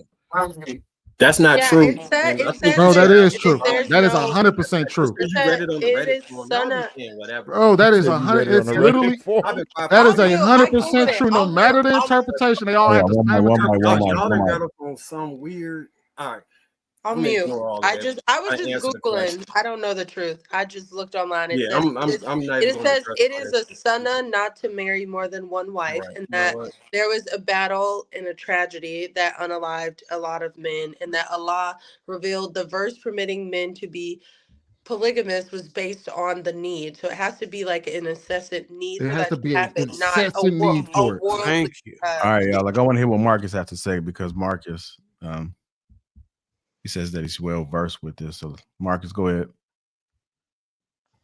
Yeah, I'm not gonna play the game and pull myself off as the Quran expert, but it that needs exist, right? So if we're in a state where one man, if one woman gets married, that's 15 women that will be without a husband and potentially childless women. So the need exists in the society where we're at right now. And to answer the first question though, would I allow? What are my thoughts on should you get somebody pregnant and have to marry him? I would say yes, and then they would have to legalize polygyny. It would have to be a website where you could search that man's face, and any woman that dated him knew he was already married, so she was entering in that if she got pregnant, it would be taken as his next wife. That to me would make the most sense. Good There is point. no religion that supports that. No, Dude, I'm talking about an imaginary fictional He scenario. said to No me, religious support. Oh, no, fair enough. I agree, Fair enough. My Marcus. fault. I agree. I agree that if a woman decides to try to mess with this married man and she think that she finna just, I'm gonna steal him and I'm gonna make him know. Now you got to be in polygamous. Now you have to have. Now he got to have a second wife, and he's going. And if he thinking in his head, because I think it should be like grounds on how you have to treat your wives. Like you can't just leave them in a bogus ass state. You got to take care of your kids. You got to take care of your wives. So the man, he can't just be What if having the her first there and wife like don't neglecting agree her. to it? What if the That's first what wife don't agree to it? If he stepped out and got you better be somebody careful who you pregnant, marrying. So now now you you gonna gotta have a sister wife because he force him, cheated. you gonna force her in a polygamous relationship that she don't want to be in. I think that would be one of the rules. Remember when we said there will be certain rules to where they can get divorced, like if she's hurt or something like that. If that would be one of the cases where that wife would be able to say, No, the okay, wife this is that something I want to kept deal to the with or husband something I knowing that don't he want to was deal with. married, I think that's where the punishment goes. She go to jail.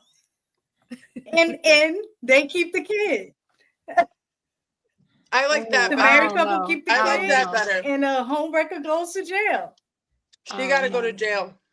Good point.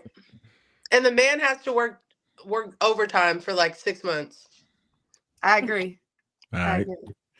Before I get to these super chats, anybody got anything they want to say before we get to them?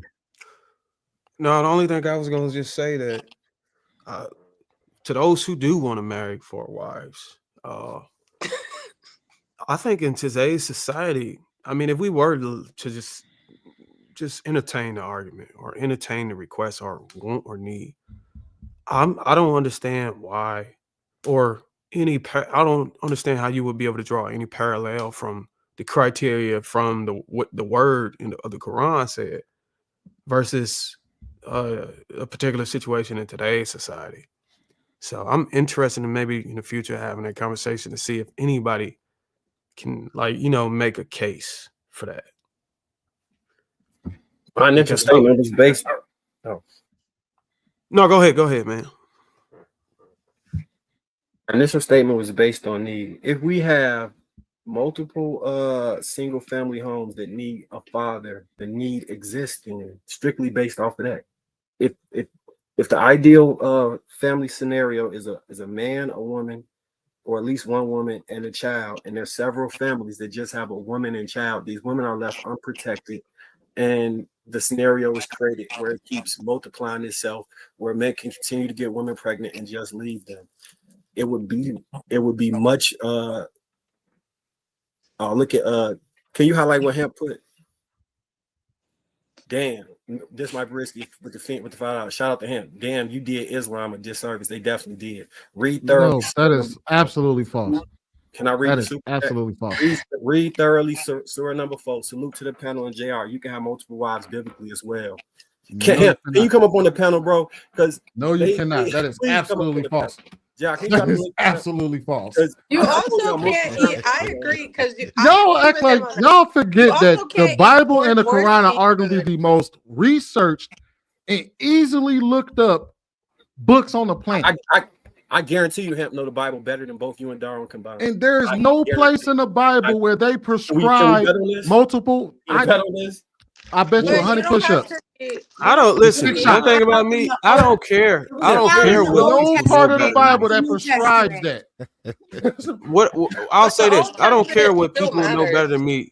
Learning the word, it's not a requirement that you can know it better than somebody to be able to know it. Period. Like, as long as you're reading the word and you're able to understand it, it doesn't matter if somebody knows it better or more than you. The scripture is in contingent. It doesn't give you any more power because you know it better. The scripture is the scripture. Anybody it's for everybody, for anybody who wants to read it and study it. It doesn't matter on how hard you study it. It's not a matter of how you study it. It's actually a matter of how you live it. That's the power. But how can you live it if you don't know it? When it says study the word to show thyself approved. How can you live something you haven't studied? How can you live it if you don't know it? Yeah. You have to study the word. Oh shit. It says to study the word to show thyself approved. So it's like you have to study it. First of all, I want to answer that question, but first of all, I want to know. Like it's your relationship with God. It's like people forget that the relationship with God came first, and then the word came after that. When it comes with the Bible, a lot of those men who wrote those apostles, they went through sin. They gained a relationship with God, and they wrote their apostle. I think a lot of people, like my friends, because I'm religious, but I do have friends who are not religious, but they have a relationship with God. When I look at them, they life, because of their relationship with God, their life, their wants, their thought process, their needs, it becomes different. They end up reflecting things in the Bible without knowing those scriptures, if that make any sense. But you can't. How can you have a relationship if you don't know the word? Where would you get the relationship? Why are you assuming that somebody? Why are you assuming that somebody who has a relationship with God hasn't read or understood the word?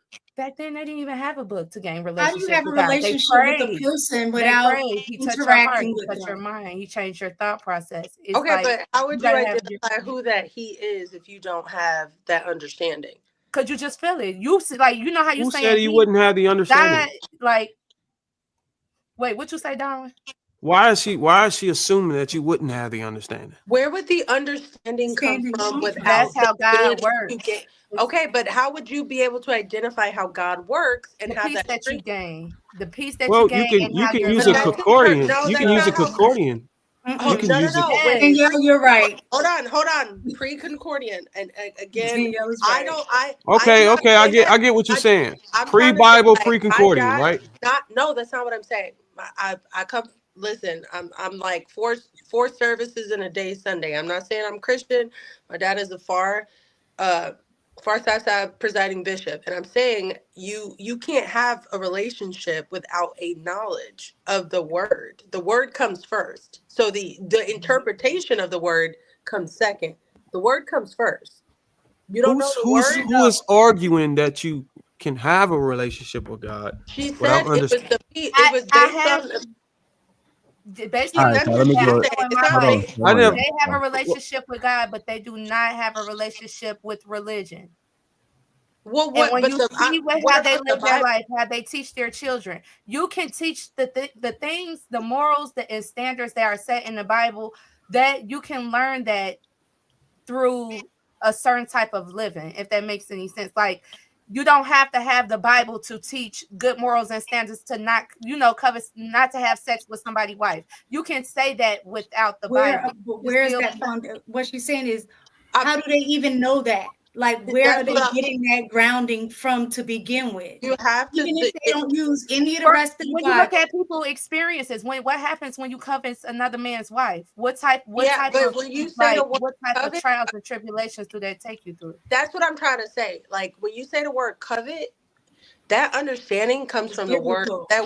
that wisdom and that relationship. It's word first. It's a lot of times people say God said and they just repeating what's in their own Well, head. You have to go to the word, and once you go to the word, then the relationship comes after you study, you approve of it, and then you live by it. You just can't have no that was my relationship. All right, hold tight. So let me get. situation, but I All right, don't think that's y'all. everyone's Hold on, y'all. situation Hold on. when they Let get me to get the DJ I'm Hampton not now. saying you're wrong. I was just saying based on the Bible. All right, let me get DJ Hampton. That was going on, brother. Welcome to the panel. Salute. How y'all doing? Yeah, you've been summoned. Good evening. What question specifically? Biblically speaking? Yeah, I mean Let's go with both. It says it pretty thoroughly. Go to Deuteronomy 21:15. It starts out verbatim. If a man has two wives, so verbatim it says that. So that's pretty. You probably need more than that because it's what, Old Testament maybe. No, that's false, bro. Just read it. No, I read it. That's false. What does it say? There was a whole lot of context in there that y'all are missing. Well, it says if a man has two wives, are you saying What did he you didn't say? You have two said wives? Deuteronomy 21 you say? verse 15. Yeah. That's the Old Testament, though. Hold on, no. We can go with the Old Testament. Hold on, wait. Yeah, Hold but the on, wait. rules put in the Old Testament was very different than what the rules are for the New Testament. But they were never done away with. God never said those didn't matter and you don't have to follow them no more. And I think again, when we say in out, unless You you said just show me a Deuteronomy what? scripture. Hey, Danielle, just let him pull it up first. You said Deuteronomy what? 21. You can jump to verse 15. 15 21 verse 23. 15. Yeah. Mm-hmm. Yeah, remember this is the law, right? Because you're reading the Torah. So Genesis, Exodus, Leviticus, and Numbers and Deuteronomy. That's the law itself, right? All right. When a man has two wives, one loved and the other hated. Start over. When a man has two wives, one loved and the other hated, and it they says both one give wife him or two sons. wives, Sweeney. All right, hold on, wait. Let me finish. Okay. But the firstborn from the hated wife at the time he divided and inherited with his son, he must not treat the son of the loved wife as his firstborn, cutting out the hold on, wait. Wait. When you go to war against your enemies of God, your God gives you a victory. Mary, this you do. Take her home, have her trim her hair, yada yada yada. She is then stay home for a month, mourning her father and mother. Then you may take bed with her husband. If it turns out that you don't like her, you must let her go and live wherever she wishes, but you can't sell her or use her as a slave since you've humiliated her. That will clear them from any responsibility in the murder by following these procedures. The Leviticus priest, hold on, wait, going back. If a dead body is found on the ground, this ground that God, your God, has given you lying up open, and no one knows who kills him, your leaders and judges are to go out and measure the distance from the body to the nearest cities. The leaders and judges of the city that is nearest the corpse will then take the heifer that and then you'll get the context. So that Deuteronomy 21:15 is the top of the context for that specific what is being talked about there in the God law. has chosen that to serve him in this matter by settling legal disputes and violent crimes and by pronouncing blessings in God's name. Finally, all the leaders of that town that is nearest the body will wash their hands over the heifer that had its neck broken at the stream and say, we didn't kill this man. We didn't see who did it. Purify your people, Israel, whom you redeemed. Oh God, clear your people, Israel, from any guilt in the murder. that will clear them from any responsibility in the murder. By following these procedures, you will have to absolve yourself of any part in the murder because you will have done it and right by God. When you go to war against your enemies and God, your God gives you the victory and takes prisoners. And then you notice among the prisoners of war, good-looking women whom you find attractive and would like to marry. This is what you do. You take her home, have her trim her hair, cut her nails, discard the clothes she was wearing. When captured, she is then to stay in your home for a full month, mourning her father and mother. Then you may go to bed with her as a husband and wife. If it turns out you don't like her, you must let her go and live wherever she wishes, but you can't sell her or use her as a slave since you've humiliated her. When a man has two wives, one loved and the other hated, and they both give him sons, but the firstborn is from the hated wife, at the time he divided the inheritance with his sons, he must not treat the son of the loved wife as the firstborn, cutting out the son of the hated wife, who is actual firstborn. No, he must acknowledge the inheritance rights of the real firstborn, the son of the hated wife, by giving him a double share of the inheritance that the son of the first, proof of his virality. The rights of the firstborn belongs to him.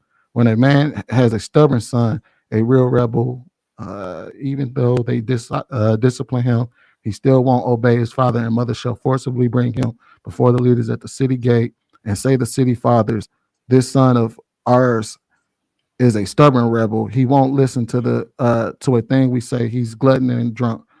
Then all the men of the town are to throw rocks at him until he's dead.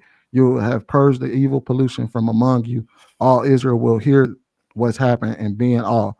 When a man has committed a capital crime, been given the death sentence, executed and hung from a damn, I'm definitely saying a lot of shit you probably shouldn't say on YouTube. Executed what are you looking for? From a tree. I'm just reading the whole thing. Don't Why? leave his body hanging overnight from the tree. Give him the decent burial that same day so that they don't desecrate your God-given land. All right. So what it's basically saying is that under the guise of war, that's the only way that you can have two wives. No, it's not. You can't. Why would you say basically, right? So you understand that the passage is addressing multiple things, right? So women were spoils of war, right? But it says when you get a woman from a spoils of war, you have to almost take her from the society that she's in, cleanse her of that, and then bring her into yours. Then the context clearly starts in Deuteronomy 21 and 15, talking about two wives and how you treat the children. Go to Exodus 21 and 10. Use your smartphone. It's probably faster. That's what I'm using right now. 21 chapter 10. While he's looking it up, can I address? I don't see her name with the braids. I think a lot of times we talk about the New Testament as if it's done away of the Old Testament, but like even Jesus in the Bible talks about how he came to fulfill the law, not get rid of it. So like even it's just as valid if it's in the Old Testament. That's all. No, That's all I wanted to. but even within the text that you're talking about, yes, he said that. But the other part to that was also saying, I just pulled it up right here because I'm like, I've heard this before, that there's a difference between moral law versus ceremonial law. So in regards to what that was talking about was ceremonial law, like when you're sacrificing animals and things like that. That was done away with because he made the ultimate sacrifice. He was the sacrifice. So there you no longer needed the ceremonial law, but the moral law, yes, that was still Right. in terms of being Even within the context of Deuteronomy, the whole point was that if you, and we're saying that it's a spoils of war, but essentially they were telling you have to do right by the women that you when you kill their husbands. Yeah, but your point, verse. Sweeney. So again, your point, Sweeney, you just said women plural, so you even agree that they had more than one wife, huh? Now right, go to Exodus 21 and 10. But again, that doesn't blow up the context there. Go to Exodus 21 and 10 real quick. You'll wait a learn minute. more. I get that, but what also, the whole mistaken, point was real quick, Sweeney, because I want to correct this too. Mistaken. Go to Acts 21 and 20. Read up through 26 and see how Paul's sacrificing there too. So you'd be surprised. Sweeney, go to Exodus 21 and 10. I'm already there, but I want to Read say that this. real quick. I want to say this, it. but the Type it in whole the back point, chat. Yes, the ma'am. whole point was that even then it was under specific circumstances. That's the reason why I asked Trev, what reason would you want to have 4 wives? And he gave his reasons. I say under no law, under no God is that permitted. When he gave his list of the reasons why he would want a wife, I said, no God, no, neither. Well, I was neither the being Bible. facetious. I Like, know, but that's what think I was saying everybody is else like, kind of caught that. if somebody was to say, hey, look, I only want 4 wives because this girl sucks better, that one does this better, that one has a fatter ass. At that point, no, there is no God that would give you the ability to have up to 4 wives for that reason. It was always under specific guidelines. I mean, that is irresponsible for you to try to add that to Deuteronomy 21. So go to Exodus 21 and 10, which comes before Deuteronomy specifically, and there's no wartime, right? Then once you get there, go to 1 Kings 11, and under Solomon, we weren't at war. Right? I know. I read this one, Exodus 21 and 10. What does it say specifically? 21 and 10. When a man sells his daughter to be a handmaid, she doesn't go free after 6 years like the men. If she doesn't please her master. Exodus 21 and 10. Wait, can you tell I'm 21. I'm reading from 7. It's all in between there. So I'm reading the whole thing. When a man sells his daughter to be a handmaid, she doesn't go free after 6 years like the man. If she doesn't please her master, her family must buy her back. Her master doesn't have the right to sell her to foreigners since he broke his word to her. If he turns her over to his son, he has to treat her like a daughter. If he marries another woman, she retains all her full rights to meals, clothing, marital relationships. If he won't do any of these three things, she goes free for nothing. If someone hits another, you said he does what to another woman? If he marries another woman, that doesn't say that he married the first one. I think it's the version you're reading from. That doesn't say that he married the first one. You got to read the King James also, but when it says another, right? There's another wife there, right? Get the King James so you can get a cleaner version of the Bible. So basically, what I gather from that was that when you're talking about a man selling a husband, somebody sold his daughter to a man, and they basically say it. And from what I gather from that, what version of the Bible is that? This is the King. It's basically just interpreting the King James version. Yeah, but the King James version. Yeah, you said King James version. If he taketh him another wife, her food is still the same thing. Yeah, if he takes another wife, right, the first wife's duty and raiment cannot diminish. So he can't treat the first woman any differently than he treats the second. I don't think that was the interpretation. I don't think that was what God. Go to Proverbs 3 and 5 real quick, Sini. Sorry, JR. I'll be done in just a second. So I just want to clarify this. I don't think any of this is proving you correct. I think again, that was it's a landslide. But go to Proverbs 3 and 5. I don't think that was prescribing that they should have multiple. It's all good. Go to Proverbs 3 and 5 real quick. Hold on, I think I want you to repeat them verses. Yeah, can you repeat the verses? Yes, ma'am. You said something about Acts. Acts 21, and jump to verse 20. You can read from the top if you like, but essentially, it shows how Paul actually sacrifices, and James tells him to. What does Proverbs 3 and 5 say? 3 and 5, trust the Lord with all thine heart and lean not unto thine own understanding. Yeah, because you said that a couple of times. You saying your interpretation, right? But you shouldn't be interpreting anything because remember your initial premise, real quick. Your initial premise was to make sure that men didn't have wives except for under the guise of war. And so every time you're reading something, you're putting the women in duress in order for the men to have 2 wives, right? Let me bring you to the new. So I don't think that's just what you've been doing. So right, it's disingenuous. Right? I get what you're saying, but the problem is that I don't think that I got it wrong. Nor do I believe that this verse applies to me. I think he said exactly what he meant, which is if you decide not to marry this girl and you pick another wife, then you have to set that woman free. That's what I got from that. I didn't get because there's no point in the Bible where God says that. There's no point in the Bible where God says that it is right for a man to sleep with multiple women and have multiple wives. He does not prescribe that. God literally says monogamy is the way. So how are we sitting there? No, it doesn't. But you realize also, like, you are literally misinterpreting on purpose, and that's dangerous to do. That's not misinterpreting, because it says her duty and raiment cannot diminish. It doesn't say anything about dismissing her, right? And then the other one verbatim said if a man had 2 wives, right? So you can be obtuse, but but it was under a very specific circumstance. It gave a very specific circumstance. Let me show you this last thing, right?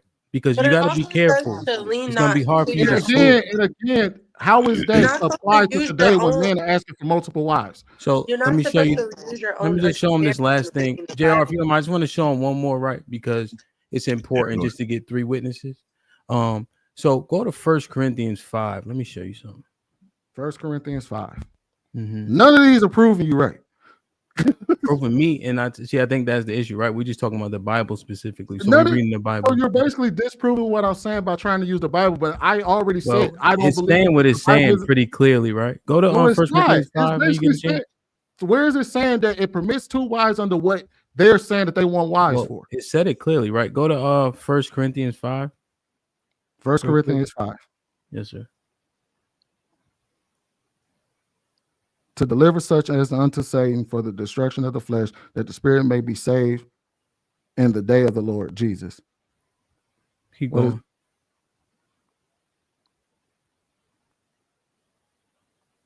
Your glorying is not good. Know ye not that a little leaveneth the whole lump. Chapter are you reading? I mean, what version are you reading? 1 Corinthians 5. What version, please? King James. Okay, keep going. Purge out therefore all leaven, that ye may be a new lump, as ye are not unleavened. For even Christ our Passover is sacrificed for us.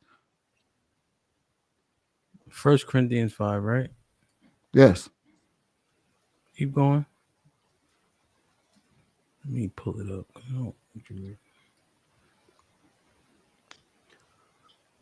While he's pulling it up, why did Paul make those sacrifices? Huh? While he's pulling it up, why did Paul make those sacrifices? Acts 21. Yeah, why did he do that? Why did he participate in the atonement or whatever? What are you asking me?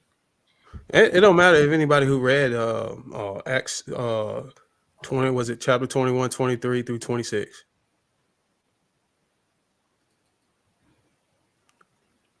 I'm reading it If now. you just read 25, you might have a miss on it, but you had to read 23 through 26 to get the full context, and you'll find out that he participated because he didn't want to offend the Jews. The Jewish customs. I'm sorry. Ali, you're wrong, bro. And so is Hamp on this one. Y'all are wrong. The Bible is very specific on why he would allow multiple wives. And it wasn't because of your own self-gratification of just going out there and marrying multiple women just for the hell of it. That was never a thing. But you were arguing that the Bible didn't allow. No, I said the Bible. Hold on, wait. I said under those under specific circumstances, and I brought up the Quran specifically. Can you bring up 1 Corinthians 5, please? I just brought that up. Can you read it from the top? 1 Corinthians 5. I did read it from the top. Okay, because it says it is reported commonly that is fornication among you.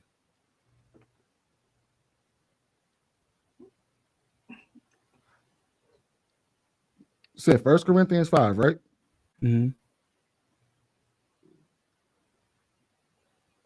Oh no, my bad. That was the wrong verse. Hold on, wait. I was in Chronicles. Hold on, give me a second. Like, I just read that shit.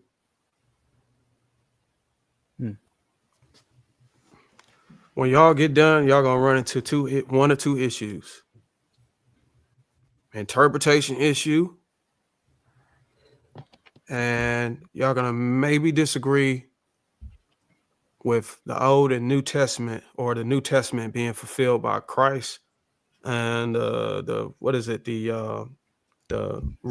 of the priests that was put in place to actually have sacrifices was destroyed.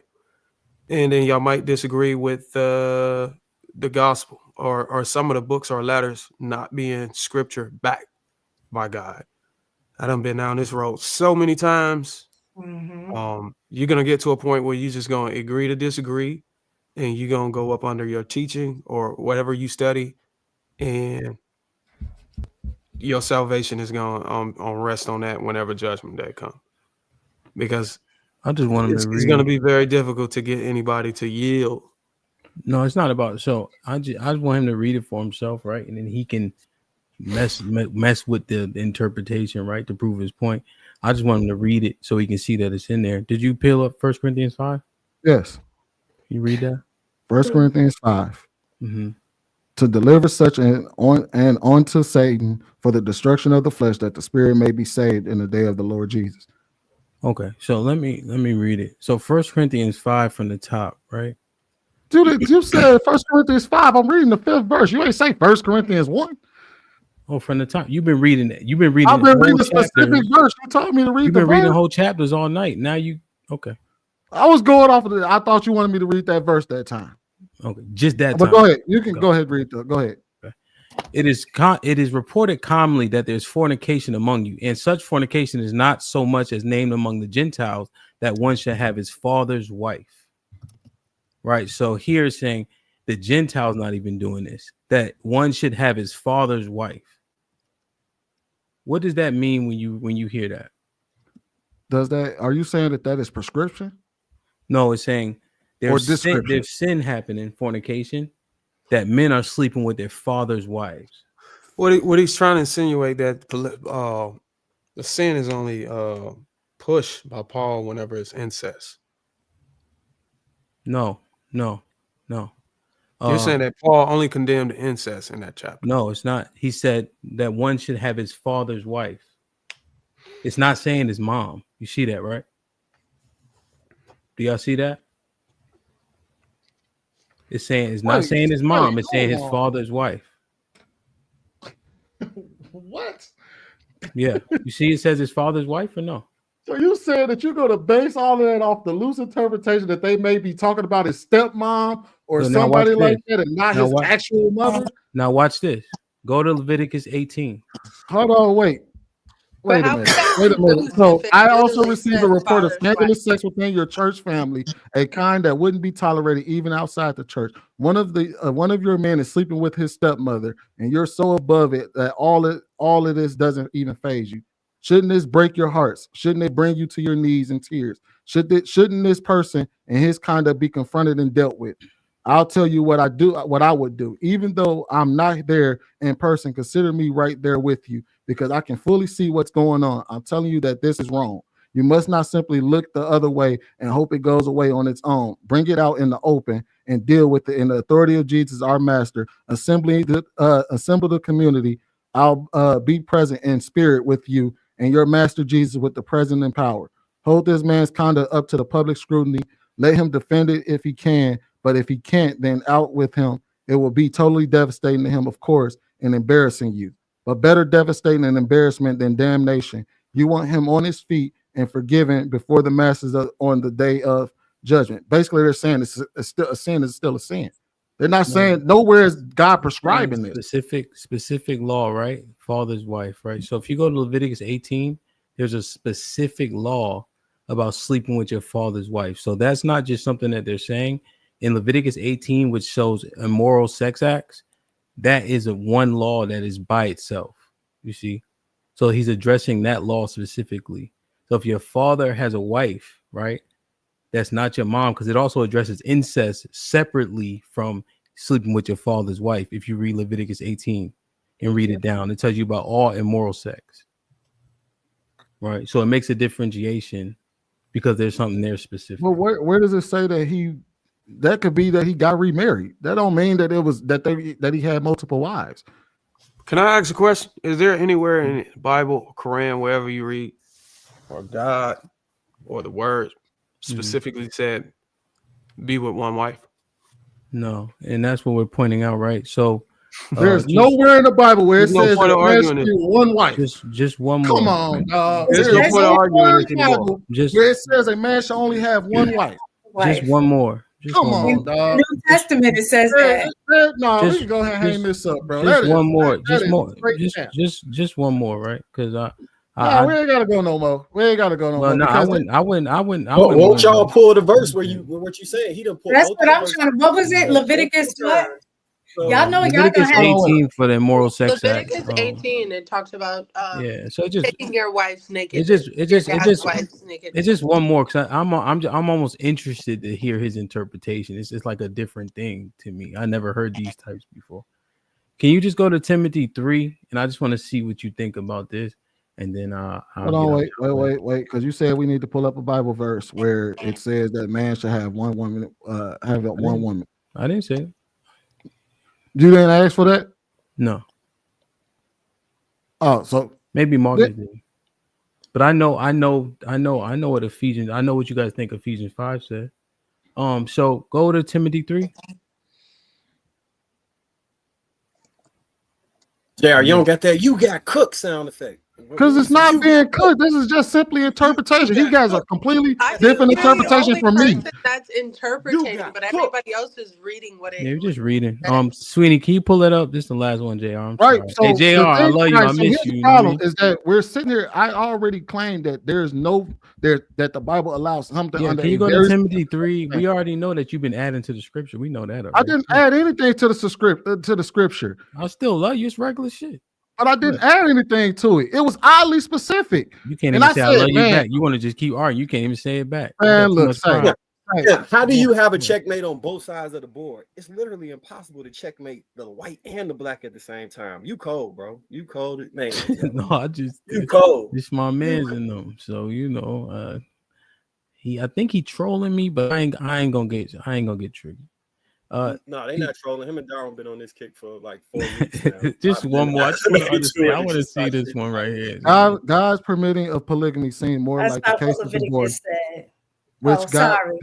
which God tolerated for a while under certain conditions because of the hardness of their hearts, but it was not the way it was intended from the beginning. Whenever the Mosaic law had provisions for polygamy, it was always the conditional, if he taken another wife to himself, never an encouragement. God put a number of obligations on the husbands towards the additional wives, which would discourage polygamy. In view of the problems it caused, it is no wonder that polygamy was unknown among the Jews after a Babylonian exile, and monogamy was the rule even among the Greeks and Romans by the New Testament times. That's not true, right? Yeah, ChatGPT wrong. Even Babylon, right? You have Solomon that has too many wives, right? For that to be true. Solomon also worshiped multiple gods. But that's not. But you're Come on, conflating. dog. You're conflating. There's things, a difference right? between prescription and description. No, Describing but something that happened in the Bible does not mean God prescribed it. You're saying that he worship the gods. No, but that doesn't preclude polygamy. No, you're missing my argument. You're missing my argument. Did you look up Timothy 3? Wait. You're missing my argument. I never said there wasn't polygamy in the Bible. I said God did not prescribe it. That's the difference. God never prescribed polygamy. That was never his. He's always prescribed monogamy. It was never a time where he said. What verse supports that he prescribed monogamy? But Danielle, here's the thing, real quick, Danielle. That wasn't what he was initially arguing, right? He was saying that it wasn't in there, right? So now that we showed him was in there, he's trying to specify it and then twist it. When Trev asked me, can I have 4 wives according to the Quran? I asked him, why would you want 4 wives? He gave me his reason. I said, yes, you will be a sinner under the Quran. Too. Even if he was joking, he gave me his reason. I said, under the Quran, that would not be grounds for you to be able to have multiple wives. That's what I said. Oh, we got you. I said under no guise, neither one of those did God prescribe polygamy. I didn't say that it didn't exist in the Bible. I said it wasn't prescribed. No, you said there's nowhere in the Bible where that God prescribed that God made polygamy a thing. He didn't prescribe it. So what you're because he would have a different argument, different verses. Danielle, what he's saying is he's saying that it wasn't a commandment. Right, that's what he's saying now, right? So I would agree he's not commanding men to have more than one wife, but he didn't exclude them from having more than one wife, right? Everybody had more. David had more than one wife. Moses had 2 wives, right? Israel has 6 wives. So all the men had multiple wives, right? But so it wasn't a sin to do that. Not all of them. Not all of them have more. Yeah, I'm being hyperbolic, right? Let me just say one. Let me say one thing aside from all of this. Let me just bring some logic. Let's just say, for the sake of argument, a man can have more than one wife. And I think y'all clearly stated may have, or may have not, indirectly stated that you have to treat these women fair, right? Is that safe to say so far? Yes, 100%. Let's say that you have to treat them right. Are you telling me that a man can be married for, like I've been married for almost 10 years? Sure. Are you saying that a man who's been married with his first wife, his one wife, is capable of taking on a new woman and loving them the same and not favoring that first wife that developed a deep connection with him over X amount of years? Yes. Can you love kids the same? Love is not a finite resource. That's and that's where I logically disagree, because I do not feel, and this is just my opinion. Y'all, I get y'all. I'm just telling you my disagreement. I understand y'all answered it. Me personally, I've been with this woman for 12 years. I do not believe that another woman can come into my marriage and I treat them the same. I'm going to always have favor for the one who was in the trenches with me. You get what I'm saying? All this time, I just don't psychologically think that's even possible for a man, for anybody, man or woman, to be able to have this much. It's almost like you getting a pet. I hate to put it that way, but it's almost like you had a dog for 10 years and you got a new dog. You're going to love the one that you had. I just fundamentally think whatever you had a history with, you're going to favor that. And I don't think so. Marcus made a good point about the children, because I don't think you love your first child more than the other, right? You wouldn't go on record saying anything like that. I don't think you would go on record saying it, but I do fundamentally believe you're going to be more the one you had first, or the one that I believe you will show favoritism than one over the other. That's bullshit. No, I don't know. Listen, I'm not saying you can't disagree. I just told you that's what I believe. No, that's way off, man. I don't think anybody on the panel would agree with you. They don't have to. They're not required to agree with me. I'm just saying I fundamentally believe that there's a such thing as favoritism. That's it. There is such a thing as favoritism sometimes, but it's not even if you may favor somebody more, it's not how you think, right? Because we all have thoughts that are sins on a regular basis, and we're not held accountable for them, right? We all sin, thought, word, and deed, right? Dig it. But we are held accountable for how we act on things. You can't always help the thoughts that come into your head, but if you treat your wives fairly and don't make them feel as if there is any favoritism, then I don't see how anyone could absolutely have a problem with that. If you, I just think it's ironic. There's more to sex than mere skin on skin. Sex is much spiritual mystery and physical fact, as written in the scripture. The two become one.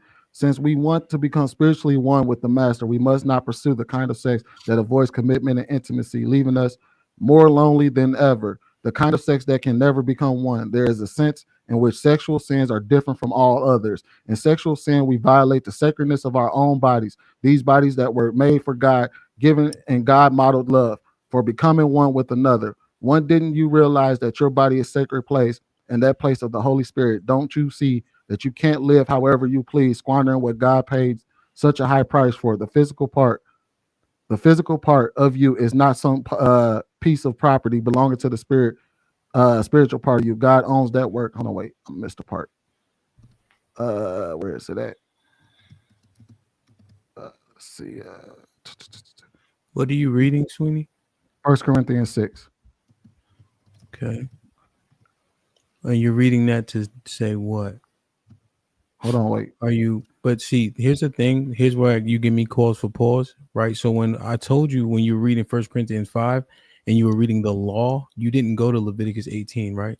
And so now you're reading more of Paul's epistle. For what reason? I don't know, right? But that's disingenuous not to go see why he was saying, don't sleep with your father's wife, you know? What would you say if even a woman were saying there would be 4 women to every one man in Isaiah 4, because they just wanted the protection of that man? So the women were saying, we'll marry you. We don't even want nothing from you. We just want the banner of your name for protection. Would you say then that the men wouldn't have? I would still say that they violated what? The what law? God. What law? God's law for monogamy. What law? Where's the law? That man should not commit adultery. But what is adultery? To cheat on your wife. No, to sleep with another man's wife. That is not the only, bro. Come on, dog. Go to the law. Here's the thing, right? That is not the only thing that God said is adultery. Here's the thing, right? I haven't been chuckling, right? Unless we was actually playing. But every time I give you a verse, right, I think you make it funny, but it's actually not, right? So do you want to read the law of adultery, or you want to assume that you know the law of adultery? Let's read the law of adultery. All right. You know where it is? No, you can tell me. Okay. It does say that. So go to Leviticus 20 and 10. And then go to Isaiah 4 just so you can see how the men, it was like, I think it's 7 a woman to 1 man. So is this going to be another prescription by God, or is this a description of the society at the time? No, this is so you know the Torah are the commandments, right? I'm just asking. Okay, so just for edification purposes, Genesis, Exodus, Leviticus, Numbers, and Deuteronomy is where you find the laws of God. So when you're reading those books, that's the Torah. Those are the 613 commandments that are in the Bible. Fair enough. All right. Okay. If a man commits adultery with another man's wife, the wife say of his neighbor, both the man and the woman, the adulterers and the adulteress, must be put to death. If a man has sex with his father's wife, he has violated his father. Both the man and the woman must be put to death. If a man has sex with his daughter-in-law, both of the man must be put to death. What they have done and perverse, and they are responsible for their own deaths. If a man has sex with a man, as one does with a woman, both of them have done with what is abhorrent. They must be put to death. They are responsible for their own deaths. If a man marries both a woman and her mother, that's wicked. All three, and then must be burned at the stake, purging the wickedness from the community. If a man has sex with an animal, must be put to death. If a woman has sex with an animal, you must be killed. Kill both the woman and the animal. They must be put to death, and they are responsible for their deaths. If a man marries his sister, So the daughter of their you saw how, and when you read the adultery verse, what did it specify with the woman sleeping with another man's wife, right? Specifically. Right. So if you sleep with another man's wife, that's adultery. If you sleep with a woman who is not betrothed or not married to a man, because you can have multiple wives and you have to consummate it with sex, that wouldn't be adultery. You see?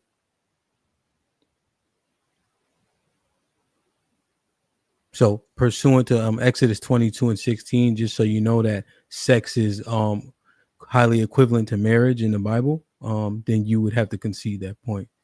So you're saying that if they're saying I'm that, not saying anything, I'm giving you the verses specifically. No, I'm asking you. So if you're saying that, because you said that sex is essentially marriage, right?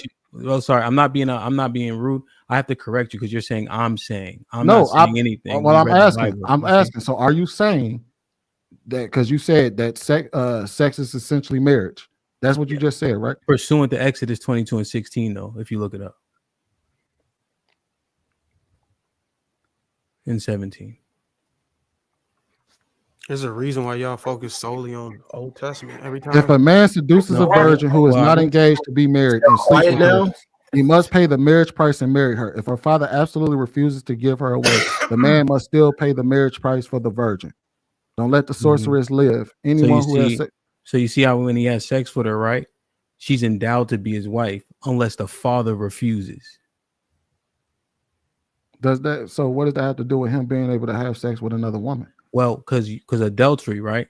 The men can have more than one wife. That's why in the adultery verse that you just read, it says another man's wife. If you have sex with another man's wife, that's adultery. But you can have multiple wives, which means you would have to be able to have sex with multiple women without committing a sin. So, okay, all right. So if I could be fair, all right, hold on, wait. If I could be fair, all right, hold on, wait. If I can be fair, then. So what we're saying is that the only other that it would be completely okay that you're saying that it's okay for him to marry multiple women. So are we also he's okay for him to marry multiple women as long as he don't mess with another man's wife? Yeah, you cannot mess with another man's wife. You shouldn't even go to the bar with another man's wife. That's the Old Testament. Where do you want me to send this cape to? No, he was saying that it was in Exodus, right? You said Exodus? Yeah. Exodus 22 and 10. Yeah, because that's the thing, right? Because I think the Old Testament argument, I don't know why that continues to be said, right? Because if Jesus said none of the law is done away with, then he's talking about the Mosaic law. And pursuant to 1 John 2 and 4, if you say you know God and you don't keep his commandments, you're a liar and the truth is not in you. what commandments would he be talking about? Polygamy was not a law in it of itself. What it was a cultural norm. Those two things are very different. And then the reason they say that in regards to the New Testament was, like I said before, once Jesus became the ultimate sacrifice, there was certain laws that were no longer needed because he made that ultimate sacrifice. And then he began to spell out new law. What he expected from us. Specifically Hey, what says, does the Bible say about women teaching men about the Bible? specifically says it used the word new law. Male oversight. Probably If you shouldn't. say new law, then the assumption is that there was a previous law that now is no longer in place once you say new. Well, who said new? Only the people said new. The prophets don't say new. At the end of the day, like I stated, Let me maybe show an y'all hour this ago, real quick. y'all gonna come Bruiser, to let me show y'all this two real different. quick. Luke 24 and 44, just to give y'all a little bit of breathing room for what it is you're trying to say. Go to Luke 24 and 44. You'll get No. Jesus being Don't specific. Don't get them no breathing room because they set up here. I know I'm right. I already told y'all. Let them live Sweeney, in everything they say. I already told you before. You're gonna reach two different avenues. You're gonna have a disagreement between the Old Testament and the New Testament, and whether the Old Testament was fulfilled by Jesus Christ in the New Testament. You're gonna run into contradictions if you don't agree with that. We interpret It's it gonna be a different. matter. It's gonna be a matter of your discernment, who you're teaching, or who your teachings are coming from, or how you studying the Bible, and you're not gonna be able to yield on this conversation. I've been honest, like I said before. I think y'all yielded. Y'all just beating a dead horse. We're not yielding. I haven't definitely have a argued completely anything. different interpretation of what he I got, think- I believe that God said it the way that I'm interpreting it. I don't He think that hasn't it's given saying that you we any can of his interpretation. He's reading the verses. You're right, saying and just because he's not giving an interpretation doesn't mean that. So if his interpretation is that God says you can have multiple wives and he prescribes it, I'm saying that I think it's under a specific criteria. It's you have to stop doing that, right? And I'm asking, right? So I'm giving you the verses so you can read them directly. Nobody said it was a law because that would be prescription, right?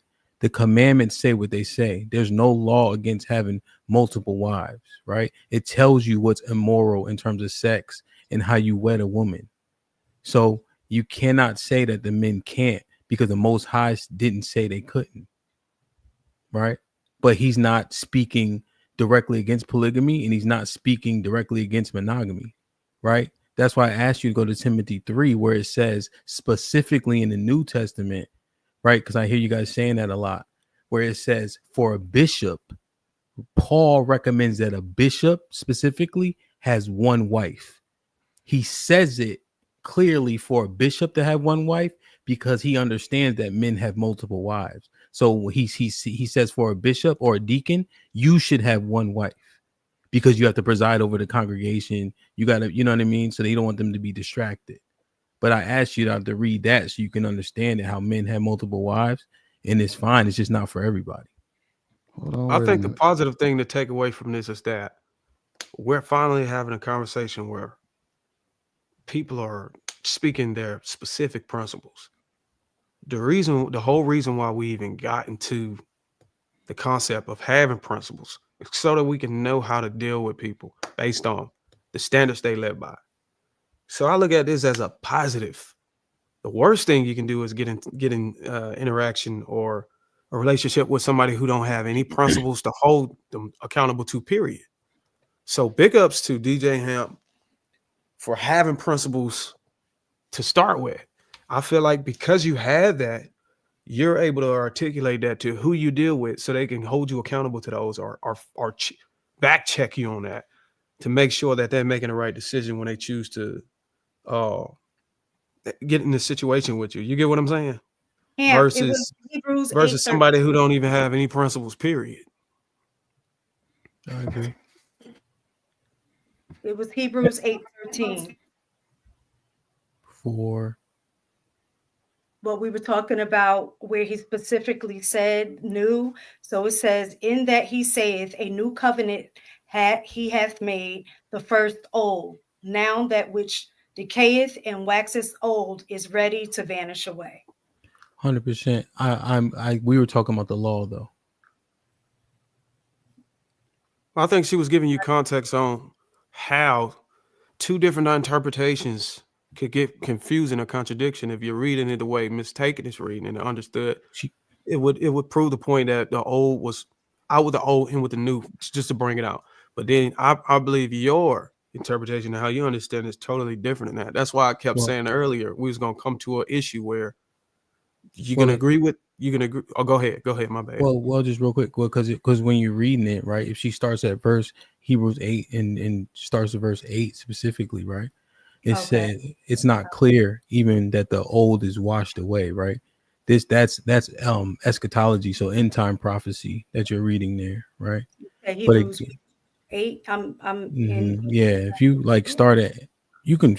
I know you got the 13, but if you like start around 8 or so. So I know those verses, right? Jeremiah 31 and 31 will help back that up as well.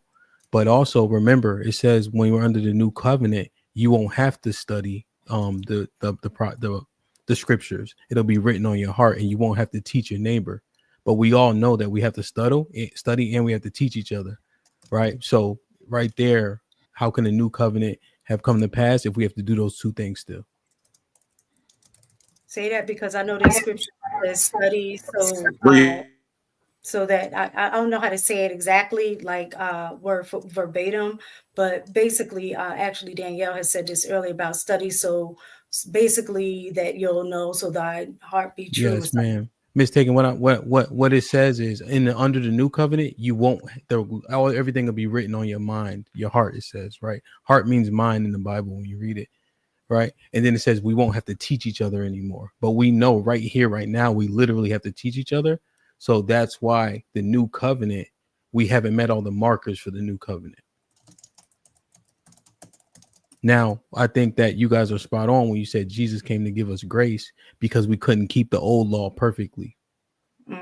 Right. Except for the fact that John the Baptist's parents in the so-called New Testament kept the old law perfectly. If you read the book of Luke and start chapter 1. Well, let me say this about the Old Testament, and I'll just take myself out of it because I believe the old, and I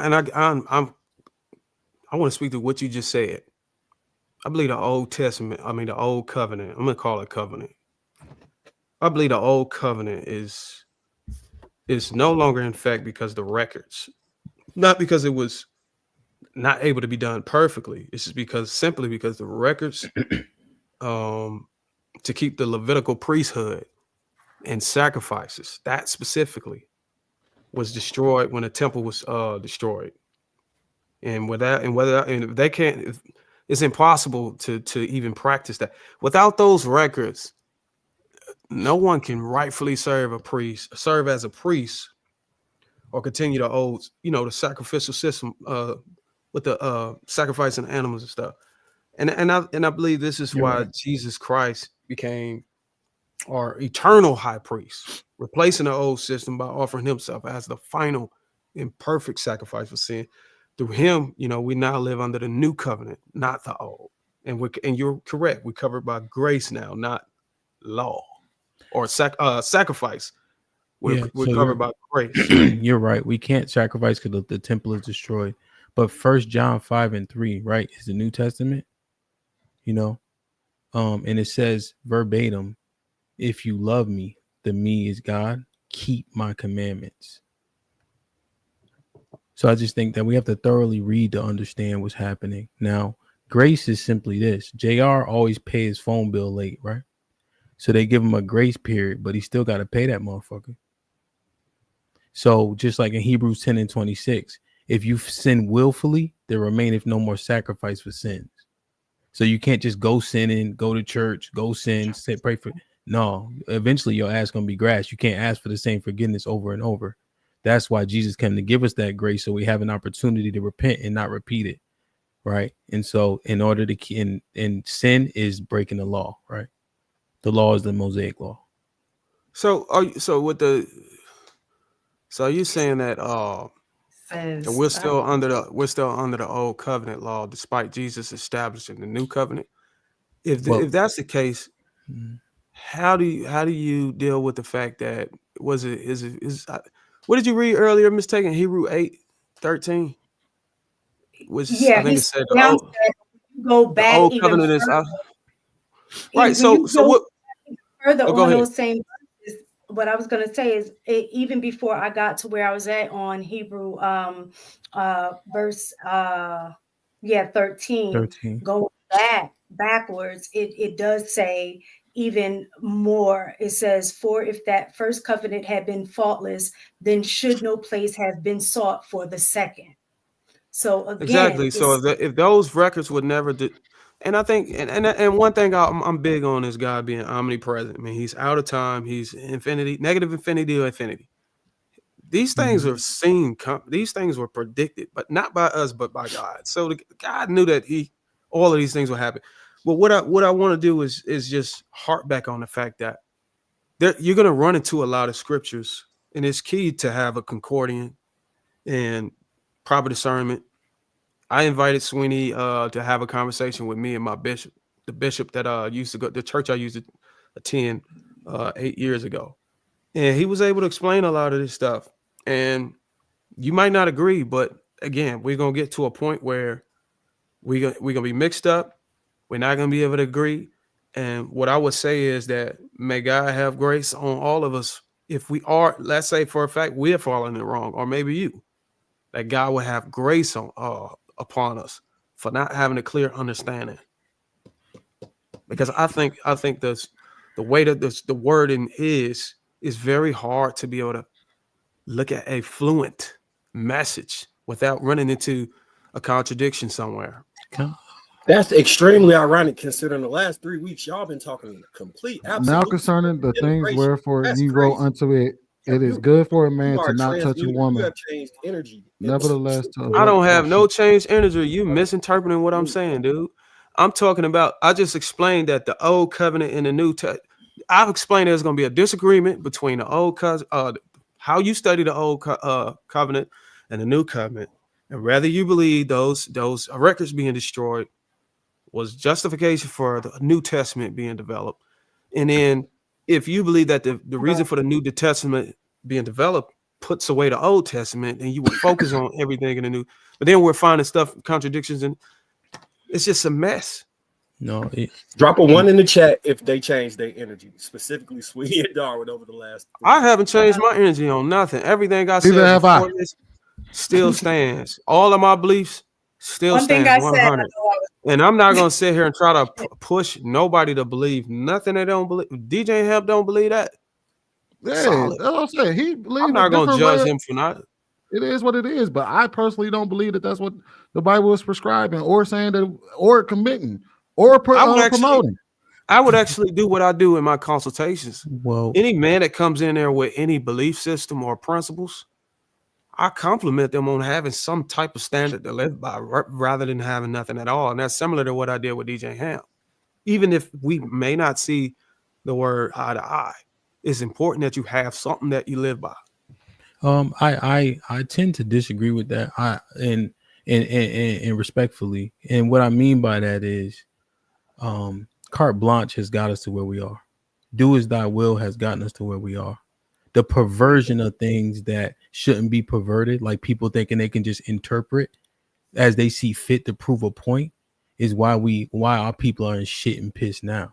So the truth is, the Bible being given to everybody was probably the worst thing that could happen. Because if you read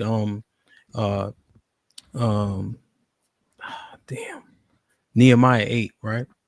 Even back then, people were qualified to read the Bible and people were qualified to give the discernment. People weren't interpreting anything. And the rest of us, nobodies, would sit there and listen to people that did the due diligence.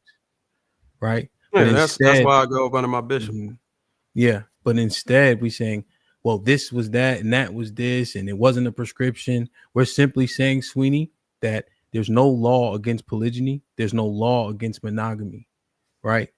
Commandments are how you grade what's wrong and right, not how you feel. Nobody gives a fuck how we feel, and we tend to think that we're more important than what we are.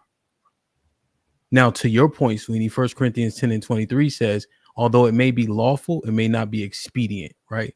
So there's no law against having multiple wives, but is it conducive to my success? Right? That's more what you leaning on, to where does it make sense for me to do? Right? In this day and age, I would argue I'm not sure, right? It's not for me. I considered it, but it's not for me. But it's not against the law if I wanted to do such a thing. Right? We can't put that on people because that's not in the commandments. You know, biblically speaking. And that's my point. We're gonna reach a disagreement. Yeah. So Sweeney, I don't know if you're gonna continue. Yeah, we can Scripture, agree to you disagree. can if it entertains you. We Or can if you agree to wanna disagree. learn, or you want to learn new perspective. That's Why would good. I? Well, I don't agree with him, and I don't need to disagree. We read the Bible directly. No, I didn't say that you had to agree or disagree. I was talking specifically to Oh, Sweeney. sorry. Because Yeah. I'm not under the impression. I'm under the impression that Sweeney is trying to go word for word for with you to try to convince you otherwise. No, And I I'm ain't trying to simply tell saying you, that I don't. I'm fundamentally saying that I don't believe that's what's going to take place here today. Like I've Yeah, said, I'm not trying to change his mind. But if y'all just get a kick out of going through everything, then that's cool. It's good to be able to see different people's perspectives, anyways. Yeah. So man, he says that there's that guy doesn't find anything wrong with it. Hey, that's his interpretation Well, of it. be clear, right? I had to correct it for the 10th time. I didn't say anything. If you're saying that the Bible doesn't say that, that's your interpretation of what the Bible's saying. The Bible says he was reading verses. Oh my God! All right, Wait, whatever. hold on, Sweeney, Look, you no, reading verses tonight? yeah, I read straight verses. Wait, hold on, He Ham. read, Just right. because I will go back and study myself. I Yeah. do that. Where does it say that specifically in the New Testament? I know we can agree to disagree on whether or not, the interpretation of doing away with the old law versus the new law. Sure. But for me specifically, I do follow that aspect of it. Mhm. But I do want to know the scriptures that you said that were in the New Testament that supported the continual The law. of polygamy. Yeah. Polygamy specifically. So 1 Corinthians 5, Timothy 3. It just shows you kind of how he said he's specific with those men, and there's no law against it, right? The sexual immorality is Leviticus 18. So if you read, if you want to know laws about sexual, and if you notice, it don't say nothing about a man having multiple wives, right? That's why we read it. That's why all the prophets were able to have multiple wives, because they weren't sinning when doing so. Well, yeah, that's why I said. That's why I specifically said the New Testament, because I know things that were acceptable and okay in the Old Testament did not necessarily apply anymore to the New Testament if you were a follower of Christ. Like that what? still does not mean that culture didn't practice it. Like but what, you though? were separated from the, we'll say, culture in that regard based on what the new law stated. So I'm that's saying why like what? Like what though? polygamy. That's what we were just talking about. What could you do in the Old Testament that was in the law that you couldn't do in the New Testament that was in the law? Where it talked about wearing different fabrics, eating different types of food, things like that, making sacrifices. Those are things that were done away with. So you Food? didn't have to follow that anymore in the new law. Why? Because what Christians go by is basically what I was saying, that the old law are no longer applied with the new law. So when Jesus says, if you teach men the least, to break the least of the laws, you be the least in the kingdom, what laws would you say? Because remember, he said, not one jot or one tittle of the law be done away with. Remember, Jesus said that verbatim. So, the tittle is the period on the top of the I. So that small of the laws weren't done away with. And if you taught men not to keep the least of the law, you would be the least in the kingdom. So what do you surmise when Jesus is talking? I think that's the most important. I think Christians tend to draw everything. That's why I keep asking you, let me know. I know I won't be able to give you the answer here and now. Yeah. That's why I said, let me know so I can study for myself to be learned, not take your word for it. Yeah. Matthew 5. To learn for myself. Matthew 5. Read that from the top. That'd be good. And then Mark 7, I think is key because the Sadducees and Pharisees were talking about laws created by men, right? And Jesus is getting on their ass. He talking about y'all niggas so busy trying to keep traditions of men. What about the traditions of the God of Most High God? And the traditions of the Most High God would be His commandments, right? Because Revelations 22 and 14, the last book, last chapter of the Bible says, keep the commandments. Right. So we just got to thoroughly read because I think that we've been set up for failure with this. I can just repent and do as I please, you know? Yeah, I don't agree with that either. Mm-hmm. Yeah. What is your thoughts on it's hard though. What is your thoughts on well, I think in Matthew, I don't know if it's in Matthews, when it was talking about adultery, because I know y'all did talk on adultery. What is your thoughts on looking at a woman with lustful intent? Is your sentiment still the same on it's got to be if he's just looking at a single woman with lustful intent or something is an adultery in his heart or something like that? Yeah, I mean, that's in Matthew 5 as well. When you get up to verses like 30, when Jesus is talking about that, he said, Yeah. what is my sentence? You think that even if a man look at a woman, according to that scripture or whatever, if a man look at a woman with lustful intent or lust in his heart or something, he committed adultery already, you know, without even let alone touching a woman outside of marriage. Mm-hmm. What do I think about that? Yeah, do you think it's any woman or sort of like what y'all said earlier? If it's a wife, yeah. So Jesus kept the law, and He told everybody to keep the law, right? He gave us a little bit of clarification. Like for instance, you could divorce women for anything, but now the only reason you can divorce for is adultery. So let me ask you this. So I agree with you that when Jesus was talking, He was telling them, hey, look, you need to keep the law. You need to keep the law of Moses, keep the commandments. You know what I'm saying? Don't take away whatever. I agree with that. But I think the confusion is, or not confusion, is the law, the old law or the old covenant had to be prevalent up until the time of the sacrifice. Otherwise, people would still be burning sacrifices while Jesus was alive. But until His death, I think that is when things changed. You agree with that or no? Because Acts is far after Jesus, right? Like Luke wrote Acts. Luke is the youngest, right? So if they were sacrificing in Acts, you were right when you initially said we can't sacrifice anymore because the temple is no longer there. So that part you 100% spot on, right? But Jesus kept the law, so we just keep the law. I think it's pretty straightforward, right? But you remember what he was saying when he came back from death, his gospel. You know what he spoke after he returned. What do you mean? Sorry. The stuff that he was teaching whenever he came back from death, when he resurrected. Mm-hmm. What stuff specifically he's asking? I'm gonna have to go to my Bible again because I'm trying to pull a lot of the stuff that I was studying off the top of my head, but I'm just trying to remember. Because what I don't want to do is this what Jesus told everybody, right? Mark 12 and 29. He said, "Hear, O Israel." Right? Here's the 2 commandments. Y'all know this, right? Love God with all your heart, all your soul, all your mind. Y'all heard that before? Yeah. And then love your neighbor as yourself. You heard those? Mm-hmm. Right? So that's a summation of everything. Because if you read 1 John 5 and 3, for this is the love of God, that you keep His commandments, and His commandments aren't grievous. Right? So that sums up the Mosaic law. Those are the laws of God. And then you love your neighbor as yourself. You don't do carnal things to your neighbor. Murder, steal, kill, fuck his wife, etc. Right, and John, and you agree with John 30, or was it John 13:34, the new commandment? Which one?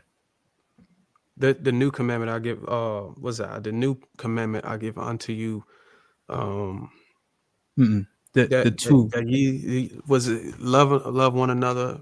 Yeah, that's Mark 12 and 29. So it's in Mark 2. I just like Mark because of how it starts out. But yeah, it says those 2. Love God with all your heart, and then love your neighbor as yourself. Yeah. So that summarizes all the commandments of God, because the love of God is to keep His commandments. So it's kind of, Jesus, that he was confusing at times, a lot of parables, a lot of riddles, Paul too. Even Peter says in 2 Peter 3, and it says, my beloved brother Paul, who was sometimes hard to understand. And a lot of Christians read Paul, but they never read the Apocrypha, so they don't understand Paul.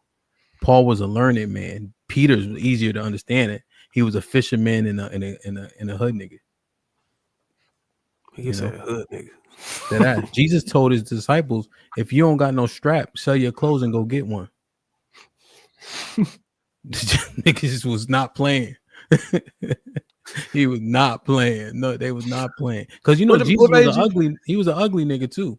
Isaiah 53, you know what I'm saying? Big black, deep voice, ugly nigga.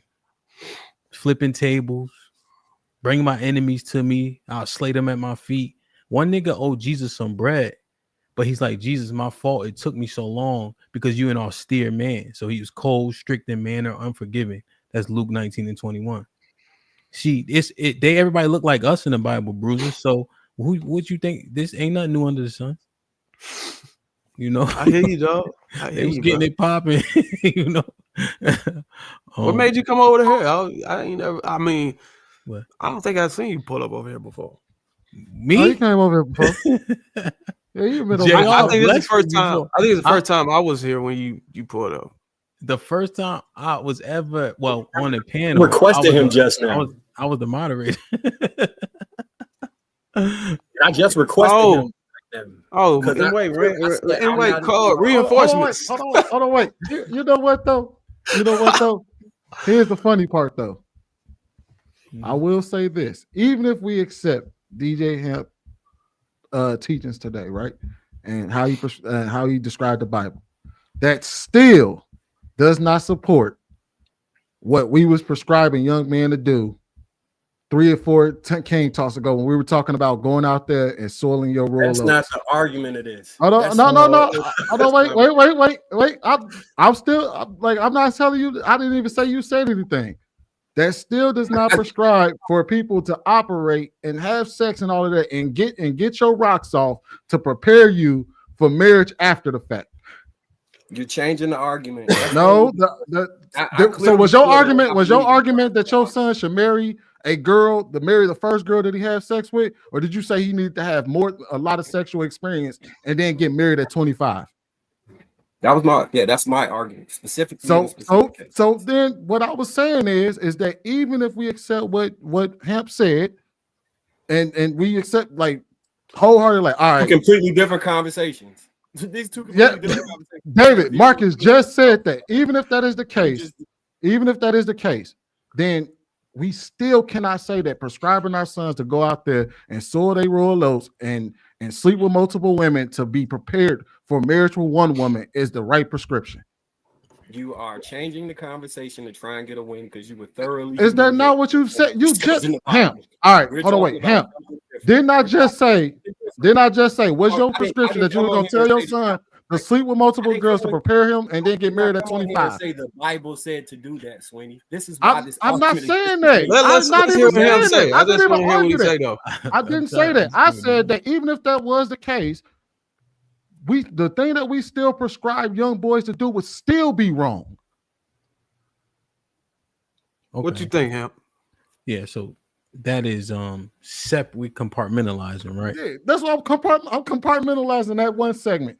Even if we accept the whole marriage thing. So are you admitting defeat on the first segment? We can address the second thing. I said I granted the argument. That's not admitting defeat. I granted his argument. Granting somebody's argument does not mean that you agree with what they said. His argument. That was the Bible's argument. It doesn't matter, bro. You're trying to. I'm not saying, bro. I'm not saying any of that. I said if we grant what he said, you're saying admit defeat as if I'm admitting that I believe that he's right. I'm just granting what he said, and I'm saying let's assume. I'm just, he never said it. Bro, you're grasping at straws right now, and it's okay. No, you are. All right, fair enough. You said so. Will you admit defeat? That's not what I'm doing here. So that's not the point. Okay, well then all right. So that's not the point. All right. So that's not the point. You said, are you admitting defeat? The answer to your question is no. All right. You're engaged in biblical debate. Don't come to me. I never gave no biblical All right. Fair. What I said was What I said was, I'm not a mom and I'm not a Christian. That's not my faith that I subscribe to. So when you get the citing it and getting on a high horse, I said Hemp knows more than both of y'all in regards to this Bible, which has been clearly fucking proved. Fair enough. Fair enough. No, when you ask me that question, do I admit defeat? No. However, let's grant the whole last part of the conversation as true. Let's just grant the argument. Even if that is the case, what we said that we would prescribe our sons would still be wrong.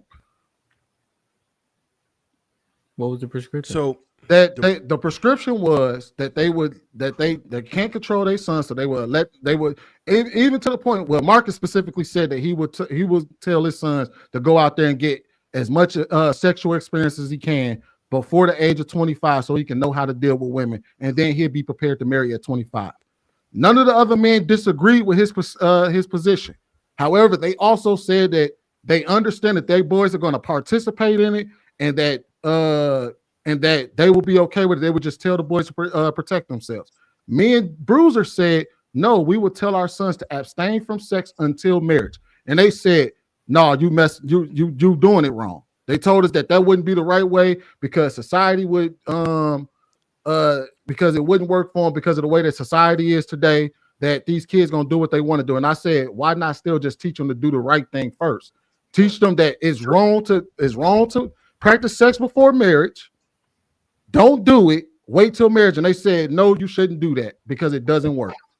Hey, Trey, hold on, wait, bro. Can you tell me? Did I say this is what all men should do, or did I give a specific case? Well, we went over that. We just went over that tonight. And it doesn't even matter. I asked Marcus specifically. I asked him specifically what it was. Right. That he would prescribe to a person who is not his son, and he did not give an answer for that. So what he was saying was his prescription was specifically for his son. Fair enough. Which but is hold on, be clear. situation. It wasn't specifically. It wasn't that he wasn't able to prescribe nothing because it wasn't his son. It was because of the person and had the same characteristics, the NBA aspiration and all the other stuff. Yeah, and I was getting into that. Y'all just cut me off, but I was going to say that. So go ahead. with the very specific, similar situation to his specific situation, and the thing was, we tried to ask him for the other one. He didn't have an answer for that, so we get that part. He did not prescribe anything to anyone else, but he's saying for his specific son. And I do remember another part of the conversation where we talked about it. It was like last week, right? And although I had disagreed with that particular method, he still said that it was just for his situation. It wasn't for anybody else's. That's fair. But the thing is that even if he's saying that that's for his particular situation, I'm saying that even according to God, that would still be wrong. And what I'm saying is that if we're looking at this, because I also personally believe that history has also shown us what that looks like. But let's say for the sake of argument, we use the Bible. The Bible will even still say, Marcus, you're wrong for teaching your son that. Even if he becomes an NBA player, even if he's an NBA player and he has multiple girls chasing after him and all they doing is throwing their vagina at him. But Sweeney, there's two things. There's two things, Sweeney. One, he said he does not. I'm not saying that he believes any of that. Yeah, he's not religious in the way that you are. He's not following. No. That path. I'm not even that religious. I'm just saying that. And what he did say that a couple weeks ago or last week, at least, he said that he based it according to what he felt like is successful for his life, right? So I asked him if specifically is he pleased with the way his life outcome is, right? No, and he said yes, and that's why he said he would suggest that to his son because he's pleased with how his life turned out. Right. And to take it one step further, hemp. Was there a different prescription for kings at the time than the average man? Yeah, the kings got a lot of different rules. So, in a comparative state today, would an NBA player be more consistent with a king than an average man? If you had to use those two, then yeah, he would be upper echelon. If you But had to actually, but even then, it still doesn't prescribe that. It still speaks actively. It literally says that you can't do that. It says you can't. Well, no, fornicate. we.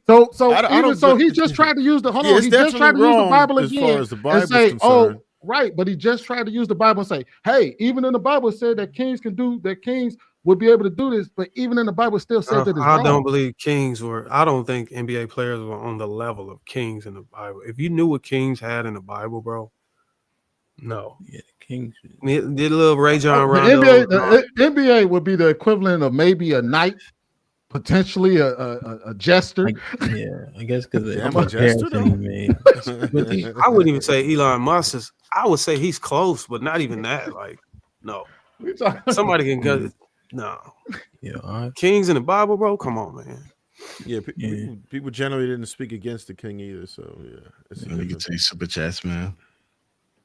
These niggas just want to be able to sleep with as many Well, women as they can and get away it's with sad it. that it's sad that his secret weapon that he pulled out had to fall on his own floor at the end. Nah, that's not what happened.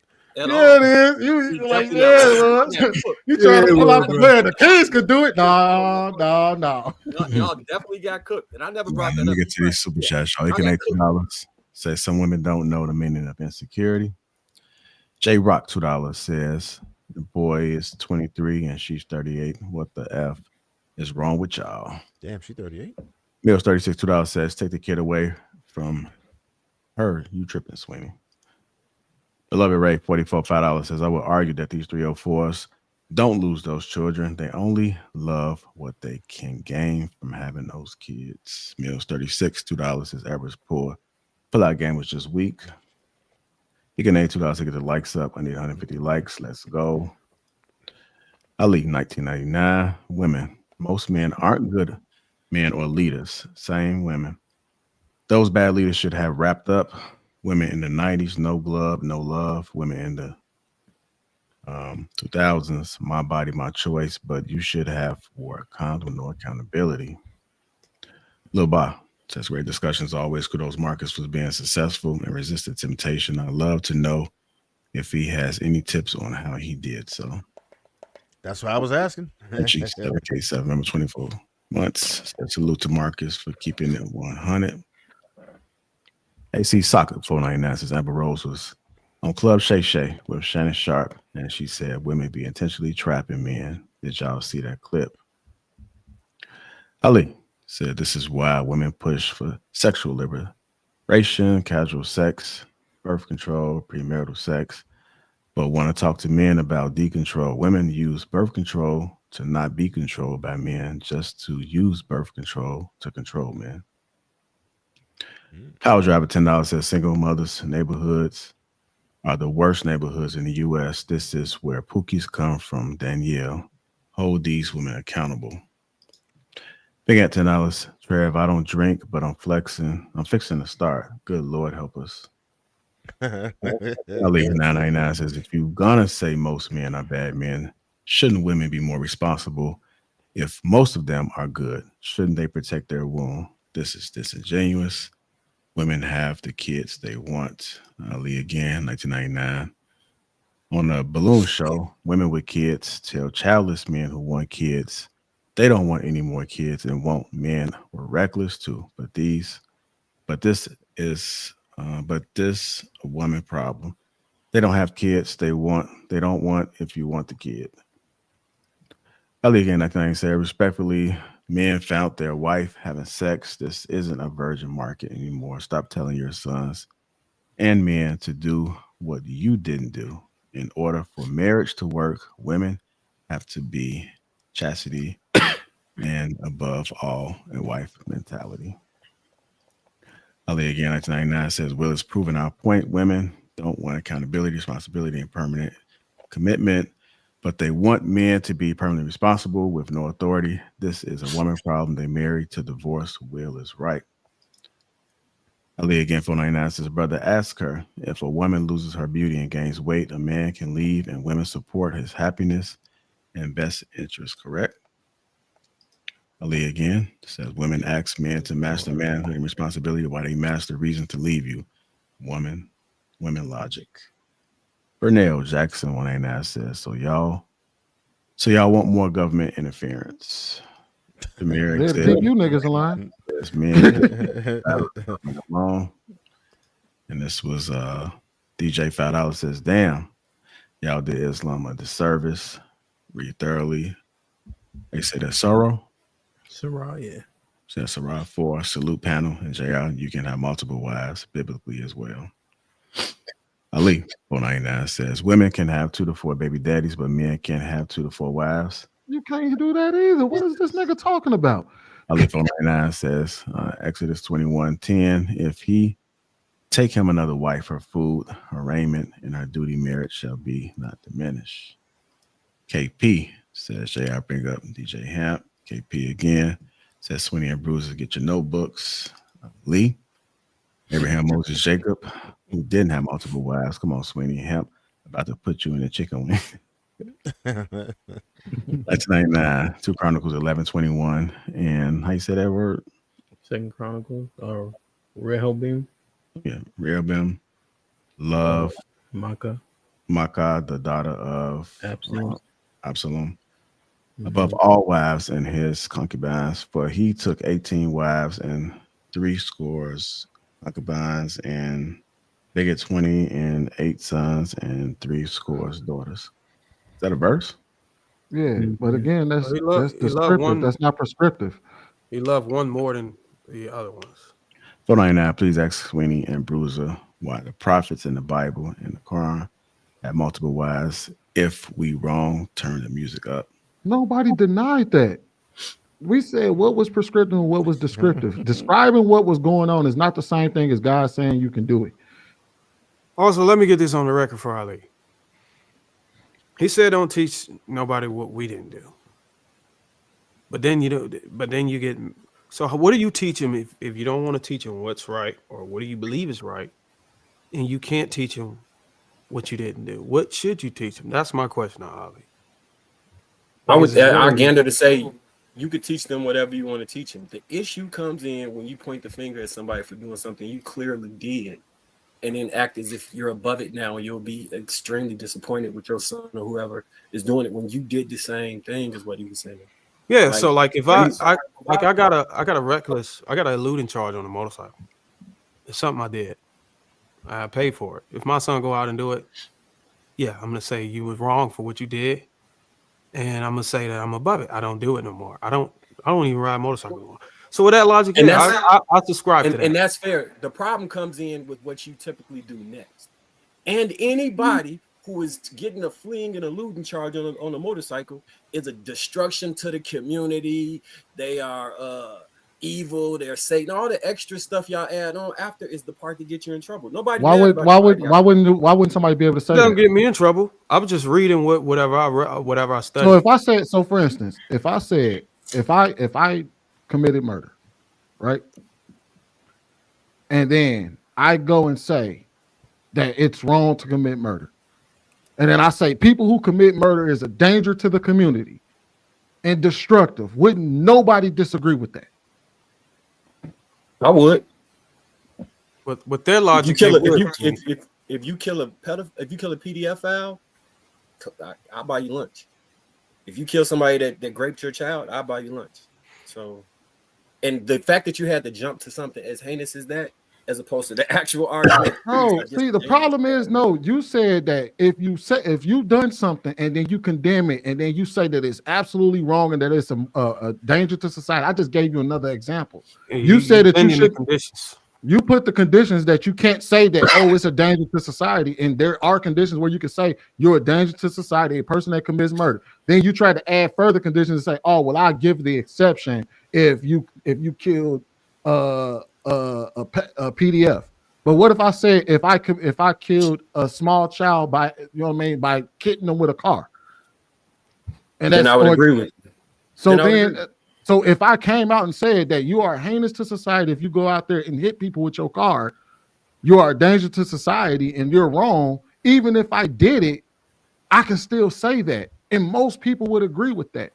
So just because, so that negates your argument where you say that really you can like do gas, something.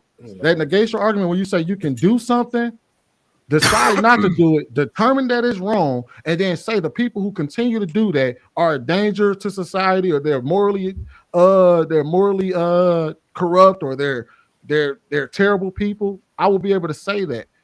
So why is it that you're trying to draw the line where we would say, okay, when it comes to sexual immorality, we can say the same thing?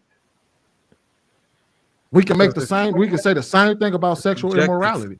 It's a position of subjectivity. Marcus has his views, personal views. Yeah, it's because I don't agree with y'all. Yeah, right. So basically, you saying you don't agree. You can disagree or agree when you want, and that's the beauty of us having a discussion. We should be able to come here and effectively have a conversation, and we might be able to yield, we might be able to concede, we might be able to agree, and we might just disagree. But the fact that we can just be able to maintain respect with each other, I think it's key to being consistently having conversations about these important topics. I think we can agree that sometimes some people get disrespectful.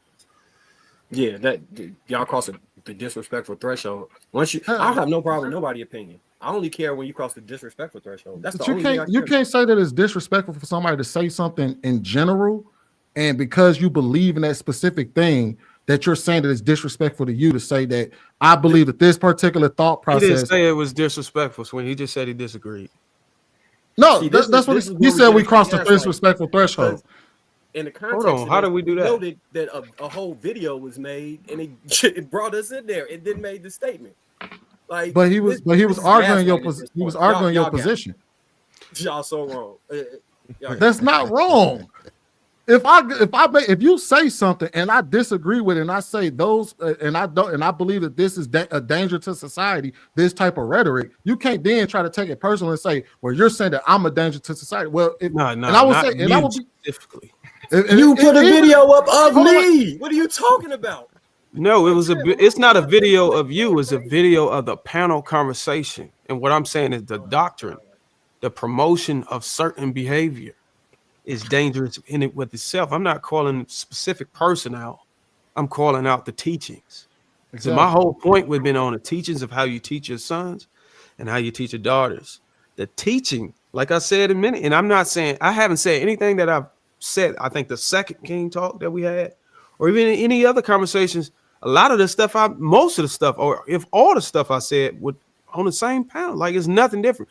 I just inserted myself in the conversation because I was absent. And I did it in a way of creating my own video. I pretty much said all of the things that I would have said on the panel. And I think y'all know my history and y'all know my ideology and my stance on it.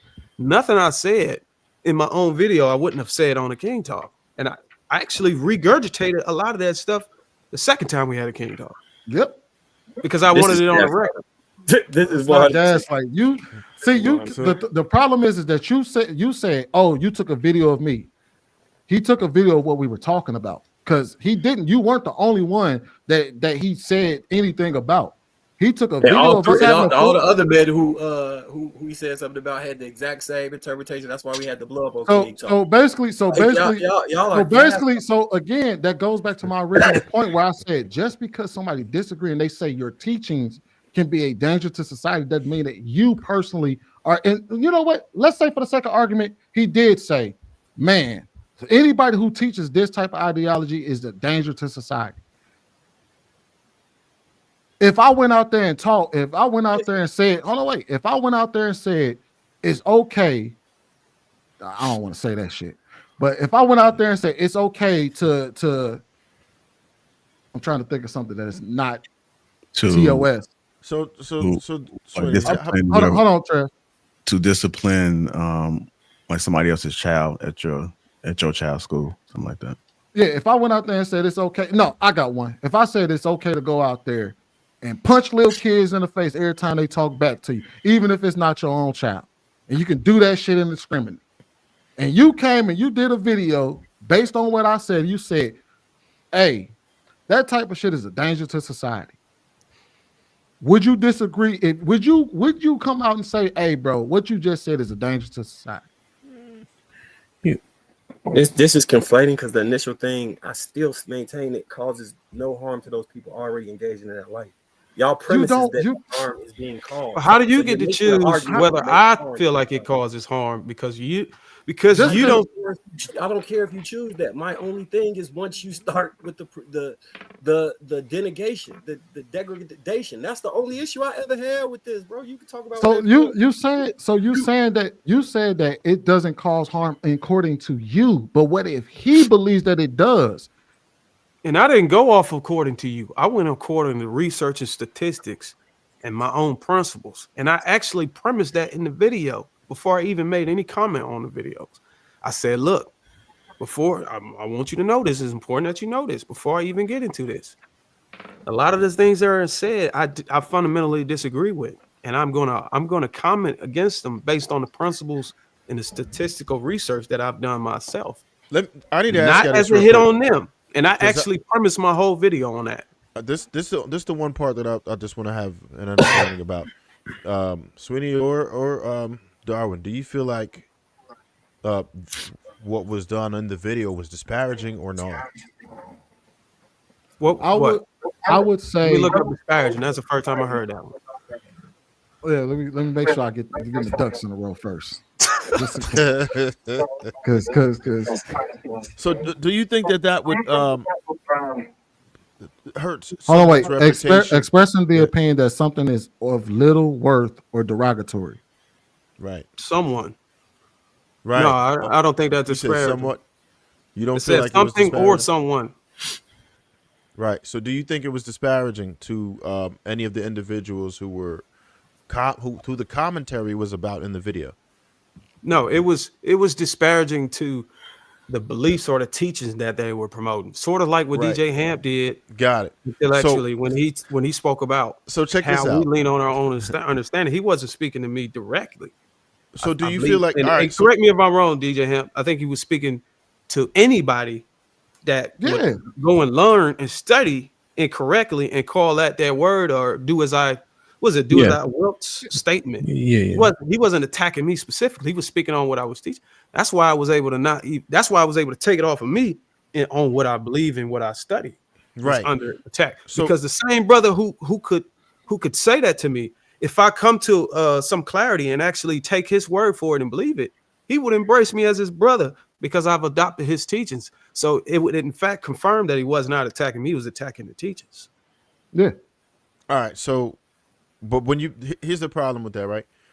When you attach a face to it, right? There are people who are going to watch. You got thousands of cats on there. It's this title to say men are cooked. And this is the reason why women don't see us as leaders. Well, the title was something to that effect, right?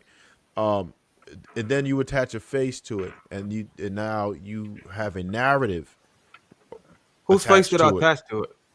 Well, if they're in the videos, let's say for the sake of argument that every person in that video face was attached to it. Even it's not for the sake of argument. That's literally what happened. All right, listen. So when let's say you make if you make commentary behind somebody's comment, like Marcus has had a lot of different takes that many women would agree with, a lot of men would agree with different things. But now when you have a low light of comments that he's made and you have a narrative behind it, I could see how someone could be offended by it. I'm not saying whether you did was right or wrong or you shouldn't do that. I would never try to police that.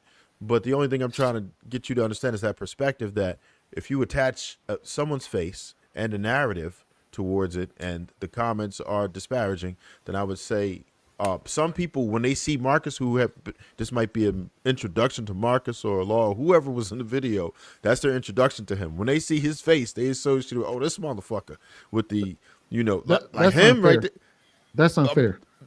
How is it unfair? Because that's literally what happened. I'm not saying you shouldn't do it. No. I'm not saying that part is what I'm saying is unfair is that when we say things publicly, first of all, we react to people all the time. We pull people videos up, we react to them. If we say something publicly, because there's a lot of people that's gonna sit here and say DJ Hemp cooked the shit out of me, and they gonna make videos and all types of shit about me. But if I go and I sit there and say, man, what you're doing is disparaging to me. Let's say for the sake of argument, they believe that I was cooked. I'm not gonna sit here and be like, oh man, y'all did me wrong because you saying that I got cooked. If you disagree, if you find what I say to be problematic, and you go out and you react to a video and you're quoting me saying that something that I said is problematic, we cannot get mad every time we say something publicly. If somebody, because the thing is, here's the reality. There is nothing that Bruiser said in that video that he would not have said on that live had he been on the live with us. He would have said the exact. I believe that, but I think you still didn't. But I think you still didn't address the point of someone being introduced to Marcus Earl or whoever's in the video at that particular time for the first time, seeing that. I can address that. That's the only thing. That's the only thing I would say. And I'm not here to police whatever it is that you do. If somebody did a video and there's some shit that's going to be a low light for me, I'm not going to get mad, but I'm damn sure going to make a whole bunch of videos about you, and I'm better than your best editor, so I'm going to definitely, if I feel a way, I'm going to go ahead and put some shit out there that's going to absolutely be disparaging to you. That's all I'm going to say.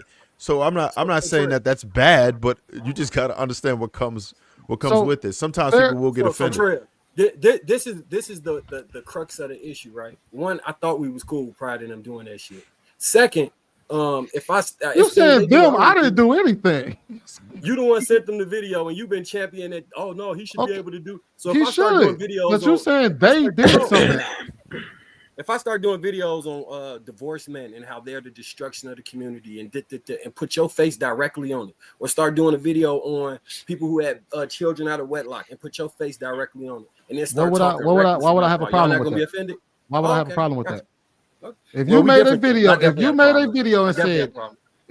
video and you outlined a certain level, a certain guidelines that you go by, you say these men, you should not follow these men.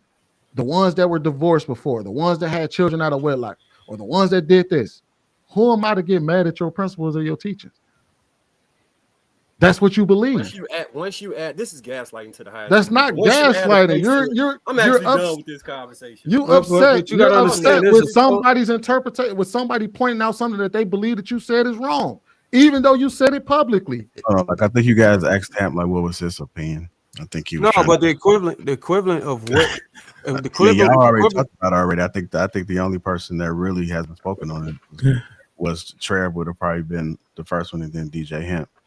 So because Trev was out the country, but maybe just ask DJ Hemp what he thinks, just so y'all can just get another perspective and see if it can balance out or maybe even help.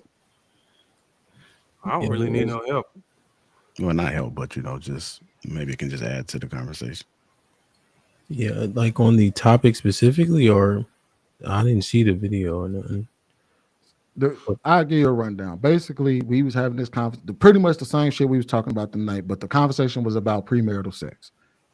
And so we obviously, me, JR, and I think I can't remember who else was on the panel with us, pretty much disagree with all the other men on the panel, Sherm, Marcus, Chicago Outlaw, yada yada yada, right?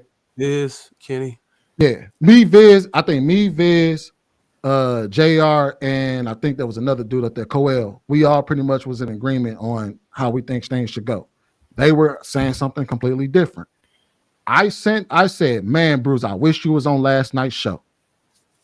He said, word, what happened? And I sent him the video. I sent him the link to the show. He was like, oh, I'm going to do a video on it. I'm like, yeah, sure. And then he was like, and then he did a video on it, basically saying what he believed might have been what is wrong and how that is dangerous to society. Now, the way that he positioned the video is, this is why women don't see us as leaders.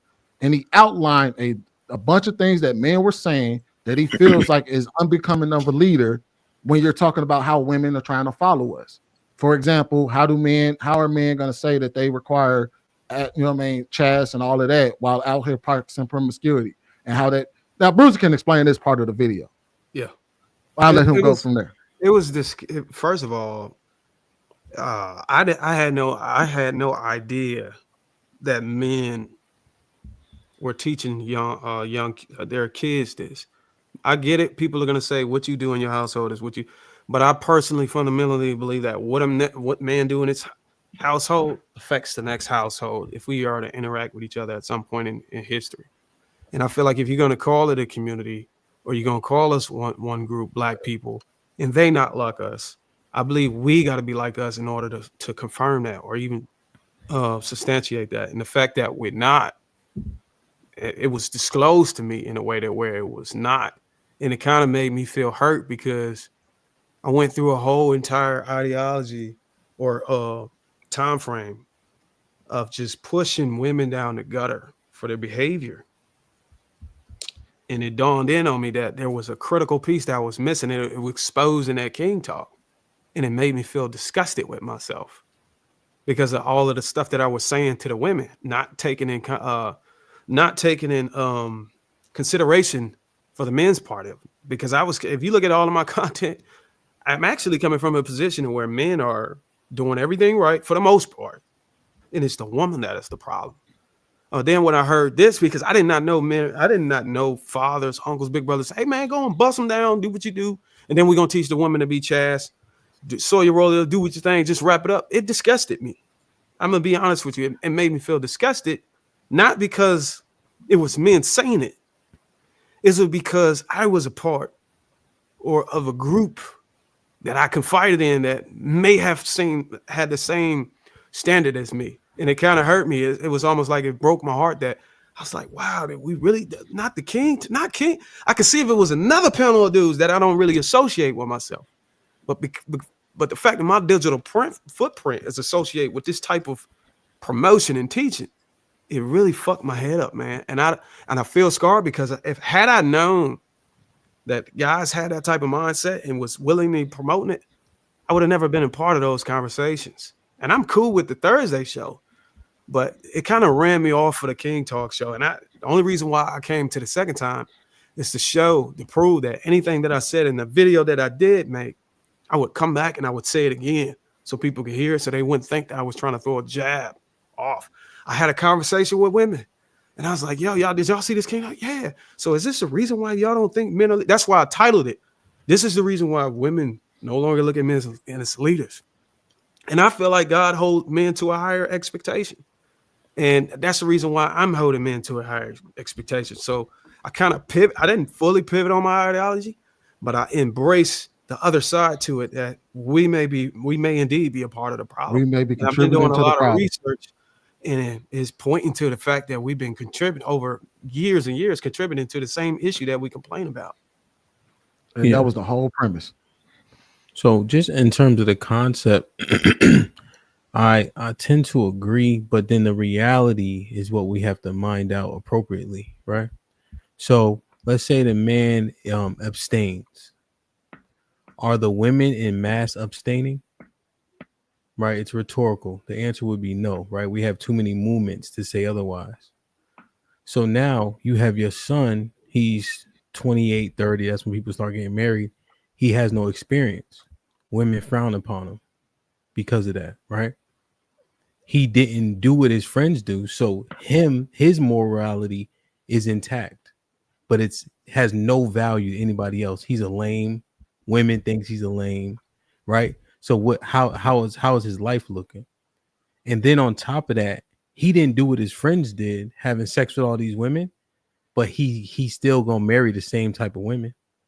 It's not like he's more likely to find a woman who is chaste. He's most likely gonna find a woman who wasn't, just like all his friends. But at the very least, his friends got to have sex with a bunch of women along the way. And then you have us sitting here. We had sex with a bunch of women, and then we still got success stories. So what it is the kids don't see value in it because we didn't do it and we were able to win. And then his friends don't have to do it, and he still get the same type of women they get in the end. So that's the part that it's hard to sell it, because it's really no superficial or like carnal value to the little boy. Even though and that's where I kind of disagree. I agree up to the point where you said we were able to win. I don't believe I was able to win during that experience.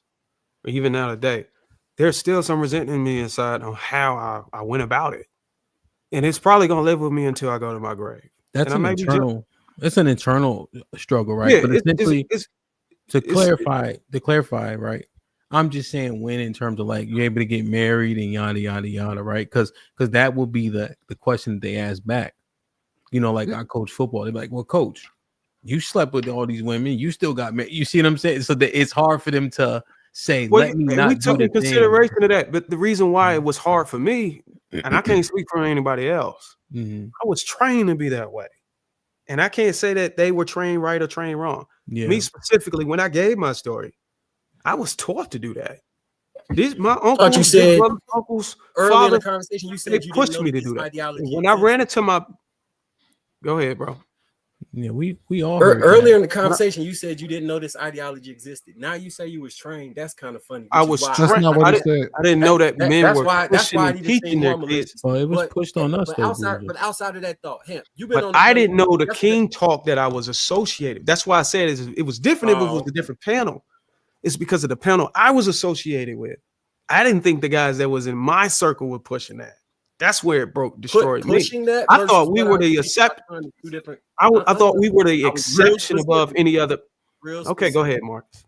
I I'm was just telling you. real, I'm real just giving you my perspective so you can see Yeah, what I was hear you. going on through my mindset. I hear you. So I whenever hear I you. ran into go ahead because you haven't talked in a while. I'll wait till you finish.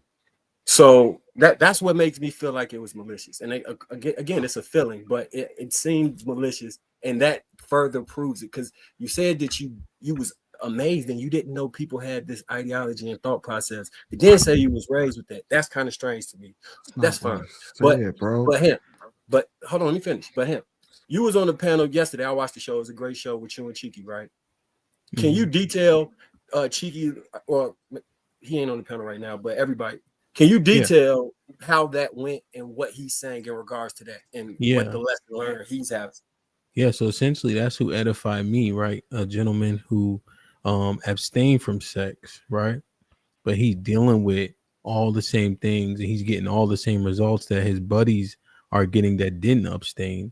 And then when he's getting with women, they got more bodies than him, they got more experience than him. He can't find his counterpart.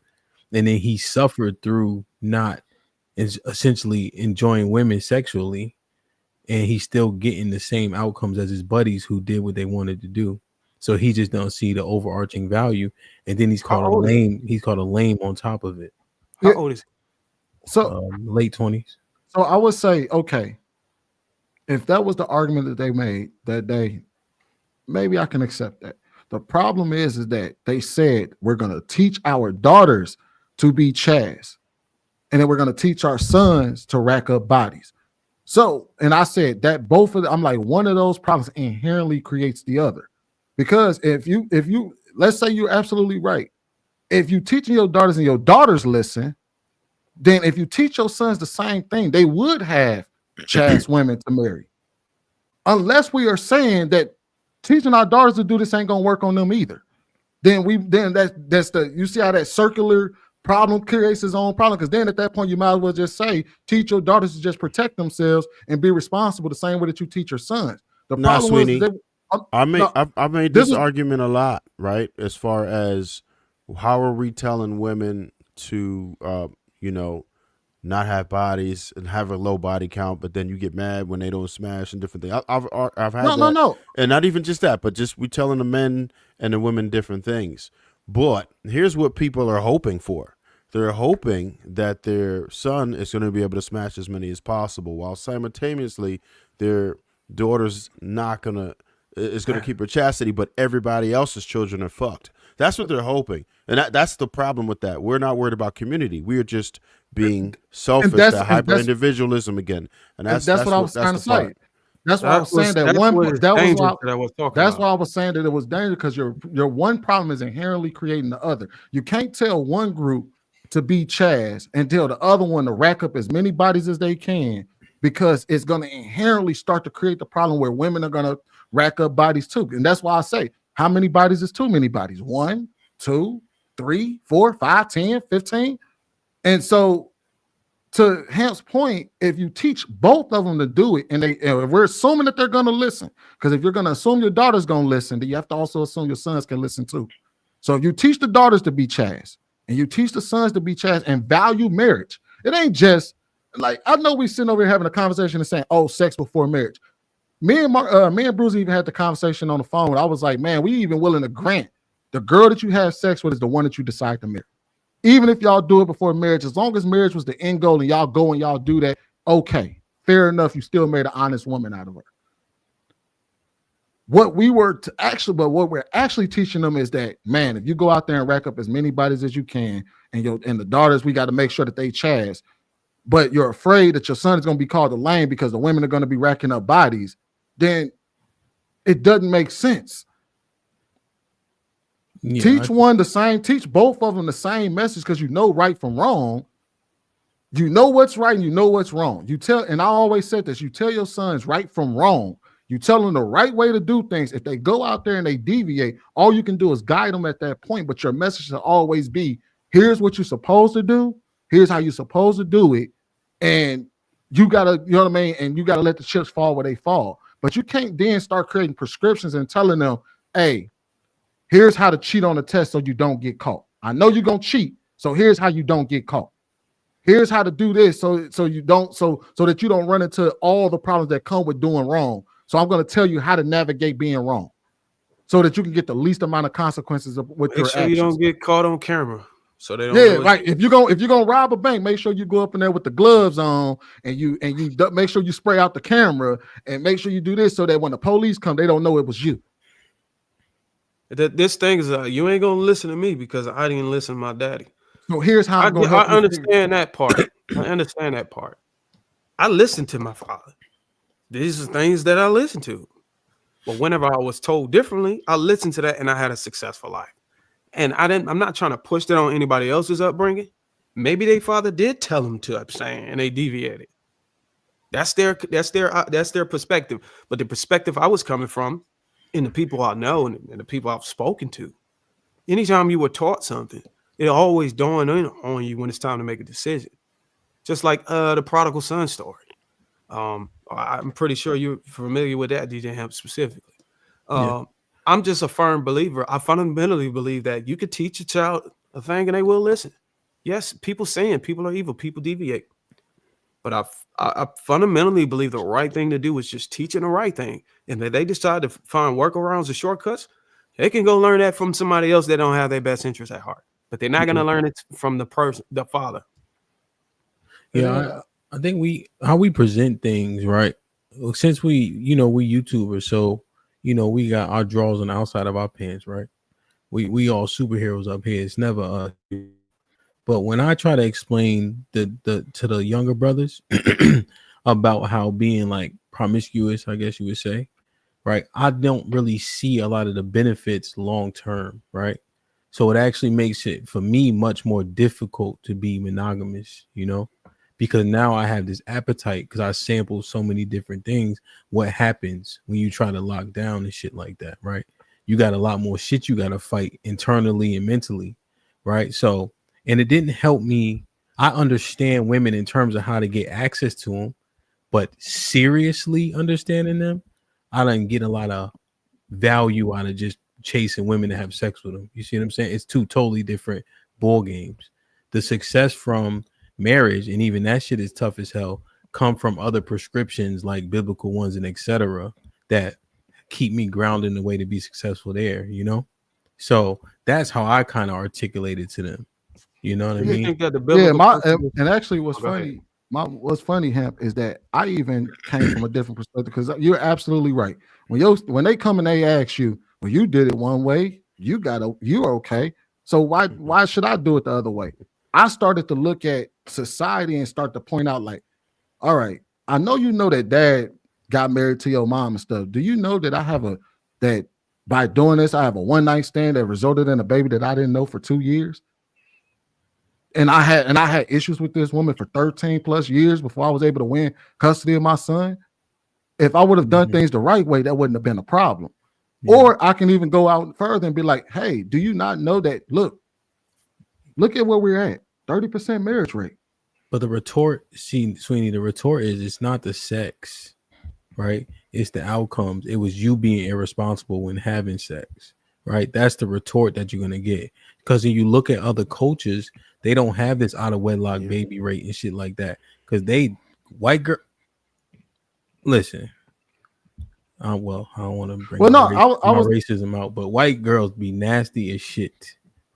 But they not popping babies left and right and shit like that. You know what I'm saying? So I think what we always look at is the outcomes, right? Because this is what they retort with, the young boys, you know, because they're like, oh, well, you ain't wearing condom, nigga. That's why you you see what I'm saying? So it's the it's the repercussions, but the sex, because this is what the worldly view is. The sex can be casual and safe. You don't have to have child support, et cetera, et cetera, et cetera. But we always come out with these negative outcomes of the sex. They don't think sex is bad in itself. No, fair. But that's where I was gonna go along with. That's why I said that was just one example. But then I can point to when you look at the way that we're behaving as humans right now, how we're indifferent with one another, how you have a divorce rate of over 30%, where you have a marriage rate of only 30% because people aren't able to bond with one another. Or you look at the mere fact that we have a cheating rate of over 30 or roughly around 30%. Or you look at the fact that, you know what I mean, you can look at the 1920s and see the same exact issue manifest itself, and you can actually see how people are doing the exact same thing we're doing today based on the fact that people became more promiscuous. They even pointed to how men started looking at women, how you started to value women less because of how we were having sex, where they started looking at women as gold diggers. They started viewing women as they couldn't tell the difference between the good women and the bad women. They couldn't they went even further where the women started to become more transactional. And then all of a sudden the whole red pill talking points where people didn't know where to learn from, and they had to learn how to gain riz and they learned it from all types of different platforms other than their own fathers, because it was the same process that promiscuity started to be a thing, and then we started creating prescriptions for that very promiscuity that led to the same results in the 1920s. We're starting to experience those exact same results even now. What happened in the 1920s was that they all of a sudden became more conservative because of the promiscuity of the 20s and the 30s. So they was like, damn, they had a massive reset, and then they became more conservative, more family oriented. They started operating more in line with the Bible, and then they got better results. Now, I will say that it's a swinging pendulum. You talking to the young boys with all this shit? Hey, look, I'm gonna sit here and say this. Hearing that shit. And then at that point, what I would tell them is, if you're not trying to hear me, if you go out there and experience the world, you tell me whatever you get in life, you get. Don't come back to the table and say, hey, man, look at what happened to me, yada, yada, yada. I'm gonna say, you remember when I told you that you shouldn't do this, and here's the reason why, and you deviated and you said, man, it ain't gonna happen to me. It didn't happen to you, it ain't gonna happen to me. All right. But odds are it will. But that's not a remedy though, right? So they're gonna go out and do the same things. Now they just perpetuate. So what are you gonna tell the young boys? How are you gonna make them value marriage? How are you gonna make them value abstaining? Like, what are the pros and cons, right? Because majority of people don't subscribe to the different religions like they even act like they do, right? So how are you gonna clearly articulate this to get them to side with you, so to speak? Well, like I said, I can just point to the society ills. Now, again, we're talking to young kids, so it's hard to, kids are gonna be kids and they're gonna look at it and be like, yeah, that's that old people shit, right? They're gonna say, man, like, you talking about some shit I ain't even worried about, I ain't even thinking about. I'm only 16. Mm-hmm. And the thing is that all I can do is tell you. I can only tell you to do right or do right other than do wrong. What you decide to do, and I can give you all the reasons, but if you're not trying to hear the reasons, you're going to do what you want to do. Or he may go to Marcus and be like, hey, man, Marcus told me something different. He got a better result. Or Hemp did something different. He got a better result. Okay, you can go and do that if you want to. I'm just telling you right from wrong. Just like I can tell you it's wrong to go out there and commit deletion. Don't do that. And if you find a reason, you go and you watch a video and you say, hey, look, man, they did it and they were able to get away with it, or it's okay in this particular. And I say, but look at how it affects society. Look how it affects us. and I can march all that down for you, and you still say, and I think there's another way. Well, I can't. So my issue come in when the majority of the men who have similar results to me also have similar lives to me. But but you're not their level of whatever that is. So what I'm saying is I'm gonna put my son in the situation that best benefits him to win and get my results or better. I'm not gonna tell him something I didn't do, and then I'm watching have bad results, and men come online and have huge issues with women. And I can see it's like, oh, you are having these issues because you don't understand women because you didn't have enough interactions with. You are. But I can make the same argument for men that do have experience with women and they got the same similar issues. But I don't think people like you are the majority. I think we're looking at you're a minority, and you're saying you're trying to expound it to the majority. When you look at society and you look at what's happening in society, it's a minority, not a majority. Even the ones that can bet is. I can't speak like we're 6 people on a panel. We're not the world. Right. On this panel specifically, it proves true. Just using this as a sample size. Trev was out here, Hemp was out here, I was out here, and we all have similar results. You married, right, Hemp? Yeah. All your kids by one woman? Mm-hmm. You ever had a divorce? No. I got the same story, and Trev got the same story. So what I'm saying is there is a trend there. Whether you agree if it's right or wrong. You can't say that we are a trend. We could be. You can't say that we are a trend. We could just literally be happen to be 6 men that understand that JR could literally have just recruited 6 married men. But when you look at, I'm saying when you look at the macro, we are a micro. The macro says most of those men ain't got marriage, aren't even married. And even the ones that have all this experience are also not married.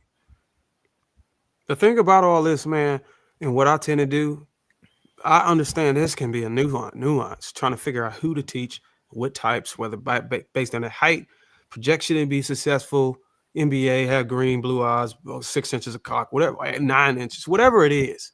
Fuck all that nuance. What I do is I focus on the principles, and I stand on the principles, and I don't waver according to how society is going to view them, or what's the updated trend or whatever, or how, if they're going to be looked at as a lame or whatever.